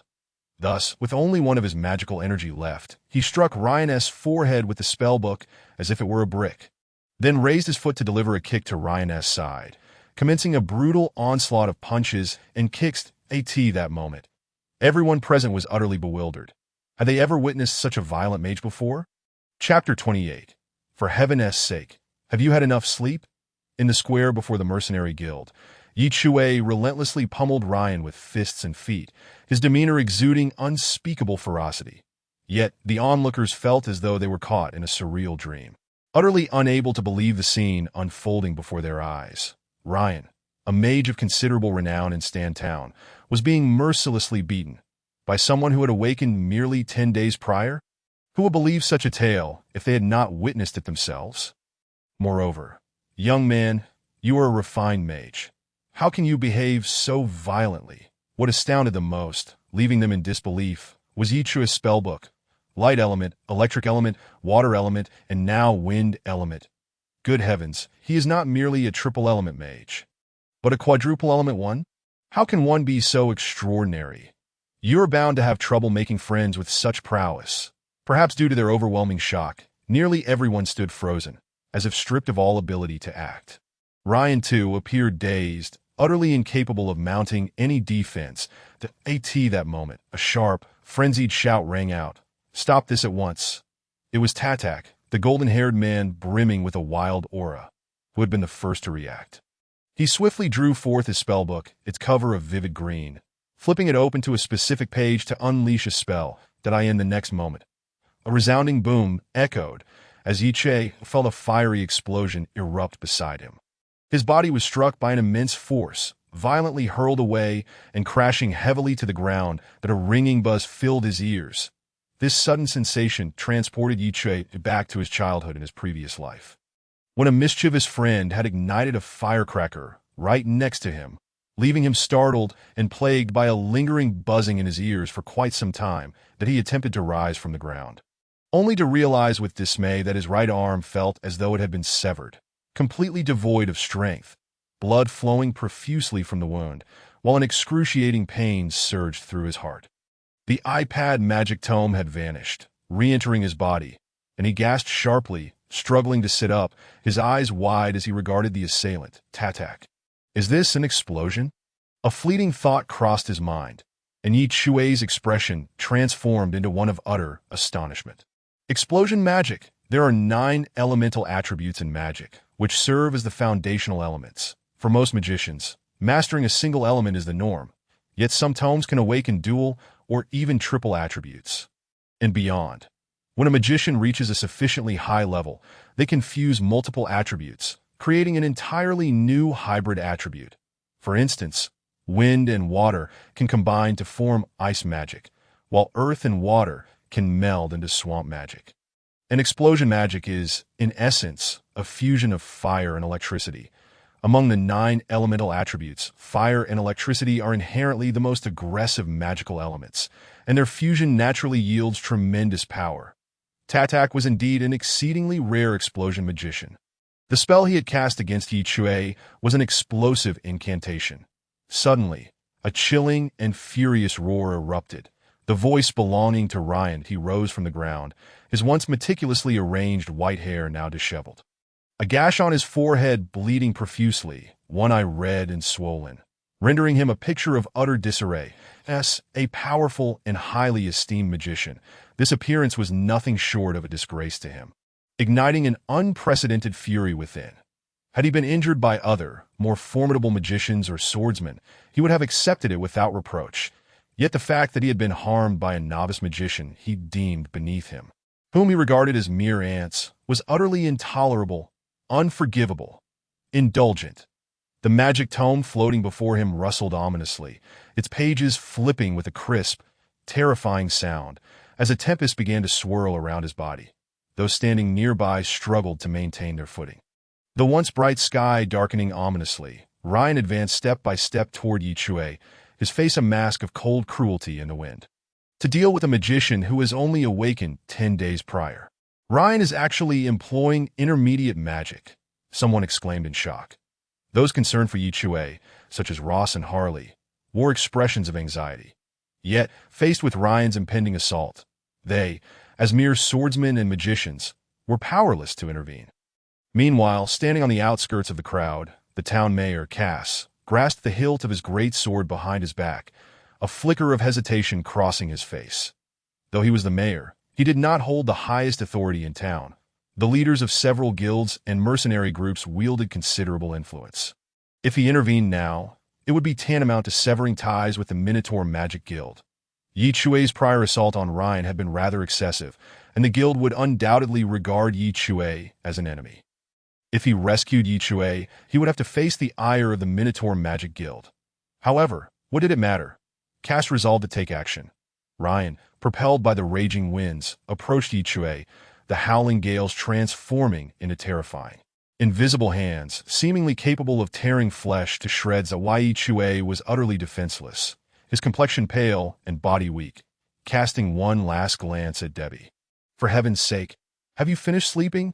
Debbie's long eyelashes fluttered slightly. Just as Cass raised his sword, poised to strike, a beam of golden light suddenly descended before Chui. Bang! It was the sound of wind pressure colliding that Ryan's contorted, furious visage shifted, his body instinctively retreating as the tempest dissipated into nothingness. Chui squinted, only to discover that the golden light was embodied by a female swordswoman clad in a golden battle dress. Her armor glimmered with the luster of gold, adorned with exquisite patterns. And her golden hair flowed in the breeze. She resembled a golden saint, exuding an air of unparalleled nobility. After forcing Ryan back, the golden swordswoman turned to face Chui. Her visage was strikingly beautiful, flawless, radiating an aura of cold pride, as if she were a monarch surveying her realm. Yet a faint smile of deference graced her lips, and with a graceful motion, she knelt before Chui, not in submission to him, but to Debbie beside him. "Miss Debbie, the spirit Gilga fights for you." The moment the golden swordswoman appeared, she captured the attention of countless onlookers. Upon hearing her words, everyone realized she was indeed Debbie's spirit. Shifting their focus to the girl named Debbie, she groggily rose from the ground, her eyes still heavy with sleep, a string of drool slowly trickling from her mouth. "Ah, what is going on?" Chapter 29. Your balance is insufficient. Please replenish your gold coins. In the square before the mercenary guild, silence reigned, a familiar occurrence for the day. All eyes were on the seemingly bewildered Debbie, each person's heart stirred with a strange sensation. Debbie scanned her surroundings, glancing at Gilga, then at Chui. Upon seeing the bloodied state of Chui's arm, she gasped in shock, as if awakening from a dream, finally comprehending the situation. "Have I been put under a spell and slept through everything?" She quickly sprang to her feet, casting a wary glance at the motionless Mary. "Damn it, I never expected such a powerful mental magician to be in this small town. I was careless, if I'm not mistaken. You must have used the intermediate attack spell, Silence of All Things." "Truly impressive," Debbie exclaimed, her words reflecting her surprise at such a potent spell being capable of rendering her unconscious. "No, it was a low-level spell, dizziness," Mary explained. "Haha, no need to be modest. I am a summoner. An ordinary dizziness is ineffective against me." Debbie defended herself cheerfully. "It really was dizziness," someone nearby confirmed. "Was it truly dizziness?" Debbie paused, momentarily stunned, but quickly adopted a knowing expression. "Impressive. You have honed the effects of dizziness to such a level. It seems you possess great potential in mental magic." "Actually, it was just the most ordinary dizziness spell," Mary continued to explain softly. "That's impossible. I am a summoner." Debbie persisted in her denial. Meanwhile, Chui struggled to rise, placing a hand on Debbie's shoulder. "Why bother with this? A summoner, utterly defenseless against low-level dizziness." "Oh, how fitting for you, dear girl." Noticing Debbie's intent to argue further, Chui swiftly interrupted her, directing his gaze toward the golden swordswoman standing nearby. "Is this the battle spirit you mentioned?" "Indeed," Debbie replied, pouting slightly. "Gilga, also known as the Platinum Knight." Gilga had already risen, bowing gracefully to Chui, her beautiful face then shifting to scan the surroundings. Her gaze landed first on Mary, then on Tatak and Ryan, before she spoke. "Miss Debbie, I sense hostility directed at you from these three. Shall I eliminate them for you?" Her words were delivered with such nonchalance, as if discussing an inconsequential matter. This left everyone astonished, particularly Tatak, Ryan, and Mary, who were engulfed in a storm of indignation. "Elimination is unnecessary. Simply teach them a lesson to deter future trouble." Debbie waved her hand dismissively, fully aware that the identities of Ryan and the other two were precarious, that if she were to kill them in front of everyone, she and Chui would likely find no foothold in Stantown. "Understood, Miss Debbie." Gilga nodded gently, her striking visage now fixed upon Ryan. Ross and the others hurried to Chui's side, aiding him to his feet, their expressions a mix of awe and curiosity as they regarded Gilga. Their perceptions of Debbie shifting dramatically. This girl could summon such an imposing spirit. Debbie leaned closer to Chui, casually inspecting the wounds on his body. "It seems rather inconsequential. Unfortunately, I cannot summon two heroic spirits at once. So let Afu assist you with your injuries later." "All right." Chui nodded, casting a glance at Gilgamesh. "Your combat spirit appears to be quite formidable." "Naturally. She is my most powerful spirit. The title of the Platinum Knight resonates throughout the entire continent," Debbie declared with pride, then turned her gaze toward Ross and the others. "Miss Ross, as a swordswoman, you must have heard of the illustrious name of the Platinum Knight Gilgamesh, correct?" Ross exchanged looks with Gayton, Harley, and Matt, and with a hint of awkwardness replied, "I apologize. But while I am quite attentive to powerful swordsmen, the name of the Platinum Knight Gilgamesh is unfamiliar to us." "What?" Chui's body stiffened involuntarily, a sense of foreboding rising within him, that he looked at Debbie with profound skepticism. "Young lady, do not let me down at this critical moment." Debbie appeared momentarily taken aback, seemingly unable to comprehend that Ross had never heard of the Platinum Knight Gilgamesh. How could this be possible? Her eyes scanned the faces of those around her, and from their expressions, she discerned a particular truth. Although they were astonished by the glimmering prestige of the Platinum Knight, they did not seem to recognize her. Could it be that people from smaller towns lack exposure? Debbie pondered, her small hand resting on her chin, her expression momentarily conflicted. I had hoped that summoning the Platinum Knight would leave everyone in awe. Just as Chui began to suspect that Debbie might be a bit of a fool again, Ryan, Mary, and Tatak convened, their expressions grave as they regarded the Platinum Knight Gilgamesh. Earlier, Ryan had unleashed a powerful spell, Wrath of the Gale, against Chui, yet Gilgamesh had effortlessly withstood it, indicating that this spirit was extraordinary.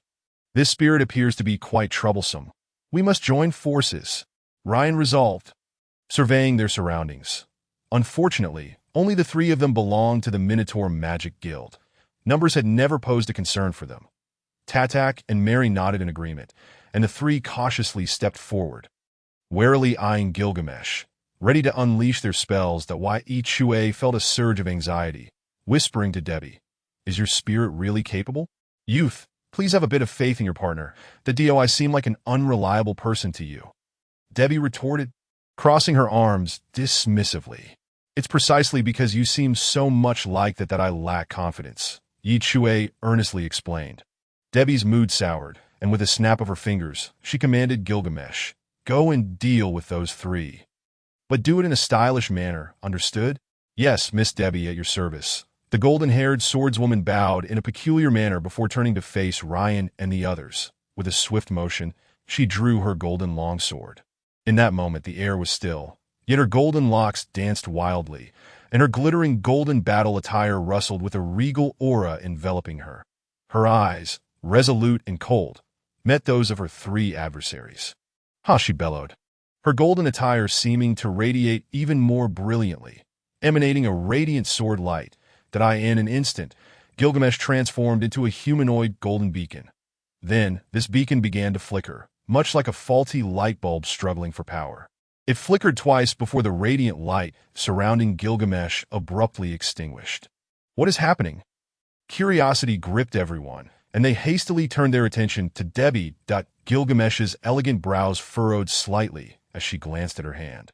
Then she sheathed her long sword and returned to stand before Debbie, uttering a statement that left Chui and everyone else around them utterly stunned. That it was something Chui could scarcely fathom. "I must respectfully inform you, Miss Debbie, that your balance is insufficient.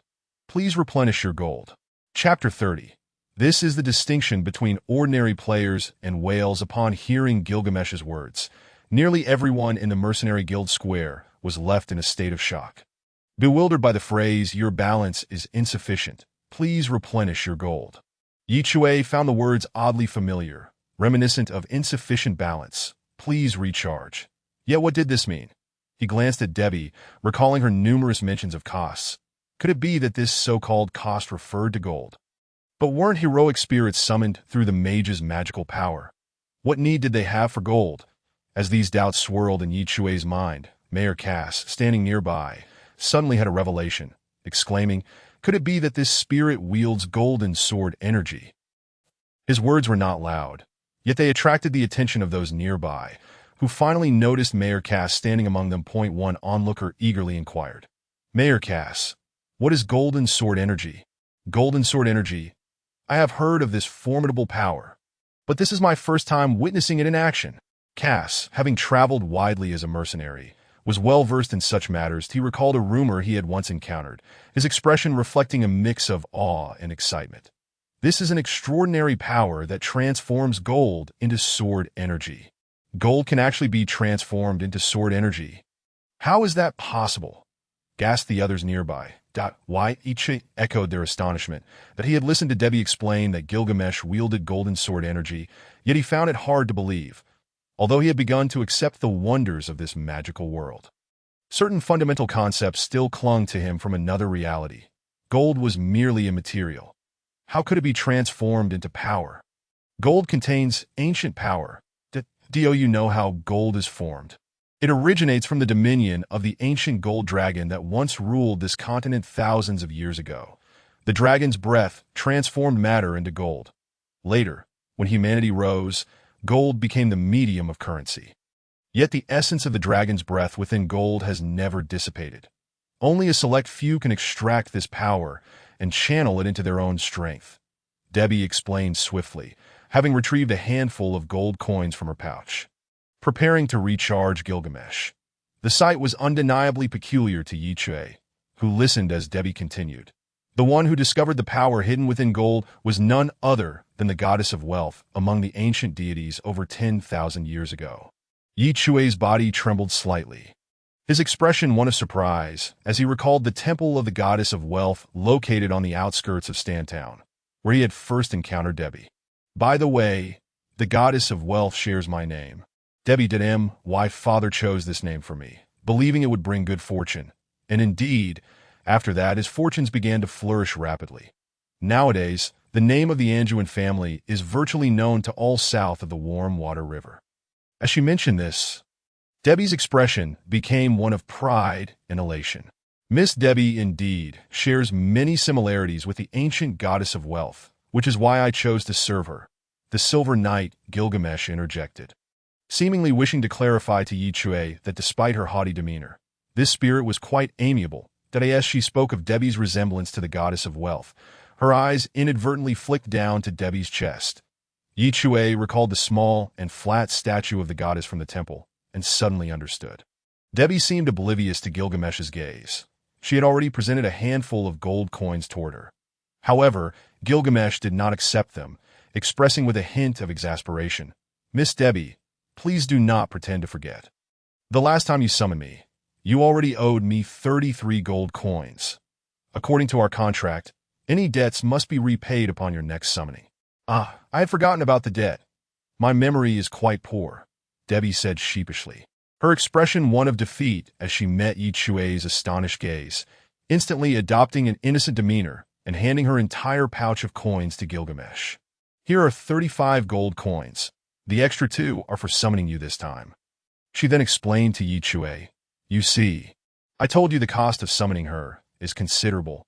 The notion of repaying debts as a cost diverged greatly from Chui's expectations, and to part with 35 gold coins all at once.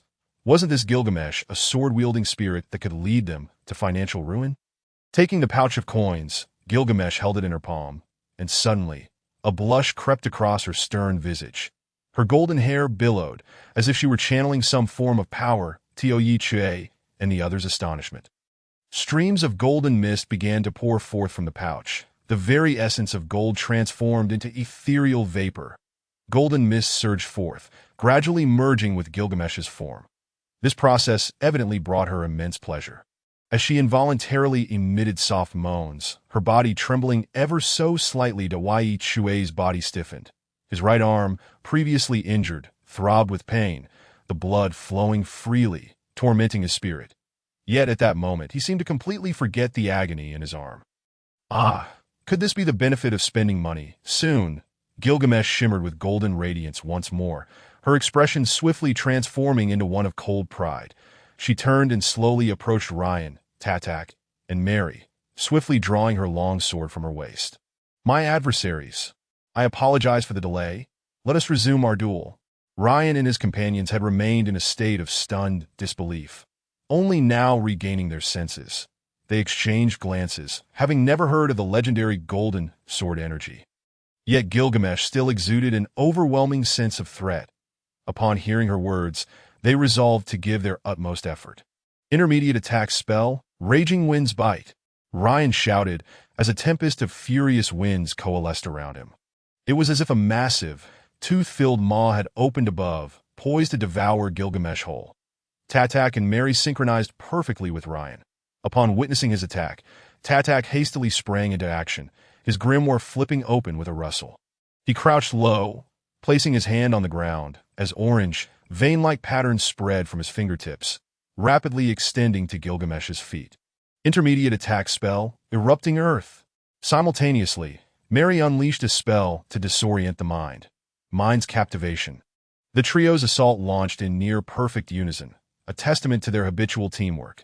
Mary aimed to daze their foe.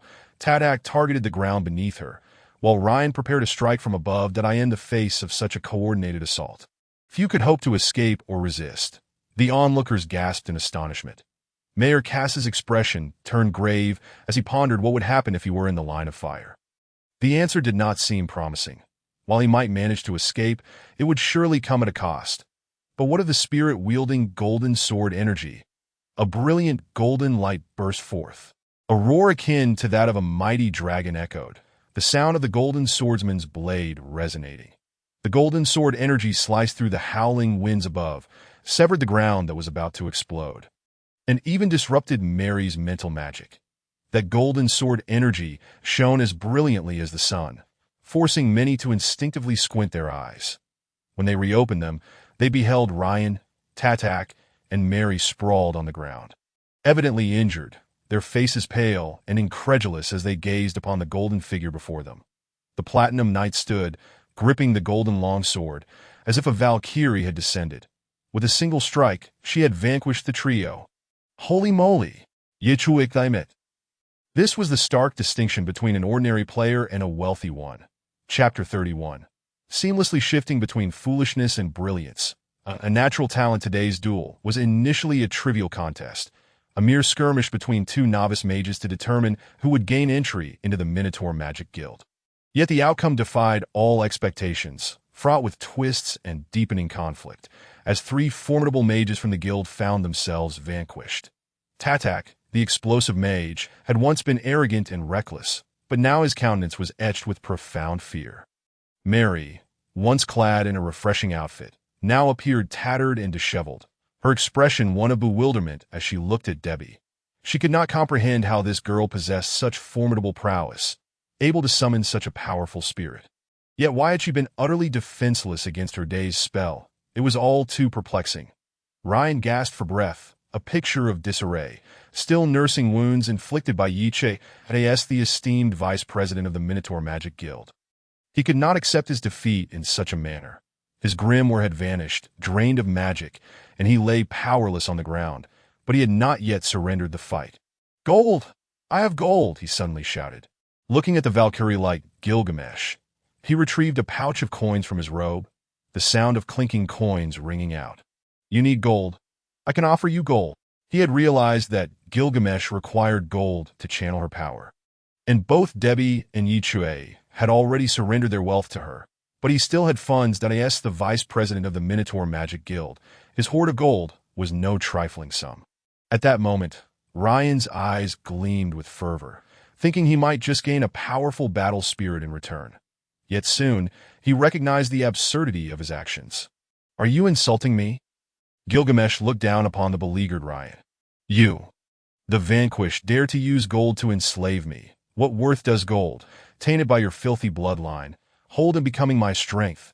Humble and weak one, stow away your avarice. My sole master in this realm is Miss Debbie. Only her wise soul and valiant form are deserving of my unwavering loyalty." Gilgamesh's exalted words resonated around her, as if all could feel the fervent knightly spirit within her. Debbie nodded fervently, unable to restrain herself from echoing, "Yes, yes, yes." Chui couldn't help but glance at the flat-chested girl in disbelief. That a wise soul, a valiant form. Ridiculous. Even if one accepts payment, there is no need to speak so disingenuously. This is clearly a foolish soul and a flat-chested form. Gilgamesh's golden longsword had been leveled at Ryan's shoulder, poised to sever his head at any moment. That Ryan's complexion paled, and he hastily pleaded, "No, please don't kill me. I am the vice president of the Minotaur Magic Guild." Though this world had strict criminal laws, it was lenient regarding duels and grievances. The battle between Ryan's group and Chui and Debbie had numerous witnesses. It was Ryan's side that had erred, attempting to bully Chui and Debbie. only to meet a formidable foe and be countered. They could only blame themselves for their misfortune. Even if Gilgamesh were to slay him, no one would hold Chui or Debbie accountable. Of course, retaliation from the Minotaur Magic Guild was inevitable, though why Chui frowned slightly. He yearned to eliminate the threat completely, but now was not the right time. Just as he hesitated, Debbie interjected, Gilgamesh, make him swear the Golden Oath. Golden Oath? Chui was taken aback. Gilgamesh nodded, sheathing her sword with a resounding swish, addressing Ryan. I can spare you, but you must never again make any aggressive moves against Miss Debbie or her companions. After a pause, she pointed at the pouch of coins in Ryan's hand. Please swear upon the gold. Swear upon the gold. Chui looked at Debbie, puzzled. She leaned closer to his ear, whispering, Gilgamesh can control the dragon's breath within gold. The golden oath sworn in her presence will be monitored by the gold itself. If Ryan and his companions ever renege, the dragon's breath will strike them down. Holy cow, that's incredible. Chui marveled, glancing around to see the confusion etched on everyone's faces, including Mayor Cass. Clearly, they had never heard of such a thing as a golden oath. Ryan, sensing something was amiss, looked at the pouch of coins. Without much hesitation, he declared, All right, I swear upon the gold that I will never again make any aggressive moves against Miss Debbie and her companions. Tadak and Mary quickly echoed Ryan's vow. Gilgamesh closed her eyes in silence for a moment. When she reopened them, she softly pronounced, The oath is established. In that instant, neither Ryan nor his companions, nor the onlookers, noticed a faint aura emanating from Gilgamesh, enveloping Ryan and his companions. Forming an invisible shackle, Gilgamesh disregarded the trio. Turning to face Debbie as she moved, all eyes shifted to the seemingly unpredictable girl, who now appeared enigmatic and profound. Debbie had astonished everyone, effortlessly shifting between foolishness and brilliance, her natural talent leaving them in suspense about what might unfold next. Ryan and his companions leaned on each other, preparing to leave. Wait a moment, Cass suddenly shouted. Stepping forward, his gaze briefly flickered towards Gilga, and with a heart fervently ablaze for combat, he yearned to challenge Gilga to a duel, to let his precious champion engage in a worthy battle. Yet, in the end, he managed to suppress this impulse and turned his attention to Ryan and the others. Mayor? Mary inquired with a hint of concern, unsure of what Cass intended to convey. Do not leave just yet. I have matters of import to discuss. Cass's eyes surveyed the surroundings once more as he continued. Not long ago, the temple of the goddess of wealth unexpectedly collapsed, and Teacher Merlin discovered a coordinate amidst the ruins, which is highly likely to be a coordinate leading to the relics of the gods. Currently, Teacher Merlin is attempting to unlock that coordinate, and once it is fully opened, various guilds and mercenary groups will have the opportunity to embark on this adventure. Cass's initial purpose for attending this duel was to seize the chance to disseminate news of the exploration of the divine relics. Upon hearing his words, all present were left astounded. The relics of the gods? Ross, standing beside Chui, exclaimed in disbelief, My heavens, there exists a coordinate to the relics of the gods right in Stantown. Chui and Debbie exchanged glances, and in each other's eyes, they recognized a shared sentiment. Goodness gracious, has that dungeon truly been discovered? They had initially considered it their own to claim. Chapter 32, Afer. Who cooks at the slightest discontent? In the humble abode of Chui, Debbie had expended tremendous resources, her entire fortune, to summon Gilga, who had since taken her leave, within the depths of the dungeon of the divine relics. Debbie had been able to endure for a fortnight, primarily due to the protection of the Platinum Knight Gilga, yet this had also resulted in her accruing a debt of 33 gold coins. Unlike ordinary heroic spirits, Gilga does not rely on the summoner's magical power as her source of energy for action and combat, which limits their strength that if the summoner's magical power is insufficient, even the mightiest of heroic spirits cannot sustain themselves for long. However, Gilga is an exception. She draws upon the breath of dragons from within gold itself. Debbie elucidated to Chui, simultaneously retrieving her summoning key to call forth her other heroic spirit, the all-purpose steward Afer, to assist Chui in healing his wounds. I see, but what of the debt? If her actions depend on gold coins for sustenance, then incurring debt would mean she can no longer maintain her physical form. correct? Chui queried, observing Afer's disdainful expression as she bent down to kiss the wound on his arm. A portion of the gold coins earned by Gilga is allocated for combat, while another portion is saved. Thus, it is possible to owe her a debt. However, this figure should not be too substantial, for if the debt becomes excessive, she may choose to dissolve our contract, Debbie replied, although Gilga was fearsome beyond measure. Akin to a character with abilities beyond the norm, she could not be summoned at any moment, and her limitations were considerable. After all, gold coins are not easily acquired these days, just like Chui and Debbie at present. They found themselves utterly destitute, their previous life of affluence, with a few coins in their pockets, now a distant memory. Then let us consider Gilga our trump card moving forward, Chui mused, surveying Debbie. His heart suddenly filled with the sentiment of watching a spendthrift girlfriend squander all her savings on a game. How true this feeling was that it seemed that earning money would become their foremost priority. Chui contemplated the matter of the dungeon, unable to suppress a sigh as he summoned his iPad spellbook to open the map navigation. The initial allure that had drawn Chui to the Temple of the Goddess of Wealth was the sight of a glowing point on the map. In hindsight, that point likely marked the entrance to the dungeon. Regrettably, after rescuing Debbie from within, the light had vanished. Nevertheless, the information regarding the map pack remained intact, as long as Chui was willing to expend 300 points. He could unlock the dungeon's map pack. Initially, Chui had speculated that perhaps unlocking the map pack would allow him to reopen the dungeon entrance, and he and Debbie had considered that site as already theirs to claim. However, they had not anticipated that the relic had already been discovered. Back when Chui, Debbie, and Kaimes were engaged in battle in the southern cemetery, they had inadvertently encountered Mayor Cass, who was likely dealing with matters concerning the divine relics at that time. Chui currently had 24 remaining points, 22 of which were earned from downloading Wind Walk, and then delivering a thorough beating to Ryan. Chui had roughly grasped that points represented his combat experience. The stronger the opponent, the greater the points earned. Battling novice magi, like Kaimes and Reiken, yielded only about 10 points per encounter, while during his fight with Ryan, he had initially been relegated to passive defense or ineffective attacks, earning a mere 5 points. However, once he seized the initiative on the battlefield, utilizing Wind Walk to reach Ryan and unleash a flurry of punches, he had amassed a staggering 22 points. 24 points. I'm still far from unlocking the dungeon at 300 points. Chui felt a sense of urgency rising within him. His arm's wounds were gradually healing, and he smiled gratefully at Afer, only to receive a look of utter disdain in return. Undeterred, he turned to Debbie. It seems we must hasten our efforts to complete more tasks in the meantime. Engaging in tasks for the Mercenary Guild would be beneficial for Chui's combat experience.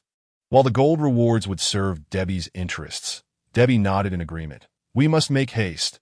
There are many treasures within that dungeon, yet it is fraught with peril that if we do not prepare thoroughly, we could find ourselves utterly defenseless. They had discussed the divine relics and the dungeon extensively over the past few days, and as they continued this conversation, unbeknownst to them, they had overlooked something significant. When a burnt odor suddenly wafted in from the fire pit on one side of the room, both Chui and Debbie, who had been animatedly envisioning the potential spoils of their dungeon adventure, immediately froze in place. They had been striving to avoid a certain situation, yet they had just let their guard down. Afer had commenced cooking. At noon, the all-purpose steward spirit, Afer, with a cheerful demeanor, began preparing a sumptuous meal for her beloved master and a certain someone, watching her skillfully wield a knife to chop small radishes and cured meat. Both Chui and Debbie turned pale with fright. In perfect synchrony, they rose from their seats, ready to flee. Afer, who cooked at the slightest discontent, would not return until her dark culinary creations had been consumed. However, as they reached the doorway, Afer, brandishing a knife in one hand and a carrot in the other, blocked their path. Miss Debbie and a certain someone, I have recently thought of a delightful new dish. You are in for a treat today, Afer spoke in a gentle, yet utterly irresistible tone. The words sent shivers down Chui and Debbie's spines. Wow, what is that? Chui, in a moment of desperation, suddenly pointed to a nearby spot, exclaiming dramatically. Though his expression was exaggerated, it still managed to capture a portion of Afer's attention, prompting the all-purpose steward to turn her head in confusion. In that fleeting moment, Chui acted with remarkable swiftness. wrapping his arms around Debbie's waist and activating the newly learned wind walk spell. His body surging forth like the wind, bursting through the open window, accompanied by Debbie's panicked cries of ah, as they made their escape. Likely, there was no one else capable of evading their heroic spirit in such a manner but Debbie and Chui. After sprinting through half the town, once Chui determined that they had surpassed Afer's summoning range, he finally came to a halt, panting heavily as he set Debbie down, that he knew that if a heroic spirit exceeded the summoning distance, they would automatically be returned to the magical realm. That moment, Chui harbored a deep sense of resentment towards Debbie. The girl could summon 4 heroic spirits, one of whom enjoyed defying her and going on strike. Another who would uncontrollably unleash havoc, one who cooked at the slightest provocation, and yet another who required gold to fight. Girl, your summoned spirits are quite unique, he mused. How did we end up here? Chui suddenly realized that he had unknowingly brought Debbie to the southern outskirts, where, not far ahead, lay the ruins of the Temple of the Goddess of Wealth. Now, due to Mayor Cass's dissemination of information regarding the area, a considerable number of individuals had gathered here. Chapter 33. Become friends with us, and your luck will come to an end. The Temple of the Goddess of Wealth had been transformed into a desolate ruin. Amidst the rubble, the old Magus Merlin continued to peruse his spellbook, striving to decipher the coordinates. Intricate magical sigils swirling around him that a crowd had gathered, yet they dared not intrude upon his work. The allure of the divine relics was undeniable, and following Cass's announcement, several key factions from Stantown had dispatched individuals to this location. Among them, Chui spotted a magician clad in a robe adorned with a bull's head emblem. They hailed from the Bullhead Magic Guild. Chui and Debbie did not approach. Instead, they concealed themselves nearby to observe the scene within. Given that both had previously regarded the dungeon as their own treasure, the sight of so many people gathered there stirred in them a profound sense of intrusion, akin to unwelcome guests at their doorstep. However, after Debbie stretched her neck to peer for a moment, a look of relief washed over her delicate features. This old archmage seems quite skilled. He has already opened half of the dungeon, but the final layer remains beyond his reach.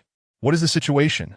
Chui inquired, intrigued by Debbie, who was determined to become an adventurer and possessed considerable knowledge about dungeons, these fragments of another world. The relics of the gods exist in a space separate from our world, with points of connection referred to as coordinates. Yet, a coordinate is merely a door. While one can enter through it, a key is still required, Debbie explained enthusiastically, gesturing with her slender fingers. This old archmage is impressive. He has located that door. But to unlock it, he needs the most crucial key. What is that key? Chui's eyes brightened, pressing further. The key can be a specific magical array or an object imbued with the essence of the dungeon itself. In the case of this relic of the gods, the so-called key is, the girl pointed to herself, me. You. Chui stared at the girl, now transformed into a key with astonishment. Indeed, the coordinates existed all along, but they could not be easily accessed. A week ago, for reasons unknown, this coordinate became a door, and when you pulled me out from within, I became the key to that door, Debbie explained earnestly, her face lighting up again as she pointed at the old archmage. This old archmage has accomplished most of the work required to open the coordinate. All I need to do is approach, and the door will open on its own. That if he were to attempt to open it solely by his own strength, it would be akin to a petty thief trying to pry open the gates of a royal palace. Nearly impossible. If that is the case, then I am relieved. We can promptly prepare for our exploration within. Chui sighed in relief, patting Debbie on the shoulder as he prepared to leave with the girl. The trio of Ryan had already been dealt with, and now encountering the members of the Minotaur Magic Guild was hardly an opportune moment. Just then, a youth clad in a white robe materialized behind them. Miss Debbie, Mr. Wade, it is truly splendid to encounter you here. The speaker was none other than Green, the spatial magician who had hosted the ill-fated gambling match, having misjudged Chui's capabilities and lost a fortune in the process. Without his generous contribution of 35 gold coins, the gold-plated swordsman Gilgar might not have been so easily summoned by Debbie. Ah, it's you, Debbie exclaimed, her eyes narrowing into delighted slits at the sight of Green, as if she were gazing upon her purse. What brings you here? Are you planning another gambling session? What shall we wager this time? Ahaha, Green chuckled awkwardly, appearing somewhat embarrassed. I wouldn't dare to host a gambling table in your presence. I merely happened to see you and came over to say hello, that I hope to become friends with you. Friends? Chui regarded Green with curiosity. Indeed, I, Green, may not have much to offer, but I possess a keen eye for opportunity, he said earnestly. I adore gambling. If my life is a game of chance, then I believe that knowing you would be a splendid wager. I trust my instincts, and becoming friends with you will surely bring me good fortune. Chui and Debbie exchanged glances, finding Green rather amusing. Thus, Debbie cheerfully patted Green on the shoulder. Young man, it appears your instincts are indeed commendable.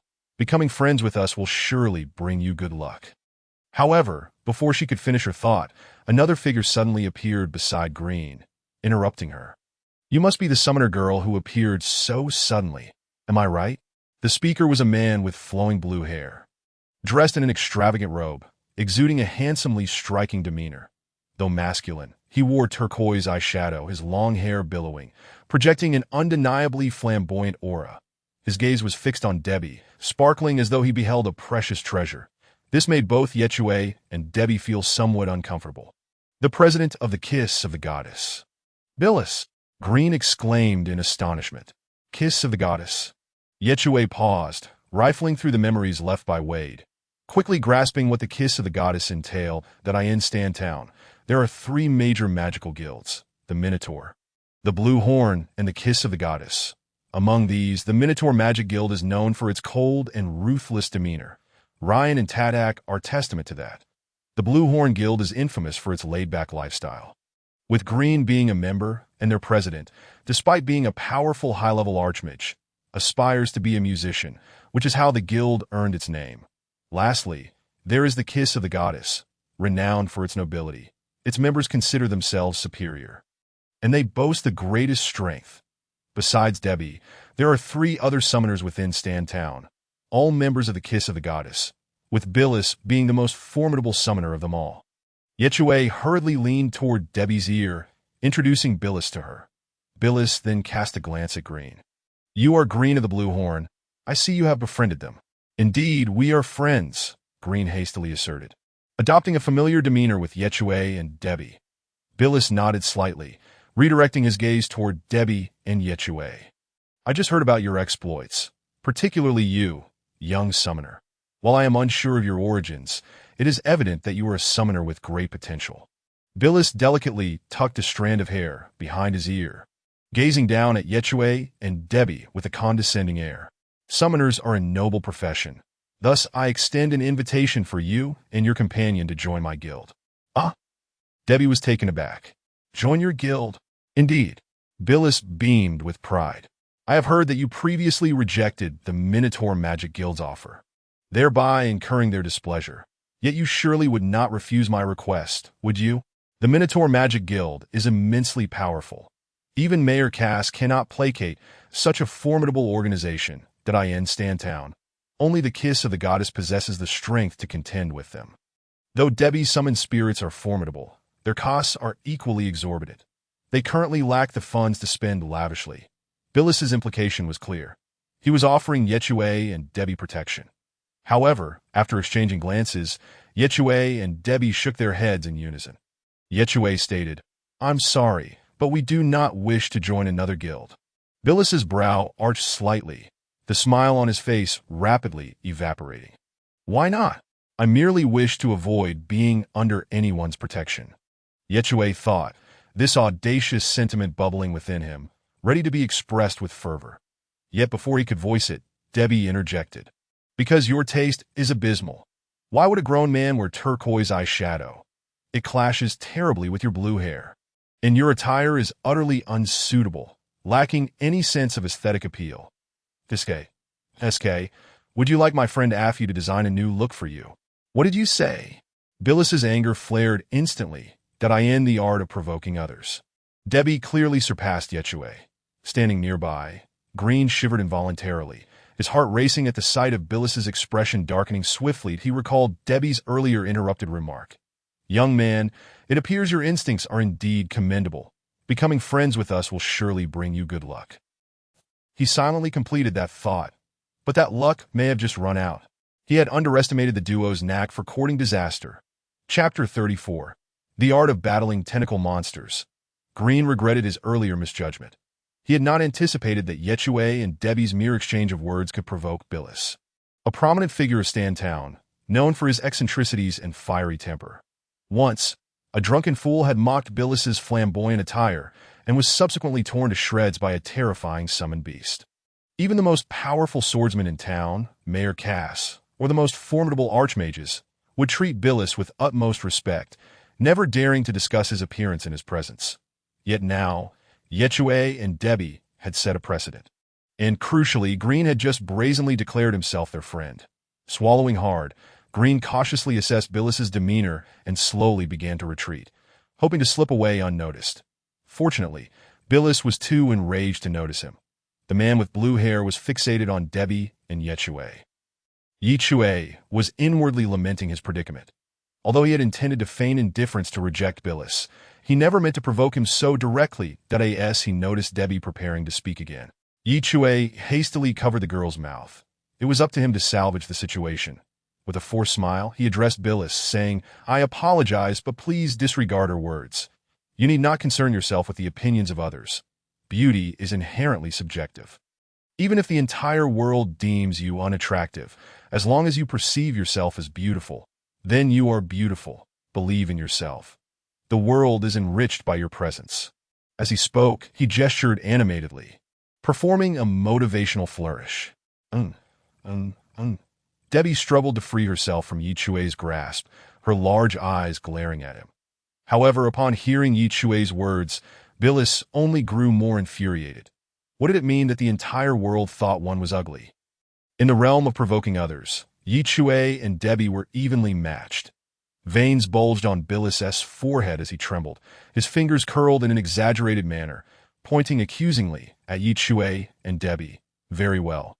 You two little rascals. I sense an affront from you both. You have rejected my goodwill. The curse of the Demon King awaits you."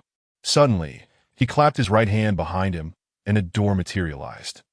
Hovering ominously behind Billis, he was a summoner, ready to commence a summoning. "No way!" Chui exclaimed in shock, hastily conjuring his grimoire in preparation for retreat, that he and Debbie were certainly no match for someone of Billis's caliber. "Humph. I was only interested in your golden spirit to begin with. Now I can bypass further complications." With an extreme expression, Billis spoke coldly. "Hand over the contract for that spirit capable of wielding golden sword energy, and I shall allow you to leave." A formidable spirit that could transmute gold into sword energy, having defeated the likes of Ryan, Tatak, and Mary with a single strike. Such power was undeniably absurd and the aspiration of every summoner. Thus, from the moment Billis learned of Debbie's existence, he had resolved to seize this spirit. Coincidentally, he soon encountered Debbie here. Initially, he had planned to lure the young girl into his guild before making his move. But he did not anticipate her clever discernment of his nefarious intentions. P.S. Are you sure? Prompting her to provoke him. Consequently, he chose to execute his plan with brute force. The relationship between a spirit and a summoner relies on a contract for sustenance. As soon as a summoner forges a contract with a spirit, summoning becomes possible. Each spirit contract is invaluable to a summoner, especially one as powerful and unpredictable as Gilgamesh. Chui and Debbie were blissfully unaware of the immense allure Gilgamesh held for other summoners. Gilgamesh is a noble spirit. Even if you seize her contract, you cannot summon her. Finally breaking free from Chui's grasp, Debbie swiftly produced her summoning key, preparing to conjure. Simultaneously, she discreetly signaled to Chui, who quickly swiped across his iPad screen, his finger hovering over a certain spell icon. "You intend to summon Gilgamesh to battle me. But do you possess the means?" Billis scoffed, fully aware of the nuances of spirit summoning. Some spirits have specific demands, much like Gilgamesh's insatiable hunger for gold, while one can incur debts to a degree. Such actions deeply affect the contract. Essentially, no funds mean you can't even invest. He waved his hand, drawing open the summoning portal behind him. Each summoner possesses unique summoning tools, ranging from keys and bracelets to magical tattoos etched upon their arms. Billis's summoning tool was a ring, and as he opened the portal, a terrifying roar erupted from within, followed by the emergence of grotesque, hideous tentacles. Soon, a bizarre, menacing, floating creature resembling an octopus with numerous tentacles emerged from the door. Summoned entities can be categorized into two types: spirits and magical creatures, with magical creatures further divided into those that once existed and those that are purely fantastical, birthed from the summoner's imagination. The creature known as Lulu was born from Debbie's fantasies, while Billis's grotesque, tentacled monster was evidently a similar product of his imagination. What a disgusting summon! Debbie grimaced, aware that fantastical creatures often reflect their summoner's personality.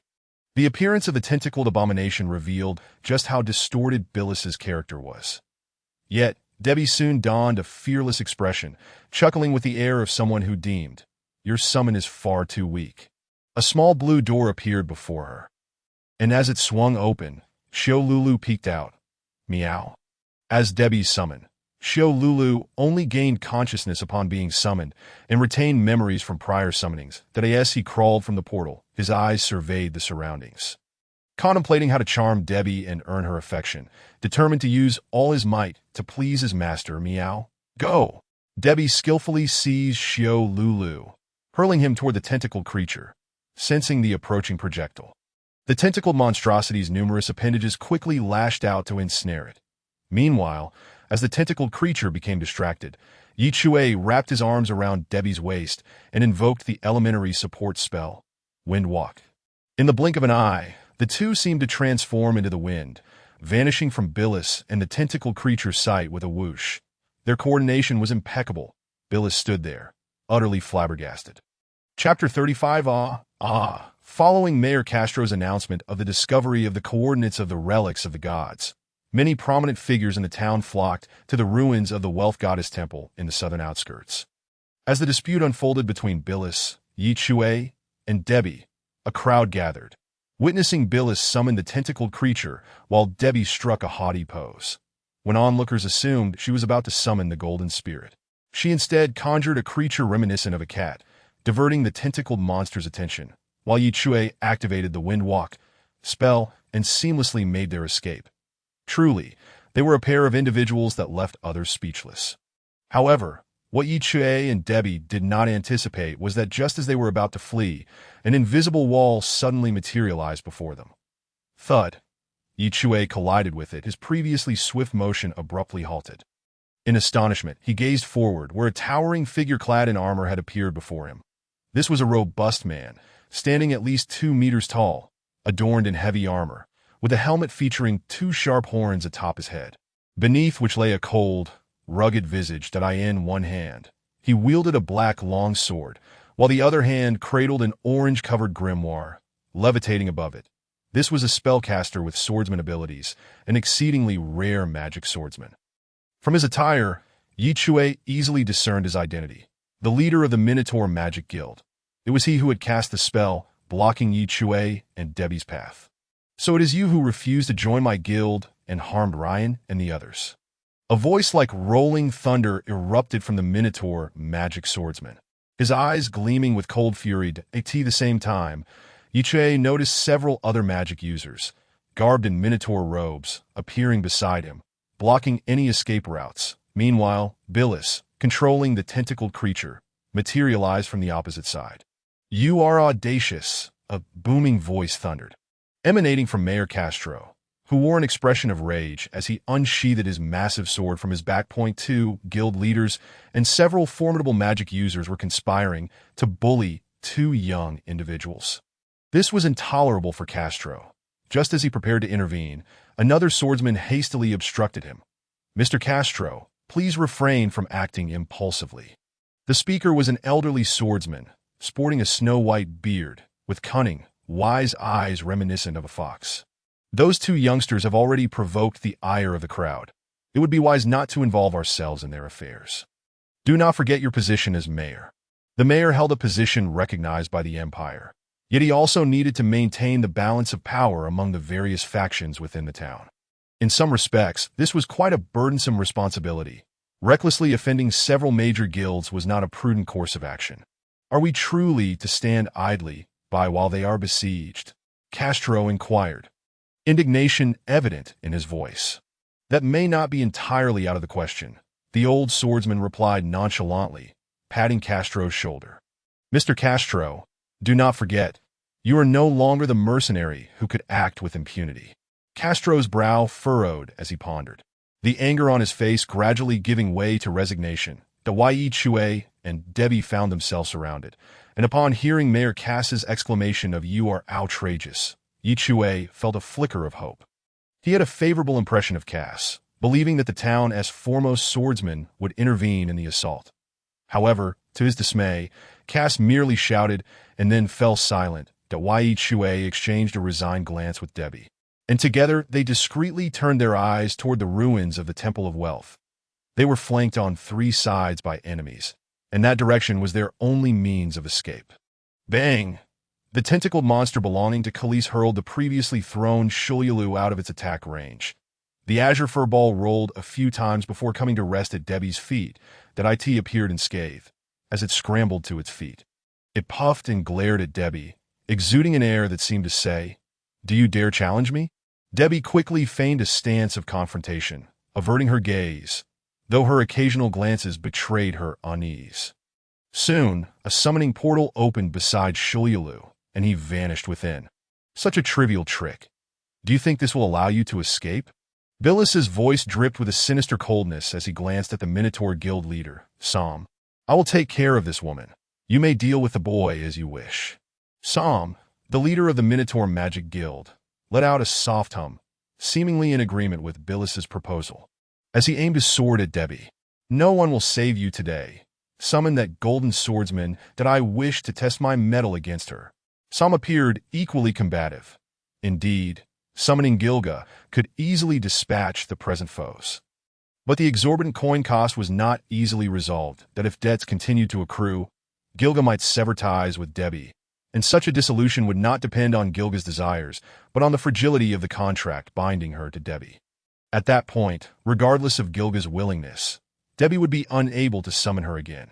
Debbie's prior debts were due to unavoidable circumstances within the ruins of the gods.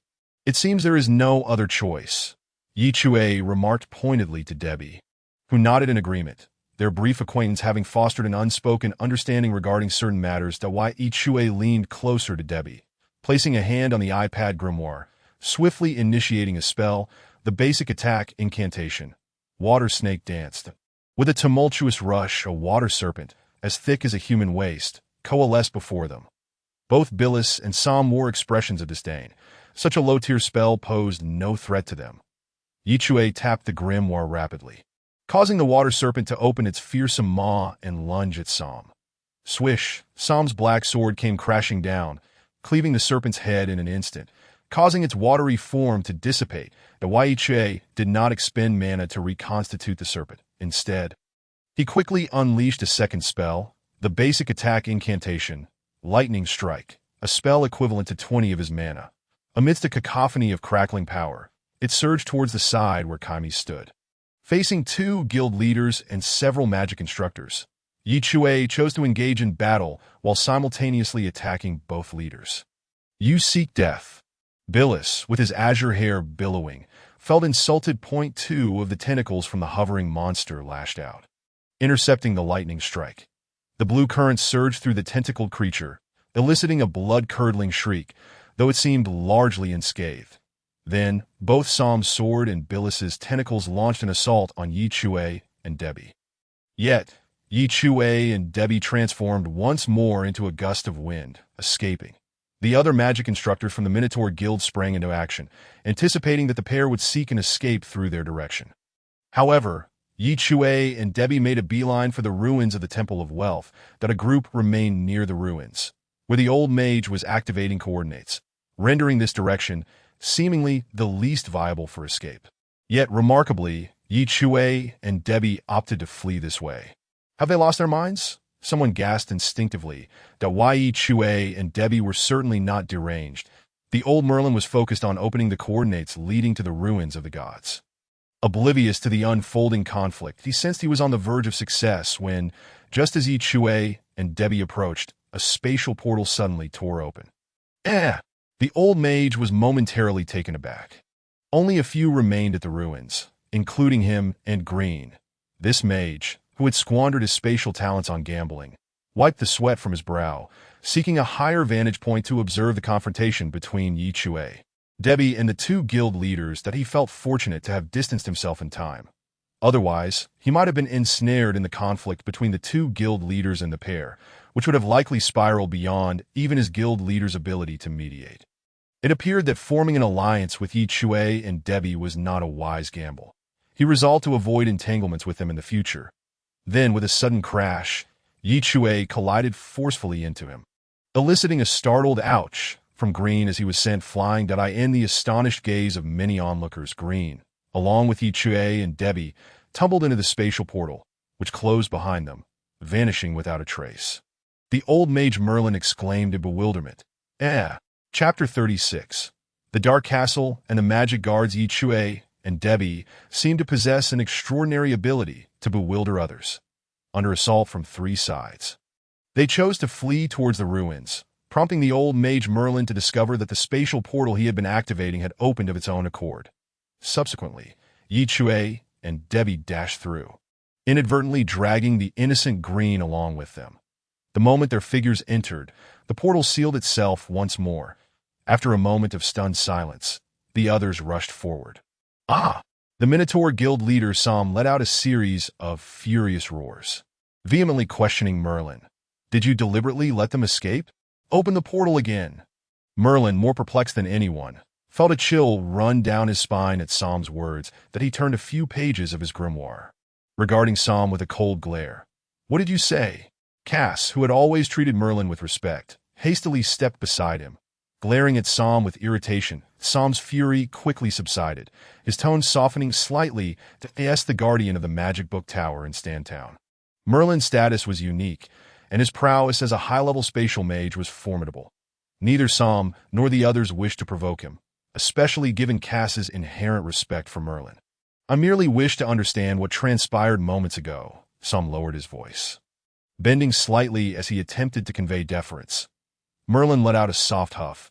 Choosing not to pursue Som further, he flipped through his grimoire, though a look of profound confusion appeared on his aged face as he spoke slowly. The portal that just opened was not activated by me. Rather, it opened against my will. That portal leads to the ruins of the gods. When those two little ones rushed in, I sensed a faint aura, and the portal opened in response to that aura. He paused, a sudden smile breaking out on his weathered face. Interesting. That girl must have visited the ruins of the gods, leaving behind some residual essence. Debbie is not from Stantown. In fact, she only arrived here a week ago, coinciding with the collapse of the Temple of Wealth. Cass spoke softly, having investigated information regarding Debbie and Chui over the past few days. That it was only now that he connected Debbie's arrival with the temple's downfall. It seems this young lady indeed possesses a remarkable background. The summoner Billis remarked coldly, inquiring of Merlin. Mr. Merlin, can you reopen that portal? Merlin fell silent, pondering for a moment as magical sigils materialized around him, suggesting he was engaged in some complex calculations. Under the expectant gazes of the others, he nodded. This spatial door is far more intricate than I anticipated. However, since it opened before me once, mimicking the aura from Debbie to reopen, it should not be too difficult. Nevertheless, I will need to decipher it from scratch. It may take me a week to accomplish. A week? As the strongest spatial mage in town. Merlin's word was laud if he claimed a week was necessary. Then it was indeed so. The others began to murmur amongst themselves, while Billis and Som exchanged glances, their eyes reflecting a shared animosity towards Chui and Debbie. Then let the two of them live for another week, Billy said, delicately twirling a lock of blue hair that fell across his forehead. If they can survive inside for a week, that is. Suddenly, a dull thud echoed through the dark corridor, accompanied by several pained exclamations. Ouch! Ah! The spatial door opened not onto the corridor, but from the ceiling. And as the three fell through, gravity seemed to reverse, causing them to crash to the ground. However, Chui quickly realized he was unharmed, cradling Debbie in his arms as he asked, Are you all right? Debbie, I'm fine. How about you? Debbie replied as she clambered to her feet. I seem to be unscathed as well. What luck? Yi Chui breathed a sigh of relief. Meanwhile, beneath Yi Chui, Green's voice erupted in a mix of rage and despair. You two are crushing me. Ouch, I think my arm is broken. Yi Chui hastily jumped up, feeling around in the dark, and then understood why he and Debbie were unharmed. Green had cushioned their fall. They helped Green to his feet in the pitch-black surroundings.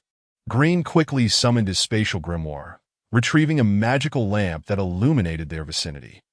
This appears to be a corridor in a castle, Yi Chui observed, suddenly sensing a semblance of familiarity, and turned to Debbie, who nodded in affirmation. This is where you pulled me away from. What are you talking about? Pulled away? Green asked, bewildered, his right arm hanging limply, evidently injured, his face twitching in pain as he spoke. No time for questions. This place is perilous. Follow me, Debbie urged, her mind racing, as she took Green's magical lamp and led Yi Chui and Green down the corridor, continuing. The castle is quite complex, and there are patrolling magical sentinels. We must proceed with caution. Green's expression darkened further. He felt an overwhelming sense of sorrow, as if ever since meeting Yi Chui and Debbie, misfortune had dogged him. Now he found himself ensnared in this terrifying adventure, an exploration of the ruins of the gods. While such an experience might excite other magi and warriors, for the comfort-loving Green, it was a nightmare that he had once thought meeting Yi Chui and Debbie was a stroke of good fortune. Wait, Debbie suddenly whispered, pulling Yi Chui and Green against the wall and extinguishing the magical lamp. Ahead lay a corner, connecting to another corridor, where dim light filtered through, accompanied by a series of sharp, rhythmic sounds that Yi Chui could vaguely see shadows dancing on the ground, as if an entire battalion was passing by. Those are the magical sentinels, Debbie explained in a hushed tone. They patrol continuously, each possessing remarkable combat prowess. Isn't the ruins of the gods over 5,000 years old? How can these sentinels still be operational after all this time? Green exclaimed in disbelief. Debbie reignited the magical lamp, her face revealing a disdainful expression, which she quickly turned off again, continuing, Do you know what the race of the gods is? They wield the power of eternal existence, not just 5,000 years. Even 10,000 or 100,000 years, their creations will continue to function. But weren't they all annihilated? Yi Chui interjected, having heard Debbie recount the history of this place several times over the past few days. He then asked, Where do we go from here? Chapter 37. The battlefield of the ancient god-slaying war. The entire ruins were divided into two sections. One was the dark, ancient castle, and the other a desolate, shattered garden. Compared to the castle teeming with magical sentinels, the garden was a relatively safe haven. Aware of the need for haste, Debbie nodded and led the way in a specific direction. They encountered no further magical sentinels and emerged from a stone archway adorned with exquisite carvings. Before them lay not the eerie darkness of the castle, but a withered park bathed in a sinister blood-red hue. The sky overhead was a dark crimson, devoid of sun, moon, or stars, as if covered by a massive gray shroud emanating a cold light, with occasional flashes of lightning slicing through the heavens. The ruins were remnants of the domain of the gods, and the sky above was, in truth, boundless chaos. This place is relatively safe, with minimal danger, but there is one thing to be cautious of, Debbie warned, her eyes scanning the surroundings, her expression tinged with nostalgia. She hadn't anticipated returning here after merely a week. A terrifying creature resides within this garden. What kind of creature? Yi Chui inquired, intrigued, as this was the first time he had heard Debbie mention such a thing. It is an evil creation that feeds on decaying flesh, and its body is stitched together from dismembered limbs that I have encountered it several times, nearly falling prey to it. Debbie recounted, her nerves relaxing after stepping out of the castle, adopting a tone reminiscent of telling a ghost story. Yet as she spoke, Yi Chui and Green stood frozen in place. Does that monster have wings? Yi Chui asked, his voice trembling. Green chimed in, One wing is white, the other black, distinctly asymmetrical, as if torn from different creatures. Debbie nodded vigorously. Exactly. Wait, how do you know this? Yi Chui pointed a trembling finger behind Debbie. That thing is right behind you. Upon hearing Yi Chui's words, Debbie trembled violently, her face contorting as she slowly turned around. The horrifying creature she had just described was indeed standing before her. It appeared to be a woman with long, red hair, but her body was grotesquely marred. Her arms and face were riddled with stitched scars, and the color and size of her skin varied drastically, giving the impression that she was a patchwork of numerous bodies. Two wings adorned her back, one black and one white, clearly mismatched, seemingly affixed to her from different beings. The sight of this bizarre and terrifying woman instinctively led Chui to wonder, could it be a zombie? Ah! After a moment of stunned silence, Debbie quickly feigned familiarity, waving at the horrific creature. Long time no see. Do you remember me? What a coincidence, I just mentioned you. And here you are, Chirp chirp? Caw-caw? The terrifying creature seemed unable to articulate coherent speech, emitting a series of nonsensical, eerie sounds. Its head tilted as its mismatched eyes scrutinized Debbie. Then it reached out a hand, fingers of various sizes extending toward her. Ah! Debbie screamed, instinctively leaping back and grabbing Chui's hand, ready to flee, run.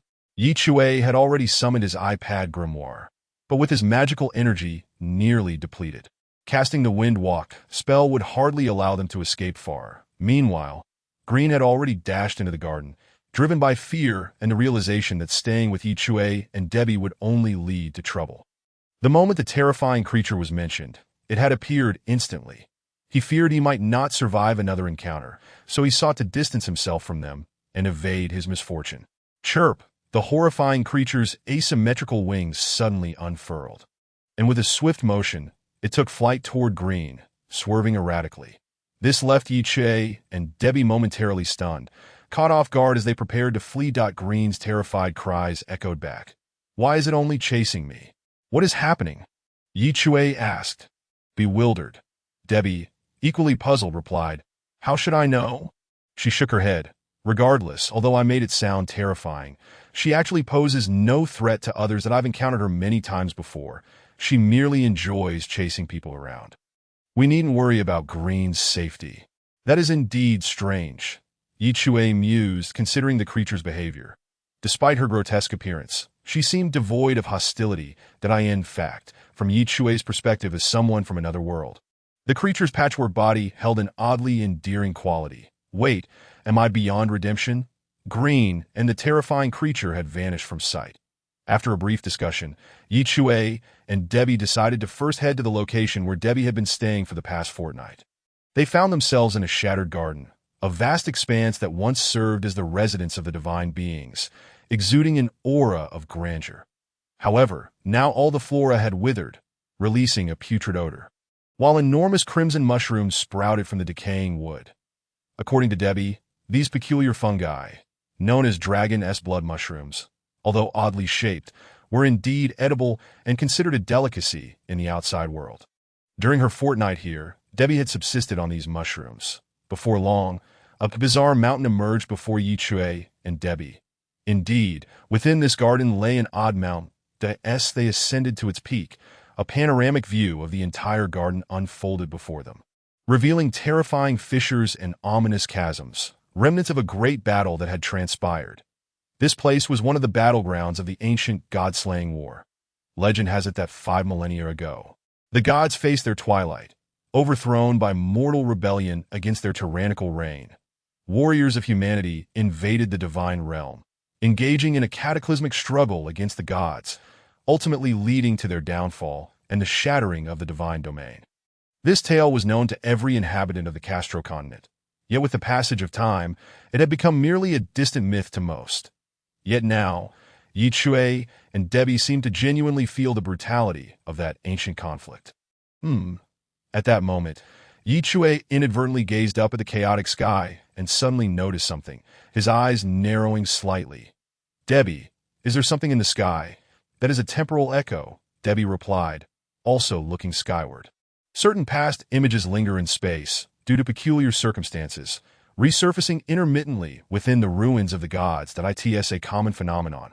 I've witnessed it numerous times during my stay here, though they are usually quite blurry and difficult to discern. As she spoke, her eyes suddenly narrowed. However, this time seems a bit different. Chapter 38. The decapitation of the dragon. Temporal echoes are a phenomenon frequently encountered in ruins, particularly in the remnants of the gods, where fragments of space often capture images from their formation. Through these echoes, one can glean insights into past events that transpired here. They can even serve as a guiding light for adventurers. Yet, these echoes are typically not very clear, revealing only vague images, often visible only from specific angles. Just like now, as Chui and Debbie stood atop the mountain in the garden, they unexpectedly witnessed a temporal echo. Debbie had seen similar images before, but she quickly realized that this particular echo was unlike any she had previously encountered because it's so vivid. The echoes I saw before only displayed blurred battle scenes. But this one looks so real, the young girl exclaimed, unable to contain her astonishment. Chui gazed up at the overcast sky, his expression one of sheer shock, akin to the feeling he had when he first watched a 3D IMAX film. Being immersed in the recorded past of this space, suddenly, the sky split open, a gaping chasm forming as cracks radiated outward, the result of the divine realm's barrier being breached. Terrifying creatures crawled forth from this rift, their grotesque forms bearing sharp fangs and emitting silent roars.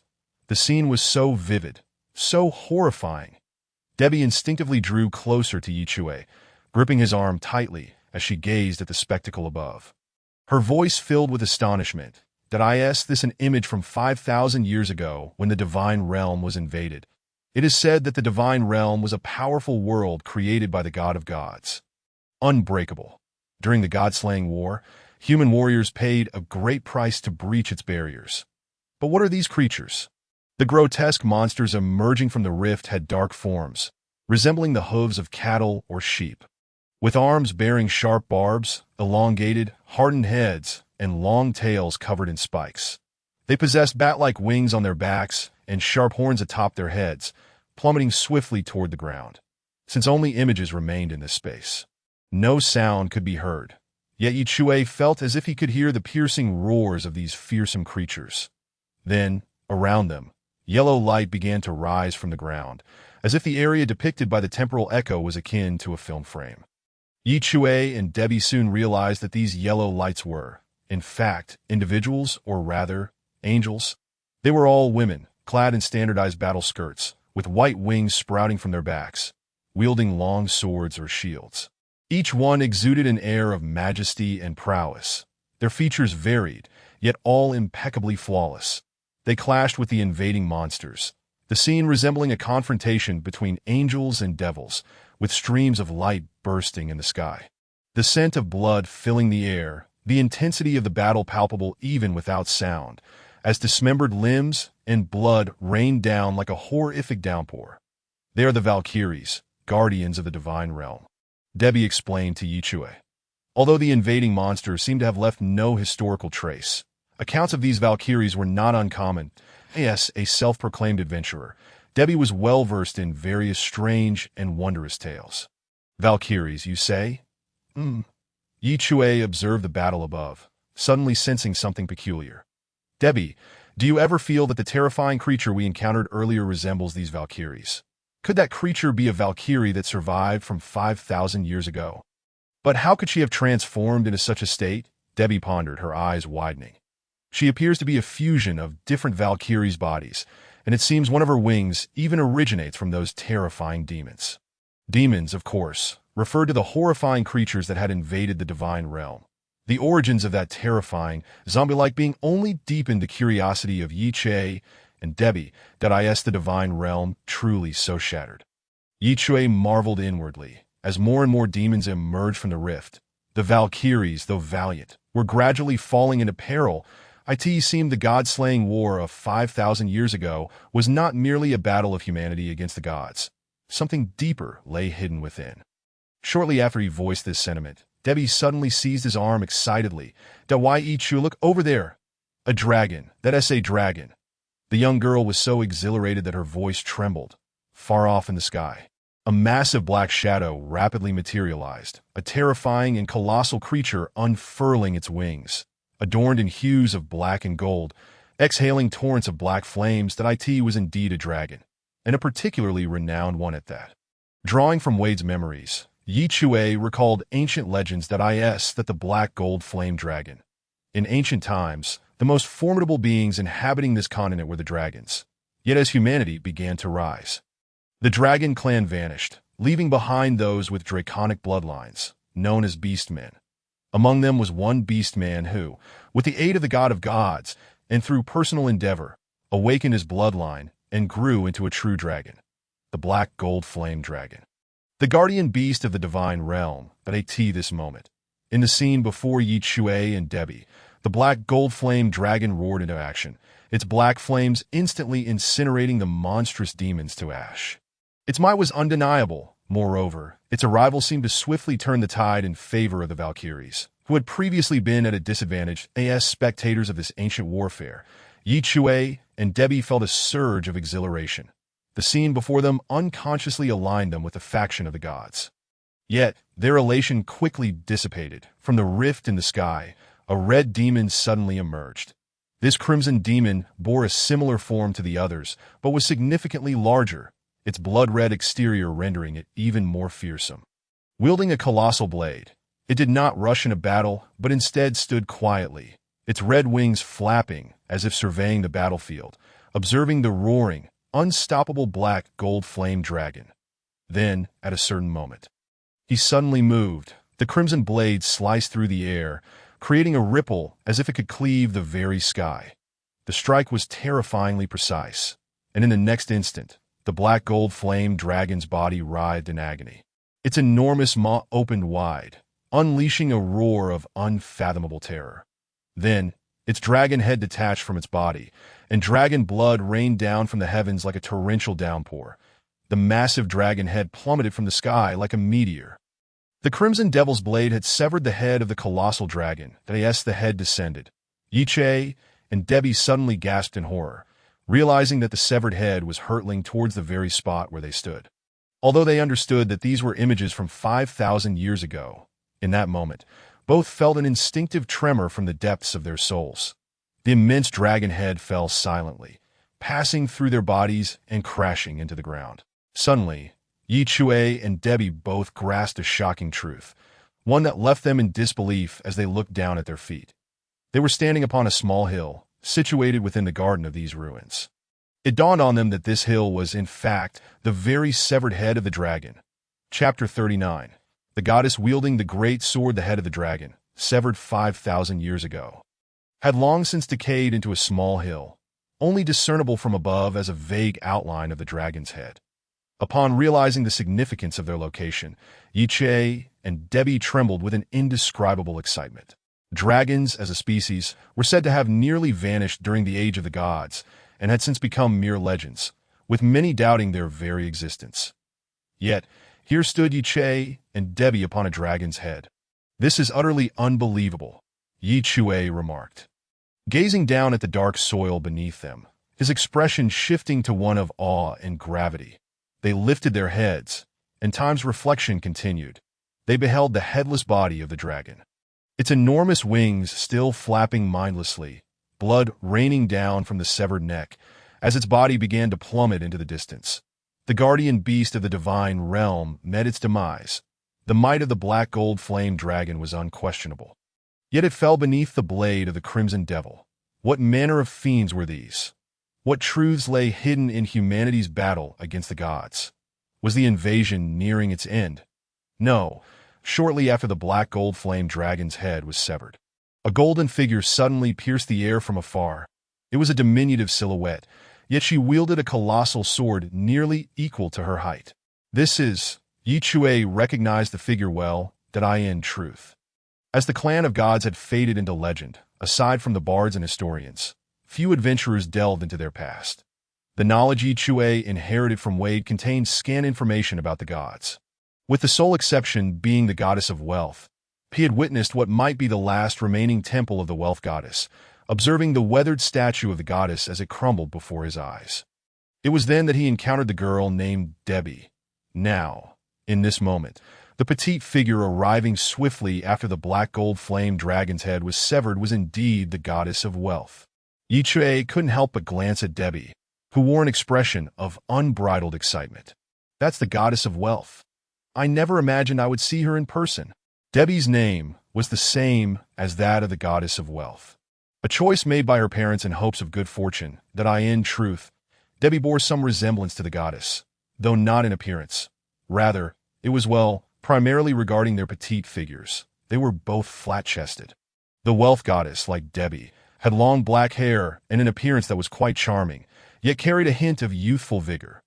Now, her face radiated boundless fury, as if flames could ignite from her very eyes. Golden light enveloping her form. Debbie's spirit soared once more as she exclaimed to Chui. If Gilga were to witness this scene, she would be overjoyed. The technique of transforming gold into the breath of a dragon in battle was pioneered by this goddess of wealth. She truly is formidable. Indeed, she could not be more formidable. The goddess, roaring through the skies, shimmering with golden light, wielded a massive sword. The sense of the goddess wielding a great sword was overwhelmingly fierce. What astonished Chui and Debbie even further was that this seemingly petite girl exhibited combat prowess that rivaled, if not surpassed, that of the black gold flame dragon. With a swing of her sword, she reduced dozens of devils to ashes, charging headlong towards the Crimson Devil. Her colossal sword matched the might of the Crimson Devil's blade that had severed the dragon's head. Their battle dazzling and intense. However, before the outcome of their clash could unfold, the imagery in the sky abruptly vanished.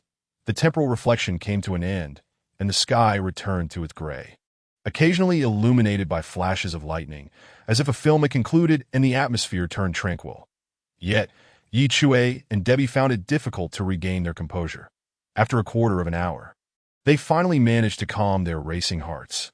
Why did we witness these temporal reflections? Chui began to ponder. Debbie, who had spent half a month here, had also glimpsed some fragments of temporal reflections. But they had been hazy. She hadn't anticipated that the indistinct figures would include such terrifying devils that Chui cast a puzzled glance at Debbie. To my knowledge, temporal reflections are typically vague. It is rare for them to be this clear. This feels as if we were truly present, Debbie replied, shaking her head that in simple terms, it was akin to the difference between a low-quality cam rip and a stunning 1080p version, wasn't it? This was indeed perplexing. Debbie then looked down at the ground. Chui knew she was envisioning the moment the dragon's head struck the earth, and he heard her voice continue. I wonder how this battle will proceed. What will be the outcome of the goddess of wealth's fight against that Crimson Devil? Perhaps we will have another opportunity to witness the unfolding events, Chui remarked, though his mind wandered to another thought. Could our ability to see these clear temporal reflections be connected to my identity as a time traveler? Initially, he had seen that light point in the iPad magic tome, following it to the temple of the wealth goddess, whereupon the temple suddenly collapsed, the spatial gate opened, and within, he encountered Debbie. Under her guidance, he had come to this site of divine ruins, witnessing the temporal reflections left by the god-slaying war. It all felt steeped in fate. These questions, of course, could not yield simple answers that Chui and Debbie decided to leave the area for now. As they descended the hill, Chui formally named it Dragonhead Hill, a most fitting title. He summoned his magic tome, which had regained only 21 of its magical power, but he summoned the tome merely to check its recovery percentage and was about to return it to his body when a notification appeared on the tome that left him astonished. New video file detected. Would you like to view it? Chui's eyes widened as he repeated the message a video file. His iPad magic tome shared many features with a real iPad, but he had previously checked and found that while the video player could open, it was inoperable without points to unlock the relevant functions. Where had this video file come from? Without hesitation, Chui tapped the notification. The iPad screen transitioned to the video player interface. This interface had been accessible before, but there had been no playable video files in the list. Now, however, a new file name prominently appeared.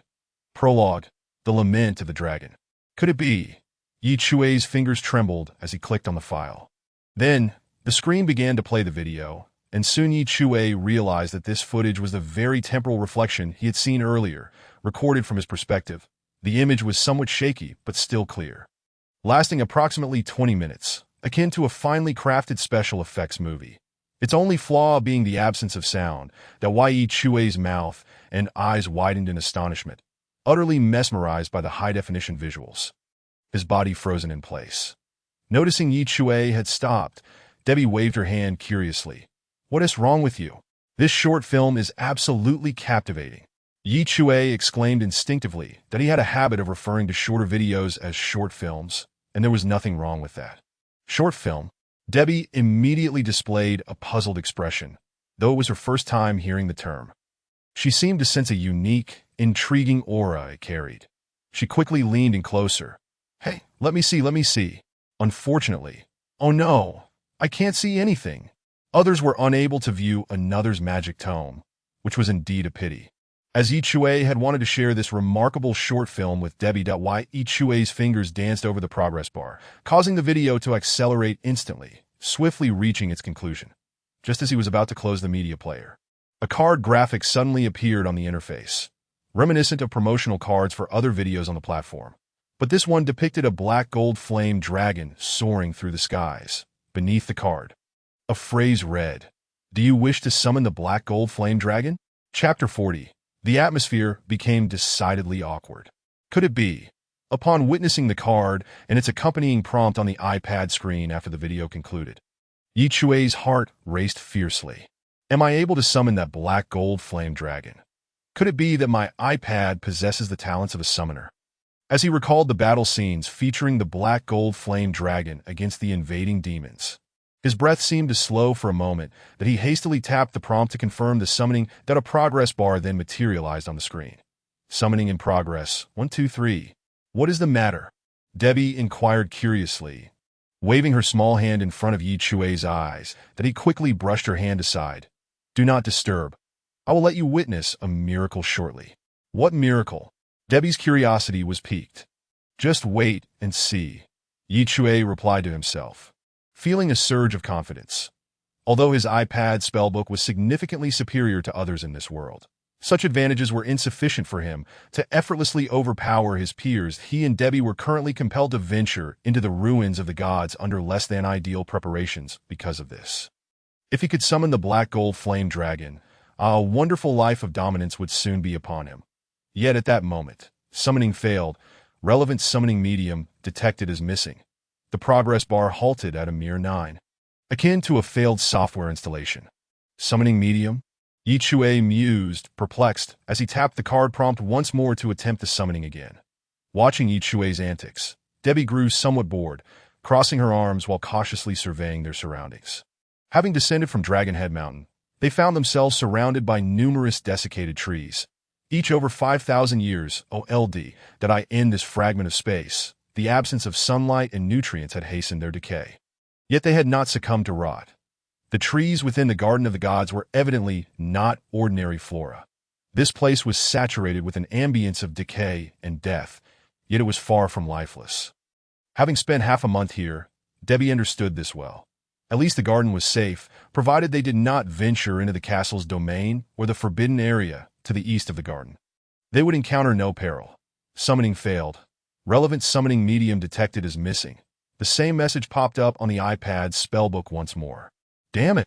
Chui exclaimed, unable to contain himself. Just then, with a thud, a figure tumbled down from the large tree beside Debbie, startling Chui, while Debbie jumped in surprise.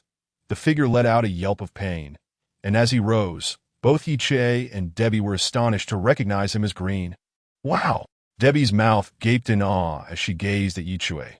She mistook Green's sudden descent as the miracle he had mentioned. What are you doing here? Chui asked Green, slightly out of breath, tacitly accepting that this was indeed the miracle he had referred to. He glanced up at the tree. Green must have been hiding there and, startled by Chui's exclamation, had fallen.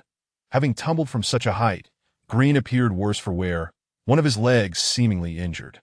I was being chased by that terrifying creature, running around in a panic, and ended up climbing this tree to hide. When I saw you two, I was about to climb down when I got startled and fell, Green explained, panting, his eyes reflecting a glimmer of joy at reuniting with Chui and Debbie. After all, in these ruins of the gods, companions were the greatest source of security. Though his current predicament was largely due to these two companions, that why Chui approached Green, supporting his arm. Where's that terrifying creature? I don't know. A few minutes ago, I saw her pass beneath the tree, and it seems she is still searching for me.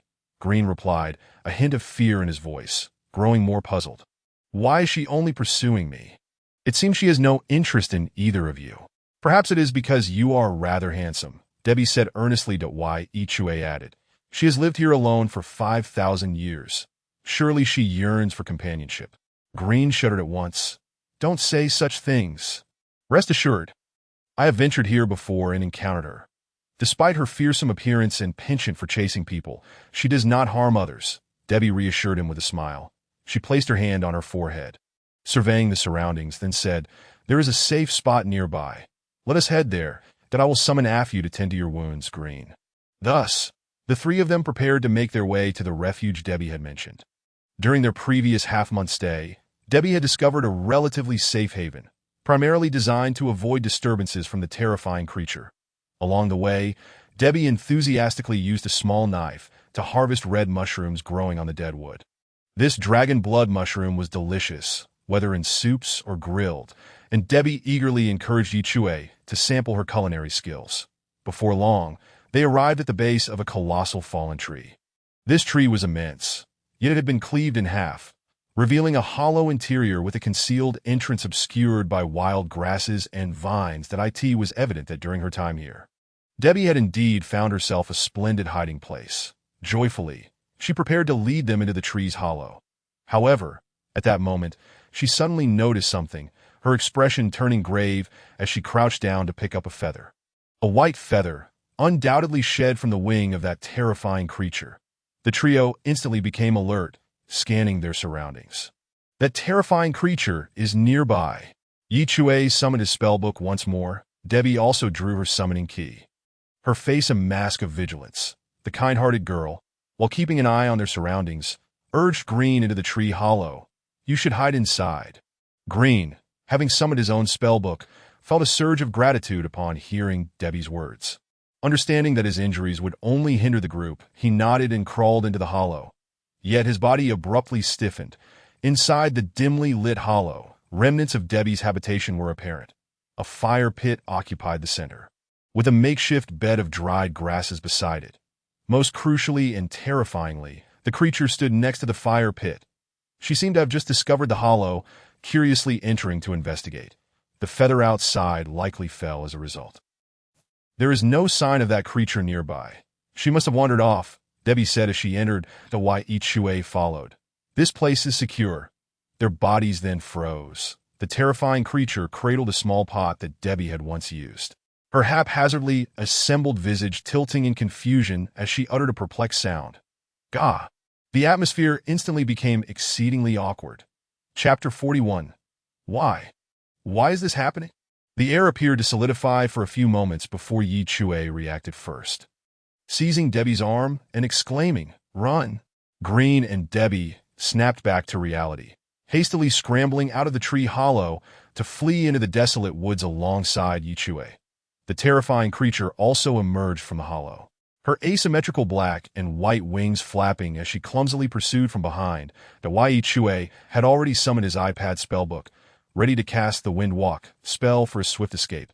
However, Wind Walk could only aid one person in fleeing. That he glanced at Green, who was limping and struggling with a dangling arm, and made a decisive choice, hurriedly telling Green, We should split up.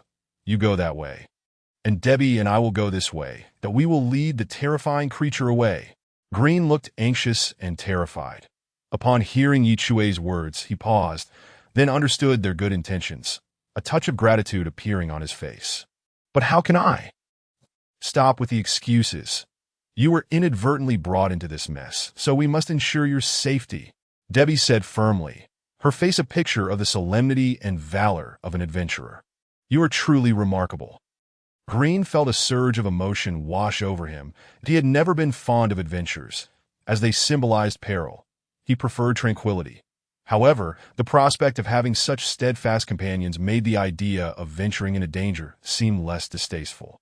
His spirits lifted. He called out, You must survive. With those words, he dashed toward the withered forest, glancing back just in time to see Chui and Debbie standing their ground, giving him a thumbs up. Chui and Debbie resolved to engage the terrifying creature, drawing its ire, before leading it in another direction. although Debbie had claimed that the creature posed no threat to humans and merely enjoyed the chase. Its appearance was so frightful that even Chui, who could see some quirky charm in it, found it far from endearing. In fact, during their first encounter with the creature, Green had panicked and fled in a frenzy, inadvertently drawing the creature away, which left Chui without a chance to confront it. He was not someone who instinctively fled at the first sign of danger, and now he saw an opportunity to face the adversary. Come on! Chui's spellbook levitated before him, his fingers poised over the screen, ready to unleash a spell. That a colorful summoning portal appeared before Debbie, signaling her intent to summon a jester spirit. The grotesque creature, hovering at an odd angle, soon approached them. Chirp! Chirp! The creature's mismatched eyes scrutinized Chui and Debbie before it leaped over them and sped off in the direction Green had fled. Chui and Debbie, braced for confrontation, froze in disbelief, exchanging glances of confusion. Huh! They turned to the direction Green, and the creature had vanished. What? Debbie's face was etched with shock. Could it be that she finds Green handsome? Is she actually considering keeping Green as a companion? Chui, equally astonished. After a brief moment of surprise, they quickly regained their senses and hurried after the pair, but it was already too late. They soon heard Green's anguished shout. When they looked up, they glimpsed the creature's silhouette in the distant sky, awkwardly flying with one of Green's legs clutched in its mismatched hands. Green was upside down, struggling desperately, his cries echoing. Why? Why is this happening? Neither Chui nor Debbie possessed the ability to fly. As they listened to Green's desperate cries, guilt surged within them, yet they too wished to understand why this was occurring. Chui cast the wind walk spell, pulling Debbie along as they chased after the creature. But even as his magic dwindled, they failed to catch up.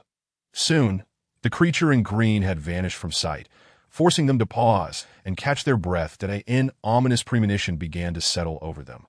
That creature's body appears to be a haphazard assembly, Chui mused gravely. Debbie nodded in agreement, realization dawning upon her. We're both only 16. Our bodies aren't fully developed, she said, subconsciously glancing down at her chest, a hint of peculiar confidence flashing in her eyes. But Green is over 20, with a physique that is quite perfect, so they left the thought unfinished, both sensing it might be the stark truth. Exhausted from expending his magic, Chui leaned against a large tree to rest. As he gazed ahead, he realized that he and Debbie had unwittingly run back to Dragon Head Mountain, albeit from a different direction. The severed dragon head lay sideways on the ground, and previously, they had ascended the mountain from the dragon's uplifted maw. Now they found themselves on the opposite side. Not far from him, a massive, slanted black tree loomed, bizarre in shape, stout at the base and tapering sharply without any branches. After staring in amazement for a moment, Chui stood up in astonishment, exclaiming, "That appears to be the horn of the black gold-flamed dragon." Debbie looked over, clearly having seen this peculiar tree before, though she had never considered it might be a dragon's horn. Now, with the passage of time, she understood that the mountain was merely the head of a colossal dragon. Gazing at the tree filled her with awe. Dragons are truly massive. This horn must be too large for even a dozen people to encircle. Chui remarked, approaching the dragon horn, that he understood that Green was likely lost to them. Although this place was known as the Garden of the Gods, its vastness was daunting. Who knew where the terrifying creature had taken Green? With his magic depleted and Debbie's summoned spirits limited to the Jester and Gilgamesh, only capable of 1 or 2 summons, and lacking a single gold coin, the prospect of summoning Gilgamesh became their last resort. "Wait," Debbie suddenly said with a grave expression. "We shouldn't go any closer. Something sinister resides here. Have you encountered it before?" Chui inquired. Looking at Debbie, Debbie nodded. "I've seen it 2 or 3 times. They dwell near that dragon horn. Once, while foraging for mushrooms nearby, I spotted a hole beneath the horn, and one of those creatures poked its head out. Thankfully, I ran quickly, and since then, I've never dared to venture close again, only glimpsing their movements from afar." The area was decayed, yet some dark creatures thrived there. Chui curiously asked, "What exactly are they?" "They're ants," Debbie responded, her complexion paling as she recalled the scene. "Ants?" Chui was taken aback. Ants the size of wolves. Debbie continued. They must have feasted on the dragon's flesh to grow so large. Although I only saw one, I sensed they would not be trifled with. Thankfully, they only appear near the dragon's horn. Is that so? Chui conceded that it was best to avoid approaching, but then a vital thought struck him. You said they only appear near the horn. That means they consider this their territory, and now we've entered their domain. Ants are territorial creatures. Despite this world being a vastly different magical realm, certain aspects remain similar, such as birds, trees, and insects that Chui's words sent a chill down both their spines. Almost as if to validate their concerns, a series of crackling sounds erupted nearby, resembling scythes cutting through the air. From the ground, a pair of enormous, scissor-like mandibles emerged from the earth. There was no doubt. It was the jaws of the giant ants. Chapter 42. Dragon Ants. Chui suspected these ants were akin to the notorious Chow clan. Arriving unannounced as he beheld the colossal mandibles erupting from the ground, he reacted swiftly, grabbing Debbie's hand to escape. But the ants were not alone. The ground around them rippled as several black-brown ants, each the size of wolves, emerged from the soil, with more continuously crawling out of the tunnels.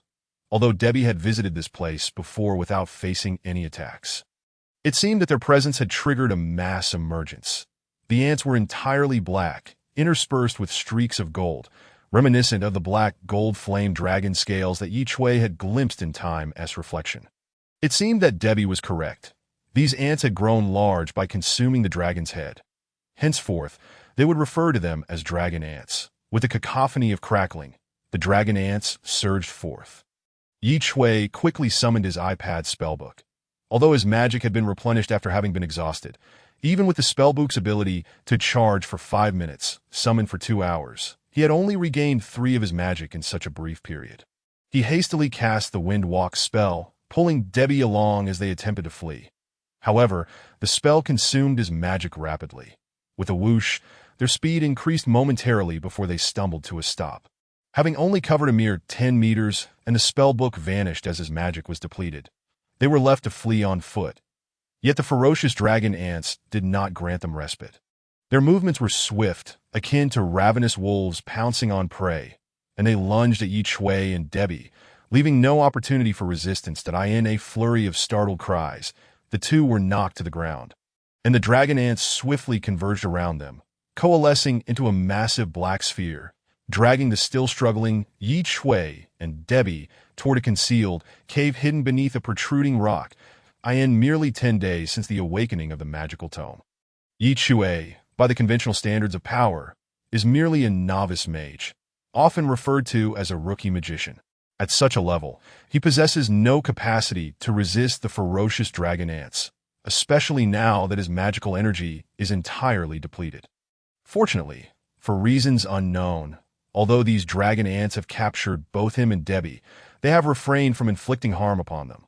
Could it be that they wish to keep their prey fresh? Chui feels his body beginning to sink, the surroundings becoming increasingly shrouded in darkness. As if he were descending into the depths of the earth, he can sense that Debbie is beside him, struggling just as he is, but their cries are completely drowned out by the terrifying crunching sounds of the ants' massive jaws. Then, at a certain moment, a golden light suddenly flooded Chui's vision. His heart, which had nearly succumbed to despair, found a semblance of calm.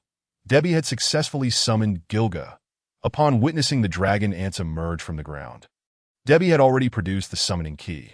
However, her summoning process is considerably more complicated than Chui's incantations. In such dire circumstances, they were left with no choice but to resort to their trump card, captured by the dragon ants. They had only now managed to call forth Gilga. A sharp, jarring sound erupted as Gilga's sword struck the dragon ants. The golden sword energy enveloped Chui, and the dragon ants that had been clamped onto his legs and arms finally released their grip. In a frantic motion, he grasped Debbie's arm, and the two hastily crawled to the side. Though they were underground, initially dim and devoid of light, Gilga's radiant figure provided them with ample visibility, clad in golden armor. The dazzling female swordswoman wielded a golden longsword, relentlessly attacking the oncoming horde of dragon ants. Chui and Debbie crawled to a nearby cave wall, sitting closely together, as they gasped for breath. As Chui surveyed their surroundings, illuminated by Gilga's bright, lamp-like glow, he discerned that they were situated within an irregularly shaped cavern, undoubtedly excavated by the dragon ants. The space was quite spacious and seemed aged, as the walls were adorned with a peculiar brown moss and various fungal flora. Numerous openings, both large and small, dotted the walls and ceiling, leading to unknown destinations, leaving Chui unable to ascertain through which entrance they had initially entered. The air was somewhat stifling, yet breathing did not pose a significant issue. With Gilga's arrival, the dragon ants momentarily ceased their pursuit of Chui and Debbie, redirecting their full assault towards Gilga. Under the might of Gilga's formidable golden sword energy, the dragon ants, which appeared as if they had bodies of steel, seemed rather fragile, quickly resulting in severed limbs and decapitated bodies littering the ground. The situation appeared relatively favorable. "Things are looking grim," Debbie whispered, her face pale under the golden radiance. When Chui glanced at her, she continued, "We currently lack the gold to compensate Gilga. She has been summoned in a state of debt, which is quite unstable, and there exists a limit to this debt, that if that limit is reached, she will be unable to continue fighting and will be forcibly returned to the spirit realm, possibly even severing the contract between her and me." Earlier that morning, when Debbie summoned Gilga, she had paid off a debt of 33 gold coins, and defeating Ryan and his companions had cost her merely 2 coins. While these dragon ants may not be stronger than Ryan and his crew, their sheer numbers were overwhelming, as countless dragon ants continued to emerge from the myriad of tunnels surrounding them. Chui's expression turned grim, and the tension escalated for both him and Debbie as Gilga, who was engaged in battle, suddenly began to lose her golden luster, her form flickering like a malfunctioning light. "Miss Debbie, I require gold," Gilga exclaimed, urgency evident in her voice. "We're out of money," Debbie replied, her face contorted in distress. Biting her lip, she tightened her grip on the summoning key. "It seems we have no choice but to call upon him." "Are you referring to the angry jester?" Chui inquired. "The angry jester is ill-suited for this predicament. Summoning him would be futile. I wish to summon the mad jester."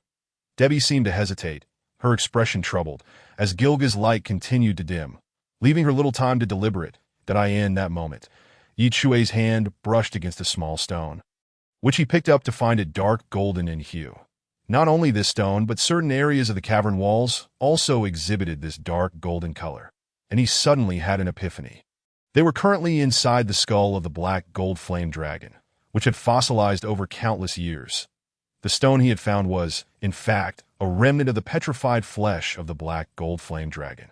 Since Gilga's power stemmed from gold, a product of the breath of the gold dragon, could it be that the petrified flesh of the black gold flame dragon, being a close relative, also possessed similar properties? "Let us try using this to pay Gilga." With this thought, Chui tossed the stone to Debbie, knowing that not just any gold could be transformed into Gilga's power. It required Debbie's magical essence to imbue it with value. Debbie paused momentarily, but quickly grasped Chui's intent, her face lighting up with excitement. She then hurled the dark golden stone towards Gilga, exclaiming, "Gilga, catch!" In the midst of her sword play, Gilga pivoted, the dark golden stone striking her. In that instant, her previously radiant form dimmed entirely, succumbing to extreme weakness to why Chui and Debbie were enveloped in darkness, their hearts sinking, yet just as despair threatened to consume them, a brilliant light akin to the sun erupted before their eyes. Gilga was fully revived. Simultaneously, a deeply sensual moan escaped her lips. "This sensation is so pleasurable." Chapter 43. A bold idea. The potency of that dark golden stone proved extraordinary, harboring a richer essence of dragon breath than gold itself. The power that Gilga derived from this stone compelled her to emit an ecstatic sigh. Chui and Debbie found their surroundings entirely illuminated by the golden radiance, involuntarily squinting their eyes. In a daze, Chui observed Gilga, her hands gripping the sword hilt, poised to unleash a powerful strike against the menacing dragon ants that surrounded her. "This is Gilga's ultimate sword technique, Golden Rain Falls," Debbie explained, her voice laced with a mixture of glee and excitement. "This is a move worth 100 gold coins." A move valued at 100 gold coins. Such a unique way to describe it. Without a moment's delay, Gilga executed golden rainfalls, her sword slicing through the air. The air was filled with an indescribable sense of tearing, and the ground trembled beneath the immense force of the strike, far exceeding Chui's expectations. The dragon ants assailing Gilga shattered into pieces in the wake of the golden brilliance, while several attempted to flee into the surrounding tunnels, but were met with swift demise. Wherever the golden light reached, it became a realm of sword energy. As the blinding radiance gradually softened, Chui noticed that the golden glow enveloping Gilga began to fade, her breaths coming in ragged gasps as her gaze swept the vicinity before lifting her eyes to the ceiling. That powerful strike was not solely aimed at exterminating the dragon ants. It was intended to cleave through the ceiling, forging an escape route.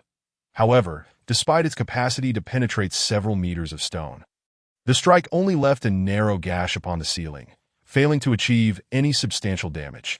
This left Gilga in disbelief as she turned to Chui and Debbie. "What is this place? The walls are impossibly hard. And Miss Debbie, what was it you just gave me? I have never experienced such an intense dragon breath. Such powerful energy surges through me. This is the skull of the black gold dragon. And what I just paid you with is the petrified flesh of a dragon." Debbie responded with a sense of relief, not expecting such a fortunate turn of events. Yet, it was unfortunate that Gilga could not directly carve a path to freedom. After all, the black gold flame dragon, as a legendary creature, possessed unparalleled resilience, and the dragon ants had spent 5 millennia excavating these interconnected tunnels through generations of their kind. Chui, however, recalled the scene he had witnessed in the time-lapse, where a red devil effortlessly severed the head of the black gold flame dragon. Even a swordswoman as formidable as Gilga, wielding immense power, could merely leave a scratch on the petrified body of the dragon. One could only imagine the strength of that initial red figure. At that moment, something stirred upon the ground. A dragon ant that had not yet fully succumbed to death was attempting to escape. Gilga, seeing this, prepared to strike it down, but Chui suddenly called out, "Wait, let me finish it off." Finishing blow? Both Debbie and Gilga were momentarily taken aback. They then observed Chui struggling to find a somewhat sharp stone, laboriously bringing an end to the dragon ant's life. Afterward, he began to search through the remains of other dragon ants and, as anticipated, discovered several that were still clinging to life. Without hesitation, he dispatched them as well. Once he had completed this task, Chui eagerly summoned his iPad magic tome. "What on earth are you doing?" Debbie inquired, her confusion palpable. Finishing blow to earn experience, Chui succinctly explained. His face, illuminated by Gilga's golden aura, displayed an expression of delight, as he had suspected. Although he had not vanquished those dragon ants himself, their demise at his hands still granted him points that in a sense. Points were akin to experience in games. For each dragon ant he eliminated, Chui received 5 points, 10 times more than the 0.5 points he earned for slaying a wolf rat that he had finished off a total of 5, yielding 25 points, which, when combined with the 24 points left from his battle with Ryan and the 5 points obtained from his skirmish with Thorn, the head of the Minotaur Magic Guild, and Billis, the head of the Goddess's Kiss Magic Guild, amounted to an impressive total of 54 points. However, these points were likely merely for the kills. If Chui had engaged in a fierce battle with a dragon ant and ultimately defeated it, he would have likely received even more points. "What should we do to get out of here now?" Debbie shifted her gaze from Chui to the myriad of caves surrounding them, shaking her head. "With so many paths, how are we supposed to navigate?" "Chui, do you remember where we fell from earlier? How could I possibly recall the situation back then?" Chui shook his head, but a mysterious smile crept onto his face. "However, I have a bold idea." Debbie and Gilga turned their attention to Chui, but he continued, "Gilga's summoning consumes gold and requires minimal magical power, allowing her to remain in the outside world for an extended period." "Correct?" Debbie nodded. "Yes, the magical power required for Gilga is negligible, that if there is enough gold, she can be summoned for over a month. And there should still be many dragon ants around. After all, this is a 5,000-year-old ant nest," Chui remarked as he approached a nearby stone wall to examine the fungal growths. Among them, he spotted some dragon blood mushrooms, which could serve as sustenance. He then proposed, "Since we won't be finding our way out anytime soon, Why not take the initiative to slay those dragon ants? Gilga will engage them, and I will finish them off while collecting some of those dark golden stones. What is the purpose of that? Debbie frowned out. Of course, there is significance that if I can personally eliminate enough ants, my magic tome will awaken certain abilities, which may lead us to a way out of here, or even provide a detailed map of that ancient castle. Chui elucidated that if he accumulated enough points, he could unlock the map pack related to this ruin in the map navigation section, potentially revealing the intricate pathways within the colossal dragon's head. However, he refrained from explaining these particulars too clearly to Debbie and Gilga, as they likely wouldn't comprehend. That Debbie's eyes widened. You don't mean to say your magic tome has also awakened dark magic? It can perform reconnaissance? Among the 9 fundamental attributes of magic, shadow magic from the dark element is the most suitable for detection. You could interpret it that way. Chui nodded. In reality, the map navigation within the iPad magic tome seemed not to belong to any of the 9 major schools of magic. Light, water, thunder, wind, and now dark? Just how versatile is your magic tome? Debbie gazed at Chui's tome with astonishment, as if a new world had opened before her. Chui chuckled without answering her, instead opening the app store of the iPad magic tome and casually saying, "Well, we need to gather those dark golden stones. They are treasures, but they are not easily obtained. It seems we will require a space magic spell. These caves are quite cold. To cook food. We will also need fire. It appears I need to awaken a fire spell as well." Debbie felt that the door to this new world was overwhelmingly vast. Although she had long known that her companion's magic tome was extraordinary, she realized that her understanding had been far too simplistic. Chapter 44. Astonishment. The strange woman knocked him out and took him home. And it was for patter, patter, patter. Green ran in a panic, glancing anxiously over his shoulder. His face drenched in a mixture of fear and fatigue. His eyes, filled with terror, reflected a sense of helplessness, as if he were about to weep. Ever since he had decided to place his bets on Chui and Debbie, bizarre occurrences that an ordinary person would never encounter had plagued him without respite. To befriend these two was not a stroke of fortune. It was clearly the strongest bad luck under the starry sky. That terrifying creature, for reasons unknown, did not pursue the two of them, but relentlessly chased him instead. That It had just yanked him by the leg and dragged him into a peculiar stone house. Seizing the opportunity while the creature was distracted, he quietly slipped away, desperate to escape whatever intentions it harbored against him. In that moment, regret overwhelmed Green, far more than his remorse for trying to ingratiate himself with Chui and Debbie. He lamented not having diligently honed his skills as a magic tutor. A spatial magic tutor. His magic was traditionally both offensive and defensive, such as the storage space for storing items or the spatial wall and spatial shield for protection. It also possessed numerous powerful offensive spells, like the nearly indefensible spatial blade. Yet, he was entirely ignorant of these crucial spells for both defense and offense in adventures and battles. Over the years, he had only mastered storage space, using it to run a gambling operation or cheat. Now, it seemed he was the most useless spatial magic tutor imaginable, that if he could just escape this predicament. He vowed to practice spells like spatial shield and spatial blade diligently. But was there still a chance? Chirp, chirp. A somewhat irritated cry suddenly pierced the air behind Green, that he turned to see the terrifying creature, with its stitched-together face looming ever closer. "Don't come near me. Don't come near me." One of Green's legs had been broken in the fall, making his movements exceedingly cumbersome. Overcome by terror, he stumbled and fell to the ground with a thud. He shouted, summoning his magic tome, and a hodgepodge of dice, gambling tables, and cards materialized chaotically, hurling them at the terrifying creature. Of course, this did nothing to impede the creature's advance. Then bang! The creature struck Green's head lightly with its fist. It didn't seem forceful, yet Green felt a wave of dizziness wash over him, and he lost consciousness. In his haze, he found himself slung over the creature's shoulder, being taken back to the strange stone house it inhabited. Thud! He felt himself unceremoniously tossed onto the bed. His consciousness seemed to clear slightly. Rending sounds filled the air, the sound of fabric being torn. His legs felt a chill, and he suddenly realized what was happening. His pants were being ripped off. "You!" He struggled to sit up, shouting. However, the creature's hand struck his forehead once more, and he thudded back onto the bed. He wasn't unconscious yet, but his will was heavily clouded. Suddenly, memories of Chui and Debbie's words rushed back into his mind. Perhaps it's because you're quite handsome. She has lived here in solitude for 5,000 years and must be yearning for companionship. The friendship of the demon emperor. Could it truly be so? Green. I wonder how he is faring. Chui remarked with a hint of regret. Within the intricate labyrinth of ant nests inside Dragonhead Mountain, Chui, Debbie, and Gilga were cautiously traversing a wide tunnel. Gilga led the way, not only because of her formidable strength, but also because her radiant golden aura served perfectly as a flashlight. They would not be able to exit this place anytime soon. Fortunately, food and air were abundant, that Chui could conjure water directly using magic, and with Gilga's immense power, safety was not a significant concern.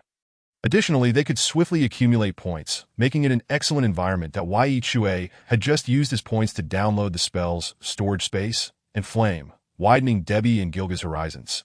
Consequently, they agreed with Chui's so-called bold idea, to temporarily refrain from rushing out and instead slay monsters to earn points until Chui's map pack was unlocked. However, thoughts of the unfortunate Green weighed on their hearts with a tinge of guilt. He was captured by that terrifying creature. The consequences could be dire, Debbie said regretfully. She and Chui had previously discussed that the creature captured them for their body parts.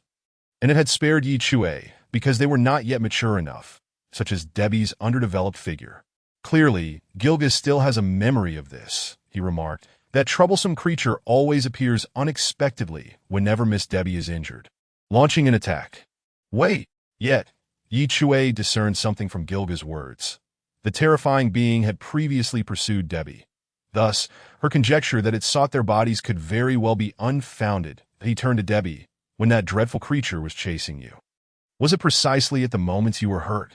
Debbie paused for a moment, exchanging a glance with Gilga, and suddenly realized, indeed, that seems to be the case. Could it be? The difference between the two of us and Green lies not merely in Green's greater age, but, more importantly, in the fact that he bears wounds. Chui said solemnly. When Green first entered this realm, both Chui and Debbie had overwhelmed him, resulting in a fractured arm. Earlier, he had been startled by Chui's exclamation and had fallen from a tree, injuring his leg as well. That terrifying creature chased me before, and now it pursues Green, not to claim our bodies, but rather, Debbie spoke incredulously, to heal our injuries. Inside the stone cabin, Green felt dazed, enveloped in a sense of despair.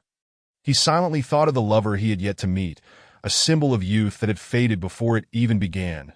Memories of running under the sunset flooded his mind. Wait. Suddenly, Green opened his eyes wide, laboriously lifting his head to look down. His previous trousers had been removed, yet the anticipated unspeakable scenario had not transpired. Instead, his injured leg was now wrapped in white bandages, cool to the touch, seemingly treated with some ointment, alleviating much of the searing pain. The terrifying creature now stood by the bed, cradling a small bowl filled with what appeared to be medicinal salve, her uneven fingers gesturing towards Green's wounded arm. Chirp! Chirp! She uttered. You intend to heal me? Green exclaimed in astonishment, his eyes wide. Chapter 45. The Dragon Ant Queen. Time passed swiftly. 8 days had elapsed since Chui, Debbie, and Green unexpectedly plunged into the ruins of the gods. As predicted by the old Merlin, on the 8th day, he finally managed to replicate the aura left by Debbie and open the door to the ruins once more through the coordinates. The old sorcerer appeared weary, yet a faint smile graced his wrinkled face. Even for a spatial sorcerer of his caliber, opening a portal to the ruins of the gods was an extraordinary accomplishment. A source of great pride for him that he stabilized the portal that had manifested above the ruins of the goddess of Wealth's temple, casting his gaze towards the onlookers nearby. It is ready. The spatial gate has stabilized. You may enter the realm of the ruins from here, that I can maintain this portal's opening for at least half a month, he announced to the crowd. The news of the adventure into the ruins of the gods had long circulated through Stantown, becoming the most talked-about event in recent years for this remote settlement. With Merlin's proclamation, it signified that the adventure into the ruins of the gods was about to commence. Through the portal, everyone could glimpse the ancient castle corridor on the other side. The mercenary team, consisting of Ross, Gayton, Harley, and Matt, craned their necks to peer inside, hoping to catch sight of Chui and Debbie, perhaps waiting on the other side for the portal to open, ready to emerge. Yet, nothing awaited them beyond the door. Do you think something has happened to them? Matt's voice carried a hint of sorrow. Ross glanced at him, offering no response. She noticed that the swordsmen and sorcerers preparing to venture into the ruins had gathered. Led by the town's mayor, the strongest swordsman, Cass, flanked by his enigmatic deputy, an elusive old swordsman, along with several skilled guards from the town. Additionally, sorcerers from the Minotaur Magic Guild and the Kiss of the Goddess Magic Guild were present, including the guild leaders Ryan, Mary, and Tatak. However, not a single member from the Blue Horn, one of the three major magical guilds in Stantown, had joined the adventure party. That it was likely due to the peculiar nature and subdued personalities of the Blue Horn sorcerers, who would not favor such perilous ventures, even with their guild member Green ensnared within.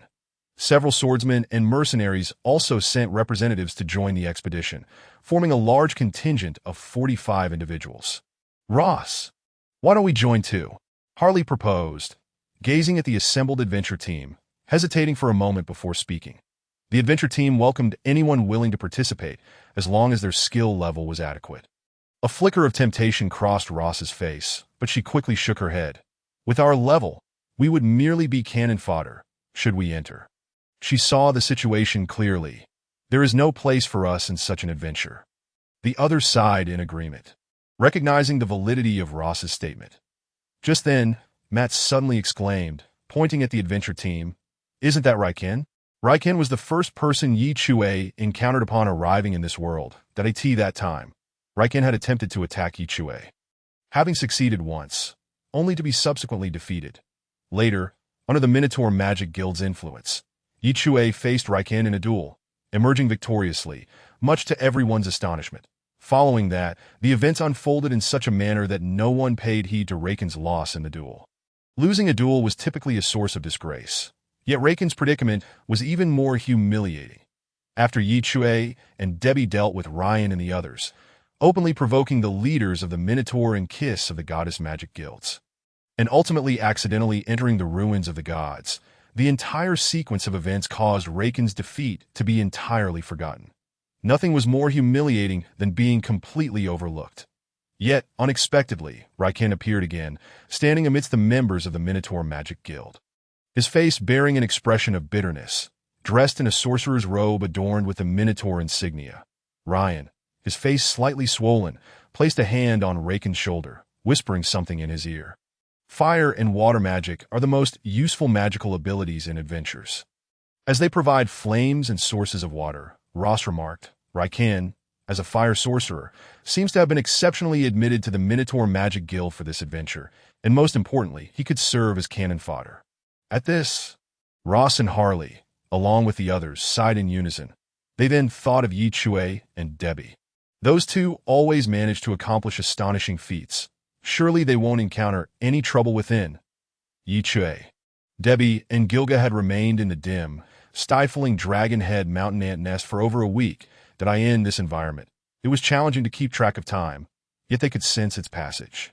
All three appeared to be in reasonably good spirits. Chui and Debbie looked alert, their clothes remained clean, and rather than being trapped in this ant nest, they seemed more like tourists.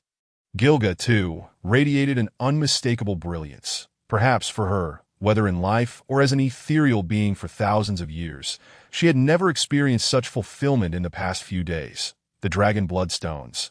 Chui had named those dark golden stones dragon bloodstones, contained the essence of dragons, allowing her to feel an indescribable power and joy, instilling a sense of invincibility. Most importantly, there were plenty of dragon bloodstones that Chui's sorcerer abilities had awakened a spell, storage space. This spell is also tiered. The most basic form, storage space, could only create a storage space a few centimeters in height and width within a spellbook. However, as the sorcerer's understanding of space deepened, the space could gradually expand. Of course, Chui did not need to engage in such comprehension. He could simply spend points to enlarge the space. Currently, Chui had invested a total of 100 points into the storage space spell, and his storage area had expanded to a substantial 3-meter-long, wide, and high space, filled with various sizes of dragon bloodstones, dragon blood mushrooms, and other unidentified stones he had collected. This was the interior of a dragon's head. Anything found here could potentially be a treasure. Furthermore, Chui had also installed several other spells. The rumors of an omnipotent sorcerer intrigued him. What he desired now was to tread the path of an all-encompassing mage. He aimed to learn all 9 foundational spells. However, at present, his priority remained unlocking the map package within the ruins as swiftly as possible. Aside from some temporarily necessary spells such as storage space, flame, and water flow, he had been accumulating the rest. 268 points. I still need 32 more points, Chui mused while glancing at his iPad spellbook. There is no need to install any more spells for now. If I encounter another wave of dragon ants, I should be able to fully unlock the map package. Yet, dragon ants have been increasingly scarce these past few days. Sigh, could it be that we've nearly exterminated them? There is something ahead, Gilga suddenly announced, her voice laden with gravity. What is it? Debbie hurriedly inquired, leaning closer. Before them, the cave's exit opened into a vast chamber shrouded in darkness. Upon noticing the approach of Chui and Debbie, Gilga waved her hand, which emanated a brilliant, dazzling golden light. This illumination cascaded forward, allowing the two to discern the true nature of the cavern. The space was immense, and most notably, it was densely populated with white eggs, each the size of a human head. Is this the eggs of the dragon ant? Debbie recognized. Oh my, it seems we have arrived at a remarkable place. With so many dragon ant eggs, the dragon ant queen must be here as well, right? Chui pondered. Soon, under the golden glow, he spotted the massive figure perched above the cavern. Unlike ordinary dragon ants, this queen was at least 3 times their size, her body a fiery red adorned with golden patterns. She appeared firmly affixed to the cave's ceiling, her enormous, bloated abdomen hanging down, from which white eggs were being laid. It seemed she had detected the intruders, as her colossal head turned, her massive mandibles clashing ominously, producing a threatening crunch-crunch sound. It appears this is the final boss, Chui remarked casually, placing his finger on the spellbook, adopting a stance of readiness alongside Debbie. The two then silently stepped aside, gazing at Gilga. Gilga, with an expression of disbelief, drew her golden longsword. These two were truly. Chapter 46. This is akin to a wealthy player indulging in a game. Within the expansive cavern, the glittering Gilga had already engaged in battle with the dragon ant queen. This creature was colossal, her physical strength vastly superior to that of other dragon ants. The fiery red and gold-patterned skin was resistant even to Gilga's sword, which merely sparked against her, producing a clang sound. The dragon ant queen continued to crawl atop the cavern, her immense abdomen swinging like a thick, dangerous whip. Such an opponent was one Gilga had not encountered in a long time. However, Chui and Debbie were unconcerned about the outcome. For Gilga was a heroic spirit.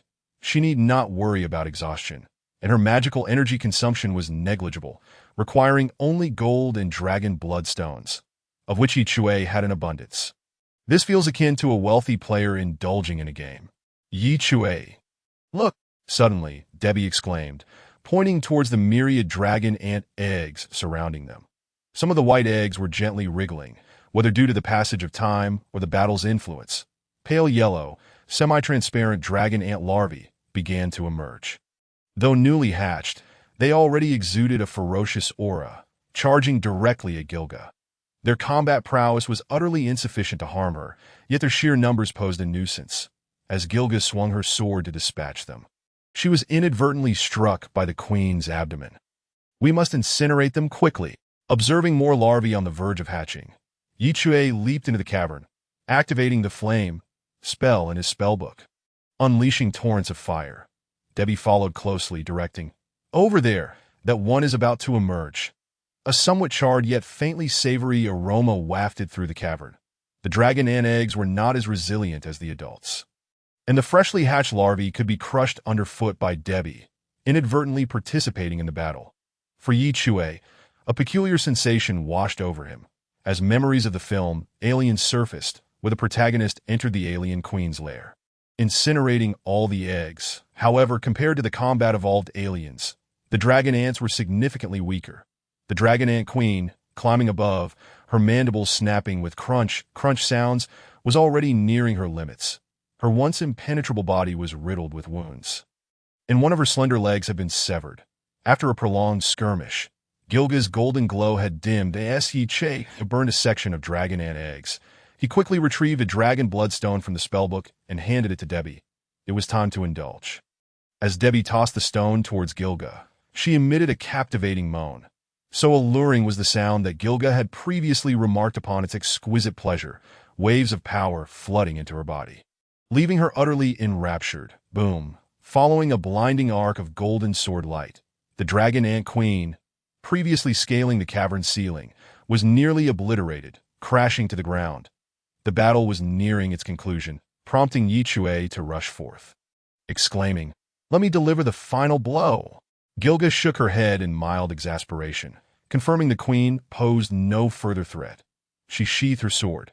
While the dragon ants possessed formidable physical attributes, the living creatures in this ruin were exceedingly scarce. They likely seldom encountered foes, possessing great strength yet lacking combat acumen. Cautiously, she stood aside, watching as Chui approached the dragon ant queen, preparing to cast a spell for her final farewell.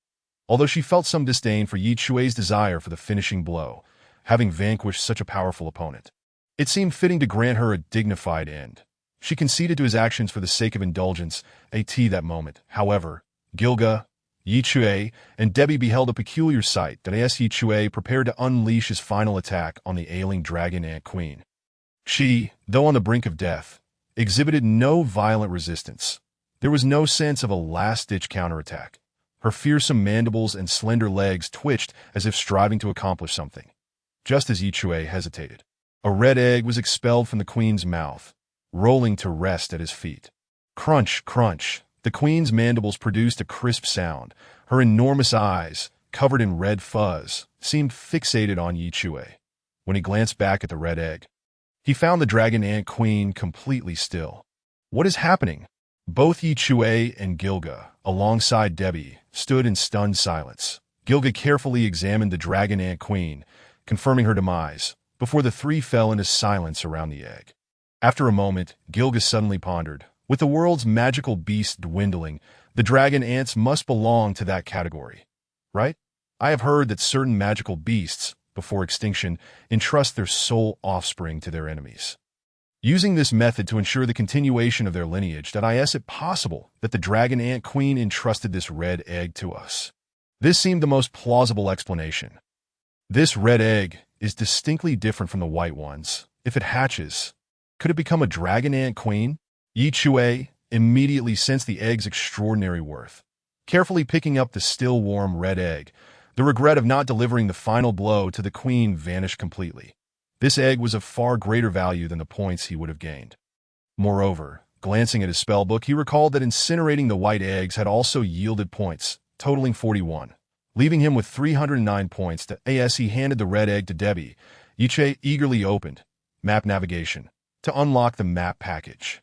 Before the map was unlocked, the navigation could only display a 10-meter radius around Chui. Beyond that, all was shrouded in darkness. However, upon unlocking the map package, the interface transformed, revealing the entire ruins of the gods, including the castle and gardens in clear detail. Even the intricate ant tunnels within Dragon Head Mountain were discernible. The entirety of the ruins was now within Chui's grasp. While surveying the map, he quickly spotted two other small dots. If his suspicions were correct, these represented Green and the terrifying creature. Green was indeed still alive. Furthermore, within the castle's map, Chui observed several points arranged in neat rows, likely representing the magical guardians. In another area of the castle, he discovered a cluster of scattered points, predominantly white, yet some were tinged with red. These must be the expedition team from Stan Town. They have entered the ruins, and the red dots indicate those harboring hostility towards me. There certainly are many. Chapter 47. The medium for summoning the black gold flame dragon, following the guidance of the map navigation. Chui, along with Debbie and Gilga, commenced their quest to find an exit from this place. The crimson egg was securely placed into the storage space of his magical tome, along with a portion of the dragon ant queen's corpse, which could potentially be a treasure. As Chui perused the map, he frequently scoured the map navigation for any indications of treasures that might lie within the ruins. Debbie had previously mentioned that there were remarkable items hidden within the castle, although she was unaware of their exact nature. Her entry into this divine relic was facilitated by a dilapidated teleportation array acquired by the Anjuan family, inscribed upon a tattered scroll that detailed the treasures concealed by the goddess of wealth within the castle. On the map, Chui observed the adventurers from Stan Town recklessly traversing the castle, soon encountering magical sentinels that a skirmish ensued, resulting in the loss of several members from their party of over 40. Fortunately, the magical guardians did not pursue them relentlessly, resuming their patrol after a brief chase, suggesting that these sentinels did not regard the adventurers as formidable foes, but rather had a more significant mission to fulfill. Contemplating this, Chui deftly tapped the screen, redirecting the map to the eastern section of the garden. Debbie had previously informed him that the garden posed minimal danger, save for the eastern region, which was particularly perilous. Though the entire garden lay in desolation, the eastern area was especially severe, with terrifying creatures lingering there. Now, on the map, Chui discerned a conspicuous red, pulsating ominously, that if red signifies hostility towards Chui. It is peculiar since he had yet to venture into the eastern region of the ruins. Thus, what could this flickering red light signify? Its malevolence likely extended beyond just Chui, threatening all races, which led him to ponder the demons that invaded the divine realm. This speculation sent shivers down his spine. Could those dreadful beings still exist within these ruins? As the trio was on the brink of departing from the labyrinthine ant nest, an alert suddenly appeared on Chui's iPad magical tome. Video file has been updated. Would you like to play it? Video file updated? Chui gasped in surprise. The video file was something he had unlocked after witnessing the time echo. So what could have prompted this update? Was it due to the unlocking of the map package? He gestured for Debbie and Gilga to pause, then hurriedly tapped to open the video player. The playlist still contained only one file, Prologue, The Lament of the Dragon. With a sense of excitement, Chui clicked on the file. The footage depicted scenes from 5,000 years ago when demons invaded the divine realm. Chui had viewed this several times and speculated that if it were a CG promotional video for a game, it would undoubtedly be a AAA title. However, the original video lasted only 20 minutes, and now it extended to over 40 minutes, indicating that it had been supplemented with previously unseen footage. Eagerly, he adjusted the progress bar to the 20-minute mark to resume the interrupted scenes. The invasion of the demons was met by the Valkyries, and the formidable black gold flame dragon, though immensely powerful, was ambushed by a lurking red demon, which decapitated it with a swift strike. Subsequently, the goddess of wealth, sharing Debbie's name, emerged wielding a colossal sword to engage in battle with the red demon. The subsequent footage vividly displayed their confrontation. The strength of Gilga appeared trivial in comparison. To put it frankly, if this battle were a cinematic production from another world, it would surely require top-tier special effects from an exceptionally well-funded venture, transcending the limits of imagination that Chui had previously observed the garden's remnants of fierce battles, which were undoubtedly the aftermath of the conflict between the goddess and the demons. That as he absorbed the footage, his expression grew solemn, prompting both Debbie and Gilga to regard him with curiosity. Gilga, puzzled, inquired of Debbie, "Miss Debbie, what is he watching?" Outsiders were unable to perceive the images within the magical tome. "He mentioned something about a short film," Debbie replied eagerly, "though I have no idea what it entails. I'm quite curious to see it."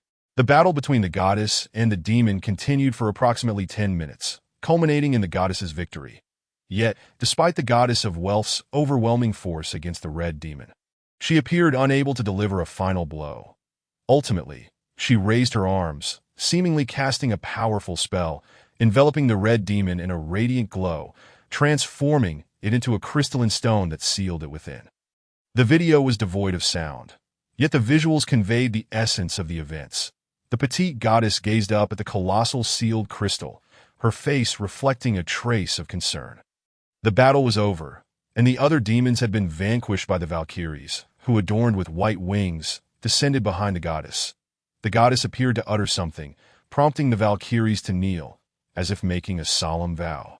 At this moment, Chui suddenly grasped the significance of the flickering red that in the eastern region of the map. It represented the sealed red demon. The terrifying creatures had guarded it for 5 millennia. Perhaps they had faced some assault. Or merely, as time passed, the Valkyries had dwindled to a solitary survivor. This lone Valkyrie, in her devotion to her mission, had transformed into a fearsome guardian. Chui could not suppress a heavy sigh. Yet the video was not finished. The goddess ascended into the air, and the camera followed her as she approached the headless corpse of the black gold flame dragon, which lay sprawled like a vast mountain range. Her figure seemed disproportionately small beside the immense carcass. She placed her hand upon a massive scale, intricately patterned in black and gold, and murmured an incantation that in that moment, the dragon's body began to radiate light. As if igniting into ash, transforming into pure energy. The colossal dragon carcass dissipated into nothingness, coalescing into a luminous orb in the goddess's hands, which ultimately morphed into a writhing dragon hatchling. She then soared to the dragon's severed head, standing upon a great horn, where she chanted once more that a plume of fiery essence erupted from the dragon's head, merging with the struggling hatchling, which gradually settled into a peaceful slumber. The goddess cradled the sleeping hatchling, enveloped in a cocoon of light, which crystallized into a translucent EGG. In that moment, tears glimmered in her eyes. Legend has it that the black gold flame dragon is the steed of the goddess of wealth. It was evident that she was deeply sorrowful. She gently kissed the dragon egg in her hands and, with a wave, sent it into the castle. Then, summoning forth the golden greatsword, she grasped it as it flew to her side, radiating golden brilliance as she ascended, resembling a valiant warrior heading into battle. This confrontation was merely the prologue. Thus commenced the 5,000-year war against the gods. The video concluded, leaving Chui in a state of shock, and his mind raced with thoughts. Debbie mentioned that summoning a heroic spirit or magical creature requires 3 fundamental prerequisites: a contract, a medium, and magical power. That why Magical Tome has presented the card for summoning the black gold flame dragon, which signifies the contract. Magical power is self-evident, yet the sole missing element is the medium. A glimmer of ecstatic realization spread across Chui's face. It seems the goddess of wealth found a way to restore the deceased black gold flame dragon into an egg. That very egg may serve as the medium for summoning it. And now, that dragon egg lay within the castle, precisely the valuable item that Debbie had alluded to at that moment. The adventurers from Stan Town, led by Cass, stumbled into the withered garden, having narrowly escaped the magical sentinels. They emerged from the dim castle into the desolate garden, fortuitously finding themselves in the eastern section, mere miles away from the sealed red demon. Chapter 48. Those fools are digging their own graves. The adventurers from Stan Town, led by Cass, traversed the desolate garden in a state of trepidation. They gazed upon the lifeless world, ravaged by 5 millennia of decay, beneath a sky laden with ominous, flickering lightning. Even the most seasoned adventurer among them could not suppress feelings of fear and anxiety. The initial desire for adventure and fortune had long since faded from their minds. Though they were aware of the perils within the divine relic, their recent encounter with the magical sentinels had illuminated the stark reality. They were woefully outmatched. Cass recalled the warnings imparted by Master Merlin, heightening his vigilance towards the dangers that lurked here. What troubled him most was that, during their encounter with the magical sentinels, he sensed that these ancient guardians, having endured for 5 millennia, bore them little animosity. They patrolled the castle corridors as if on guard against an even greater terror, seemingly unfazed by the adventurers' intrusion. Even so, in that single clash, their party of 45 suffered the loss of 7 members, with 3 sustaining significant injuries before they managed to escape the castle in a disheveled state. Compared to this formidable realm, they felt immensely insignificant. That moment, Cass suddenly noticed something and lifted his head. Before him, on the withered trees, adorned with crimson mushrooms, upon the stones cloaked in brown moss, and across the muddy, dark gray ground, shadows flickered ominously. These shadows were not mere reflections of speed. They were indeed shadows. Clinging closely to the dead trees, the stones, and the ground, resembling swiftly moving mice that returned from afar, seamlessly merging into the silhouette of someone in the adventuring party. This was the art of shadow magic. The wielder of this magic was a figure named Erdl, the second in command of the goddess's Kiss Magic Guild. Among the various schools of magic, dark mages have always excelled in reconnaissance.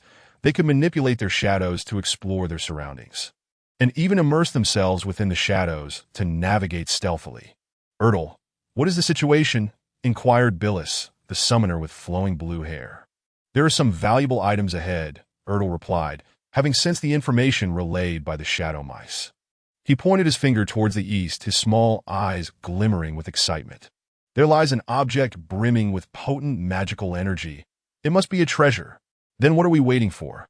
Exclaimed Thorn, the head of the Minotaur Magic Guild. Cass did not intervene. In truth, he too was intrigued by what Erdl had discovered. However, as they proceeded eastward for a short while, the environment that unfolded before them instilled a deep sense of caution within Cass. The abandoned garden was already withered and desolate. Yet ahead, the decay and corruption were even more pronounced. The ground was coated with a layer of black, foul-smelling mire, while the vegetation and rocks were shrouded in a grimy gray hue. Even the air here felt oppressive, laden with an ominous aura that hinted at some dreadful presence looming ahead. This place is perilous, Cass warned the others in the party. We should halt our advance. Nonsense. This is a relic of the gods, remnants of a divine realm. Surely, there must be something extraordinary left behind, someone countered. It has been 5 millennia. What danger could possibly remain? The magical sentinels we encountered before were hardly formidable. Billis summoned a colossal creature resembling a crab, standing atop its back to survey the path ahead. We must seize every opportunity. Cass furrowed his brow. Although he was nominally the leader of this adventuring party, he found himself unable to dictate their actions. Just as he was about to voice his concerns, the elderly swordsman accompanying him gently tapped his shoulder. Mr. Cass, perhaps exploring further would not be a bad idea. As he spoke, a glimmer of avarice flickered in the old swordsman's eyes. After a moment's hesitation, Cass relented. If we encounter danger, we shall withdraw without delay. Thus, the adventuring party pressed onward. Cass noticed that several novice mages and swordsmen had been pushed to the front, tasked with leading the way. These were the so-called cannon fodder. This was a tactic often favored by certain adventurers. During a perilous quest, they would hastily recruit novices to serve as the vanguard, probing for potential threats, all too willing to sacrifice these hapless souls when necessary. Among the 7 who had perished at the hands of the magical sentinels earlier, for had been such expendables. Yet, many adventurers had also risen from such origins. If they managed to survive a few harrowing experiences, they often emerged stronger.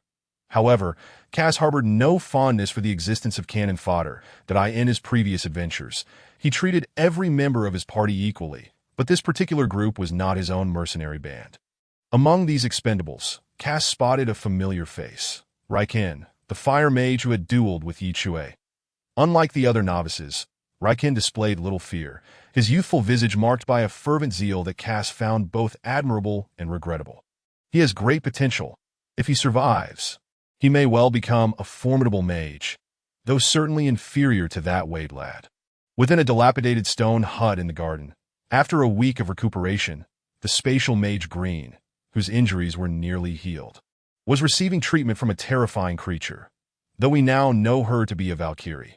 Perhaps due to the potency of the Valkyrie's salve, Green's wounds had mostly mended. Turning his head sideways to glance at the Valkyrie, he noted that her grotesque visage still haunted his nightmares. Yet he no longer felt the urge to recoil in revulsion each time he met her gaze, nor did he instinctively flinch when seeing her unexpectedly. Setting aside her horrific appearance, this terrifying being was surprisingly gentle, though the unsettling sensation remained. Chirp! Suddenly, as the Valkyrie focused intently on examining Green's injuries with her uneven fingers, her demeanor shifted to one of alarm. "What is it? Is there danger?" Green asked, momentarily taken aback. From their days of interaction, he had begun to decipher her simple vocalizations. Chirp, clack. The Valkyrie emitted a series of urgent sounds, her black and white wings unfurling swiftly as she darted out of the stone hut. Green hesitated for a moment before hurriedly following her. At the anthill, Chui, having perused the complete, unabridged version of Prologue, The Lament of the Dragon, came to several realizations and prepared to leave the ant nest with Debbie and Gilga.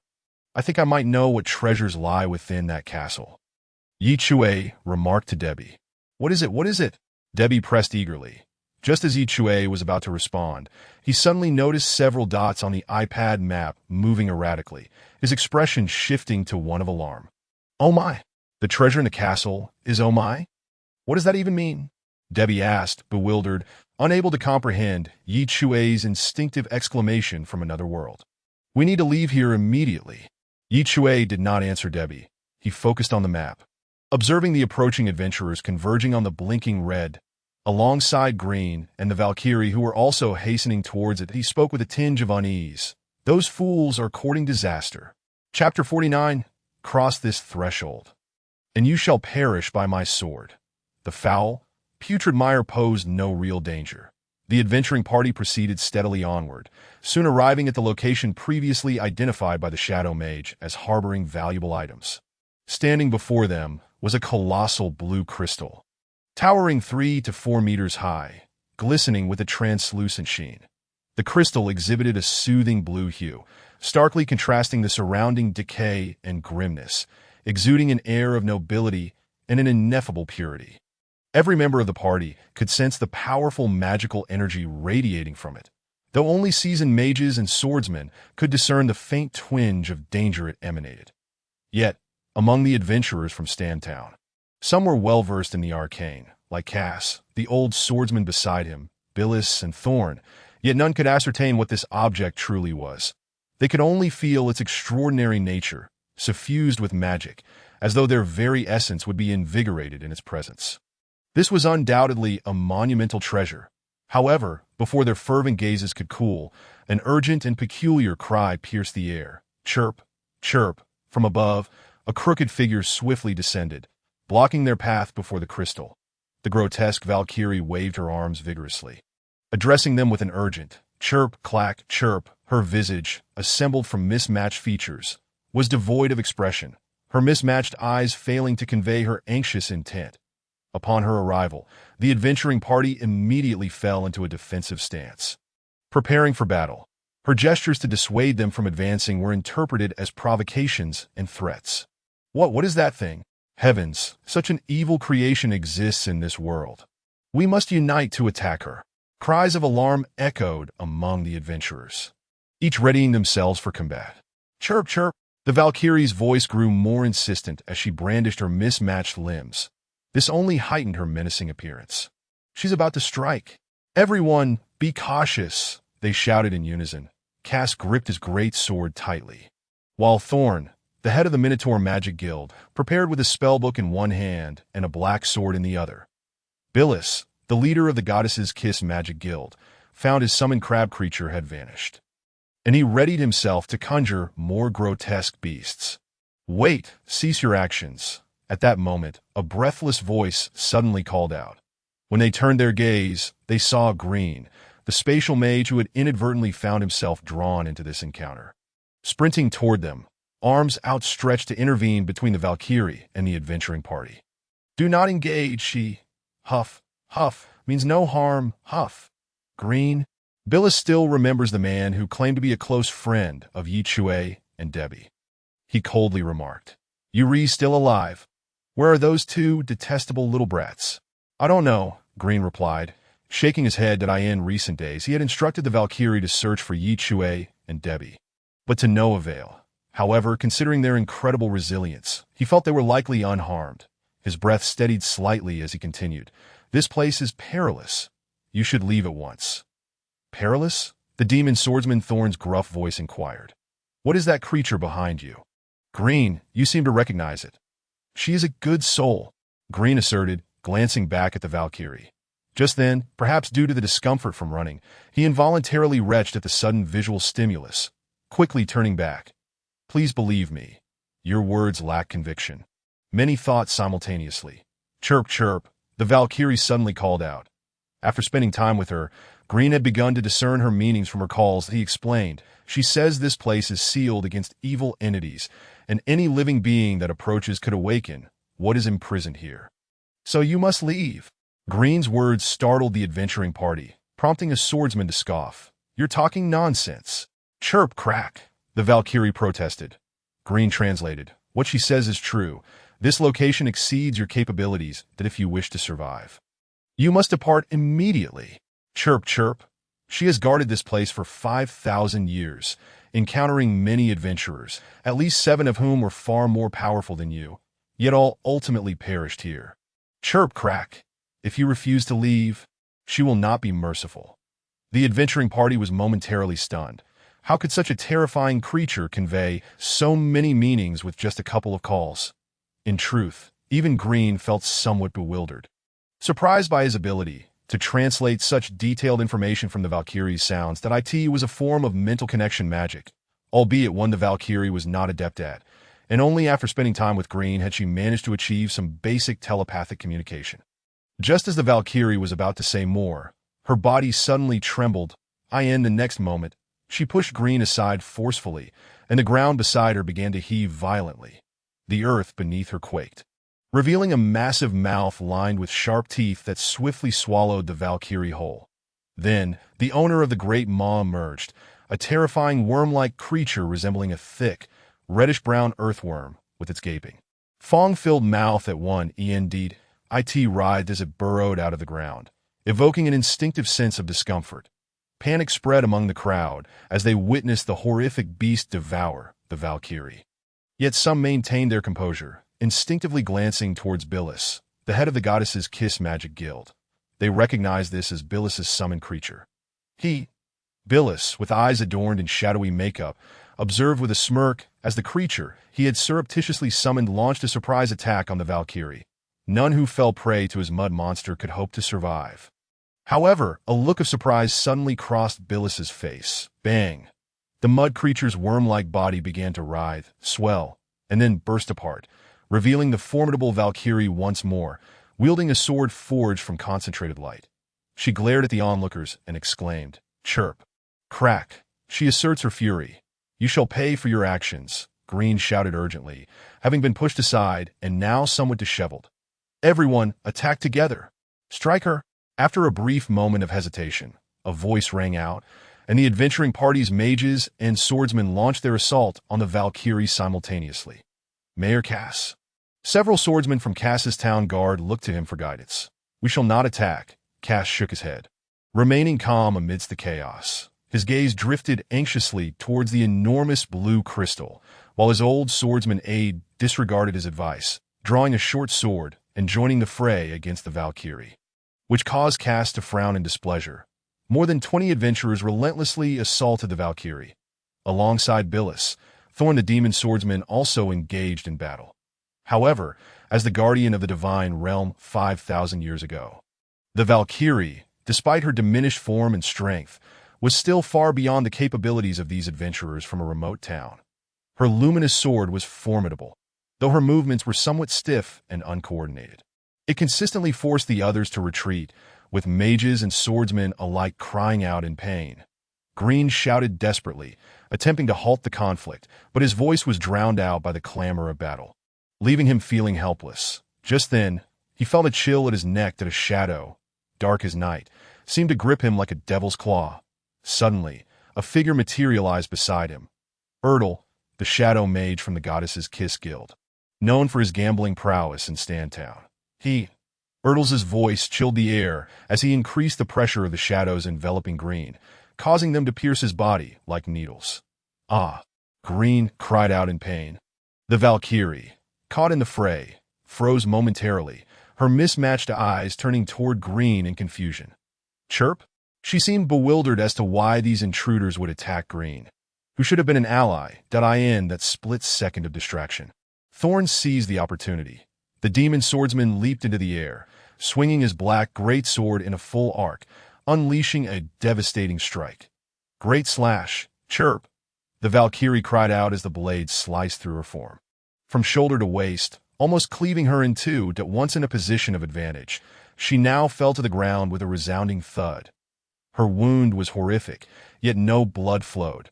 Her life force was not extinguished, but she had lost the strength to move, trembling helplessly as she attempted to rise. "What have you done?" Green exclaimed in shock as Erdl released his grip on Green, allowing him to rush to the Valkyrie's side. Crouching beside her, fury etched across his face, Green surveyed the scene. Thorn, having landed a successful blow, smirked and raised his black greatsword, preparing to deliver a lethal strike to the Valkyrie. Billis summoned forth a tentacled creature, approaching with an arrogant grin. "Do not give her a moment's respite," Thorn bellowed, charging forward like a frenzied bull. Yet, at that moment, a golden light suddenly appeared on the horizon. It was swift, as Thorn sensed the sharp aura and raised his head.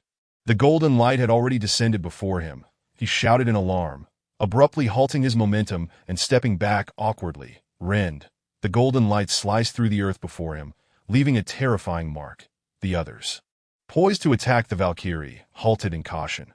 Before them stood a golden-armored female swordsman, radiating an aura of wealth and prestige, wielding a golden longsword. That it was Gilga, the golden swordsman.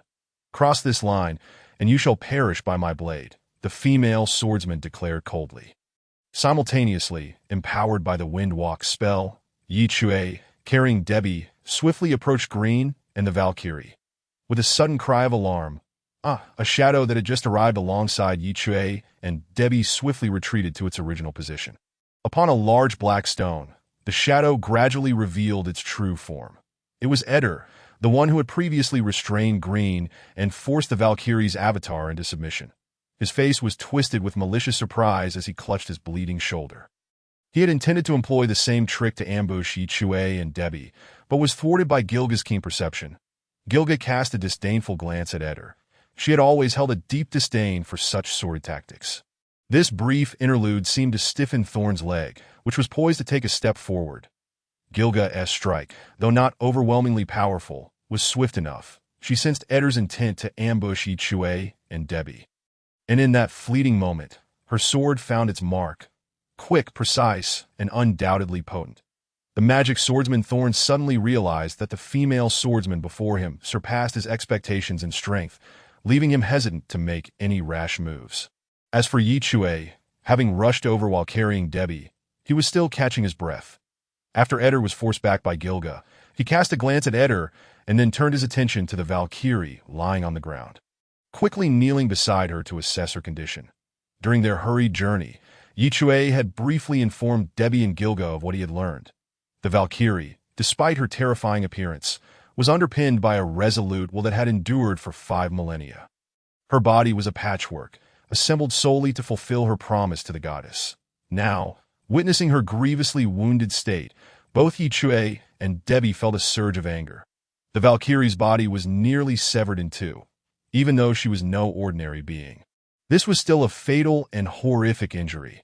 Her broken form writhed as she struggled to rise, her gaze fixated on the enormous crystal nearby, though her expression was devoid of emotion and her eyes lacked luster. A palpable urgency radiated from her. Green could sense the Valkyrie's vitality, swiftly waning. "You've come. Where have you been these past few days?" Green finally regained his composure and urgently inquired of Chui. "We were busy clearing a dungeon filled with dragon-headed ants." Chui replied casually, his brow furrowed as he examined the Valkyrie's injuries. Debbie, too, was inspecting the Valkyrie, her large eyes reflecting deep contemplation. "You must save her quickly. She is a good person," Green implored. "Yes. We understand." Chui nodded, pondering how to heal the Valkyrie's grievous wounds. Would stitching her up with a needle suffice? At that moment, Debbie spoke softly. "Perhaps I have a way to save her." Chui looked at Debbie in surprise. Was she considering summoning Afer to heal her? However, that would require recalling Gilga, and Debbie was currently unable to summon 2 spirits simultaneously. Before he could ask what Debbie's method was, the voice of Mayor Cass from the adventurers' team reached them. "Wade, you and Miss Debbie are unharmed." "That's wonderful. But what exactly is going on here?" Chui stood up and glanced at the blue crystal. Was the terrifying red demon sealed within? He then turned to the other members of the adventuring party. "Please, everyone, leave this place. The crystal contains a terrifying demon sealed by the goddess of wealth 5,000 years ago. It is likely still alive and exceedingly dangerous." He pointed at the Valkyrie. "She is the Valkyrie guarding this sacred domain, and she has spent 5,000 years protecting this seal." Chui's words stirred a commotion among the adventurers. The Valkyrie had previously communicated similar sentiments, translated by Green, but due to her horrifying appearance, they instinctively chose to disbelieve. However, now that Chui, a fellow human, spoke such words, they were compelled to hesitate. Yet, they ultimately chose to remain skeptical. 5,000 years. Even the gods should have perished by now. Right? I believe he is attempting to scare us off with this nonsense, so he can hoard the crystal for himself. Such a childish trick. That crystal contains immense magical power. It must be a valuable treasure. Likely the legendary magic crystal. The adventurers continued to murmur amongst themselves. Their discussions were driven not by folly, but by greed. The crystal was a priceless treasure, one they could not relinquish simply because of the words of Chui, a novice mage. After all, Stantown was merely a small place, and the allure of the divine relic was far too tempting for them. None had ever encountered an adventure of such magnitude, leading to a lack of adequate caution towards dangers originating from the age of the gods. Amidst this debate, Mayor Cass made his choice. I believe Wade's words. Some town guards, along with a few mages and swordsmen, stood by Cass, signaling their allegiance. Yet, Cass's deputy, an old swordsman, hesitated for a moment before choosing to side with Thorn, confronting Gilga. This golden swordsman is indeed formidable, but if we band together, we may yet defeat her. The head of the Goddesses' Kiss Magic Guild, Billis, stood beside Thorn, a terrifying tentacled creature writhing behind him. The members of the Goddesses' Kiss Magic Guild, predominantly Minotaurs, naturally supported their leader. Totaling over a dozen, Cass's faction had 7 or 8, temporarily aligning with neutrality. While on the other side were Chui, Debbie, Gilga, Green, and the Valkyrie. Seeing the standoff, Chui sighed, and Gilga turned to him with a questioning expression. Chui then retrieved several dragon bloodstones from his spellbook and tossed them to Debbie. Since they refused to heed reason and insist on courting death, let us eliminate them. As Chui spoke, he watched Debbie hand the dragon bloodstones to Gilga, the corners of his mouth twitching as he muttered under his breath. What audacity for these ordinary players to think they can challenge a wealthy spender. Who gave them such courage? In the midst of anguished moans, Gilga's body suddenly radiated a brilliance akin to the sun as she charged toward Thorn, Billis, and the old swordsman. Meanwhile, Debbie firmly grasped the Valkyrie's uneven fingers, her expression weighty with seriousness as she solemnly inquired, "O Valkyrie, who has steadfastly guarded this place for 5,000 years, do you wish to become my spirit?" Chapter 51. Thus, you are already dead, having recently acquired a dazzling golden sheen from her investment. Gilga wielded her golden longsword against Thorn and his allies. Among the dozen or so challengers, the most formidable were evidently the magic swordsman Thorn, the summoner Billis, and the old swordsman wielding a short sword. Their powers formed the backbone of the assault, while the others provided support from the periphery. The battle erupted into a fierce clash, with brilliant golden sword light cascading in all directions. This was undoubtedly a spectacular confrontation. Yet Chui merely cast a glance before shifting his focus back to Debbie, that he was not overly concerned about Gilga's ability to defeat her opponents.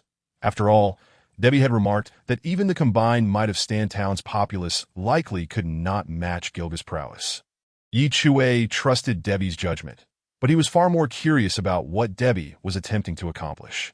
Are you planning to transform her into a spirit? Chui suddenly comprehended Debbie's proposed method.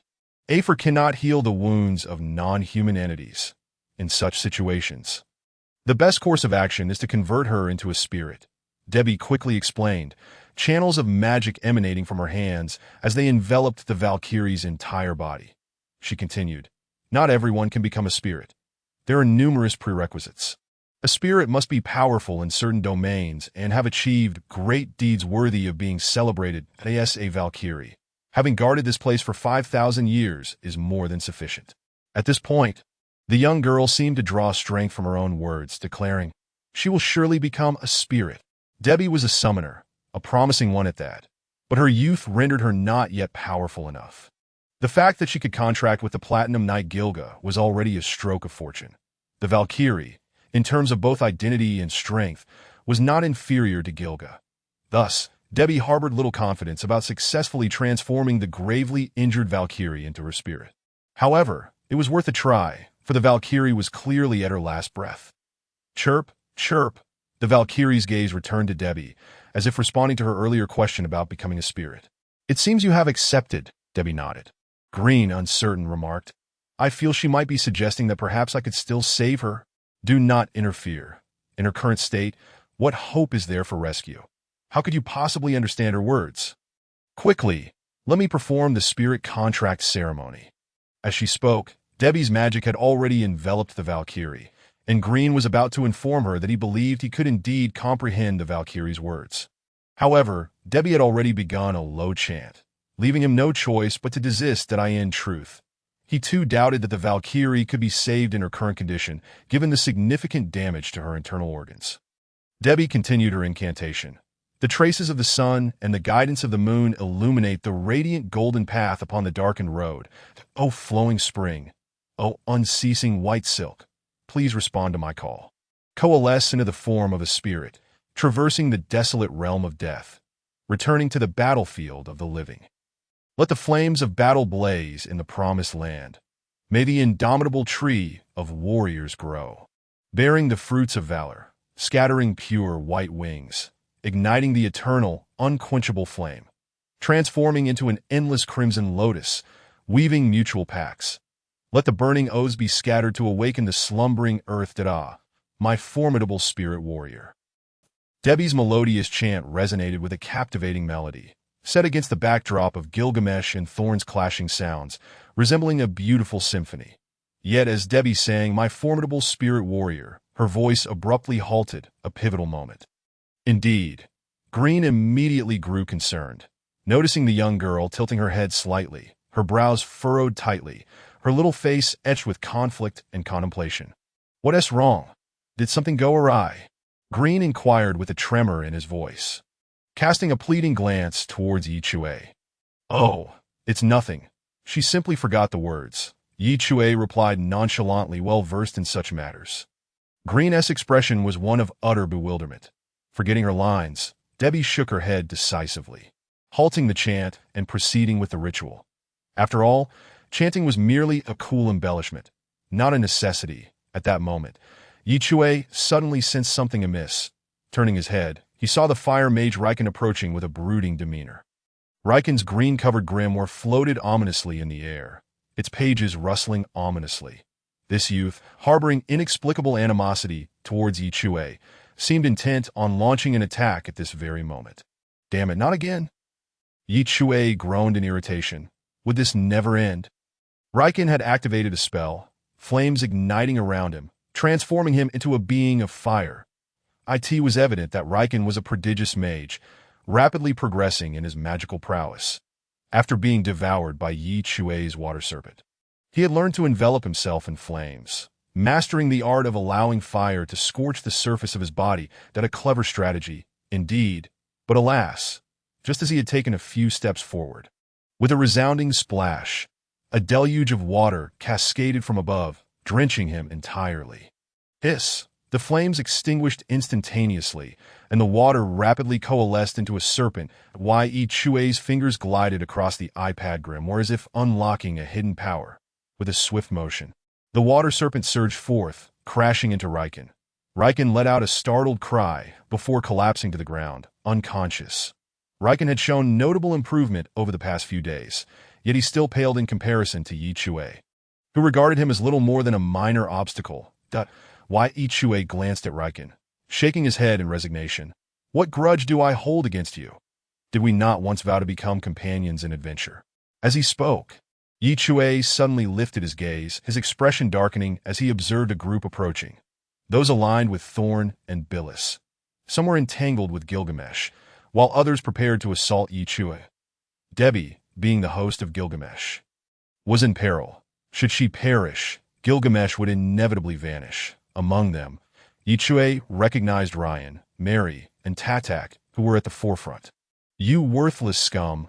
I should have killed you from the very start. Ryan wasted no words. Fierce winds swirling around him as he resolved to unleash his most potent attack spell. The other mages and swordsmen also sprang into action, while Eder, lurking in the shadows, awaited his moment. Yet, Chui remained utterly composed, even sporting a faint, enigmatic smile. His hand rested gently on his grimoire as he regarded the advancing Ryan, saying, "Are you certain you wish to attack us?" "You're as good as dead," Ryan bellowed. "Then, you are already dead," Chui replied, shaking his head calm as the breeze. Green was on edge, and Mayor Cass, witnessing Ryan's actions, intended to assist. Yet upon hearing Chui's words, they all froze momentarily. Ryan, incensed by Chui's audacious declaration, unleashed a shriek as the explosive mage Tatak prepared to cast his spell, only to cough up a mouthful of blood. Crackle! An invisible golden light swept over him, followed by Mary and Ryan, and one noticed that the golden light emanated from the trio's coin pouches. Nor did they realize that upon revealing their hostility toward Chui and Debbie, some latent energies within them surged into the coins. The golden oath. They had sworn an oath over the coins, vowing not to attack Debbie and her companions. Yet they had overlooked the significance of the golden oath that in the days following their confirmation of normalcy. They had disregarded it, now having violated the oath. It awakened the power Gilgamesh had left within them, summoning the dragon's breath contained within the coins into unmatched sword energy. The sword energy surged forth. The three had no time to evade, letting out cries of agony as blood erupted from their bodies, transforming them into gory figures, collapsing onto the ground amidst the splattering blood. Green, Cass, and others widened their eyes in shock. Eder, poised to act, swiftly vanished into the shadows. Those who had initially intended to attack Chui and Debbie now screamed in terror, retreating hastily. One stumbled and fell, scrambling back to his feet in a desperate bid to escape. Chui sighed, his expression one of amusement, lightly wiping a drop of blood that had splattered onto his sleeve, turning away. His inner thoughts echoed, "Oh my, this is simply spectacular, isn't it?"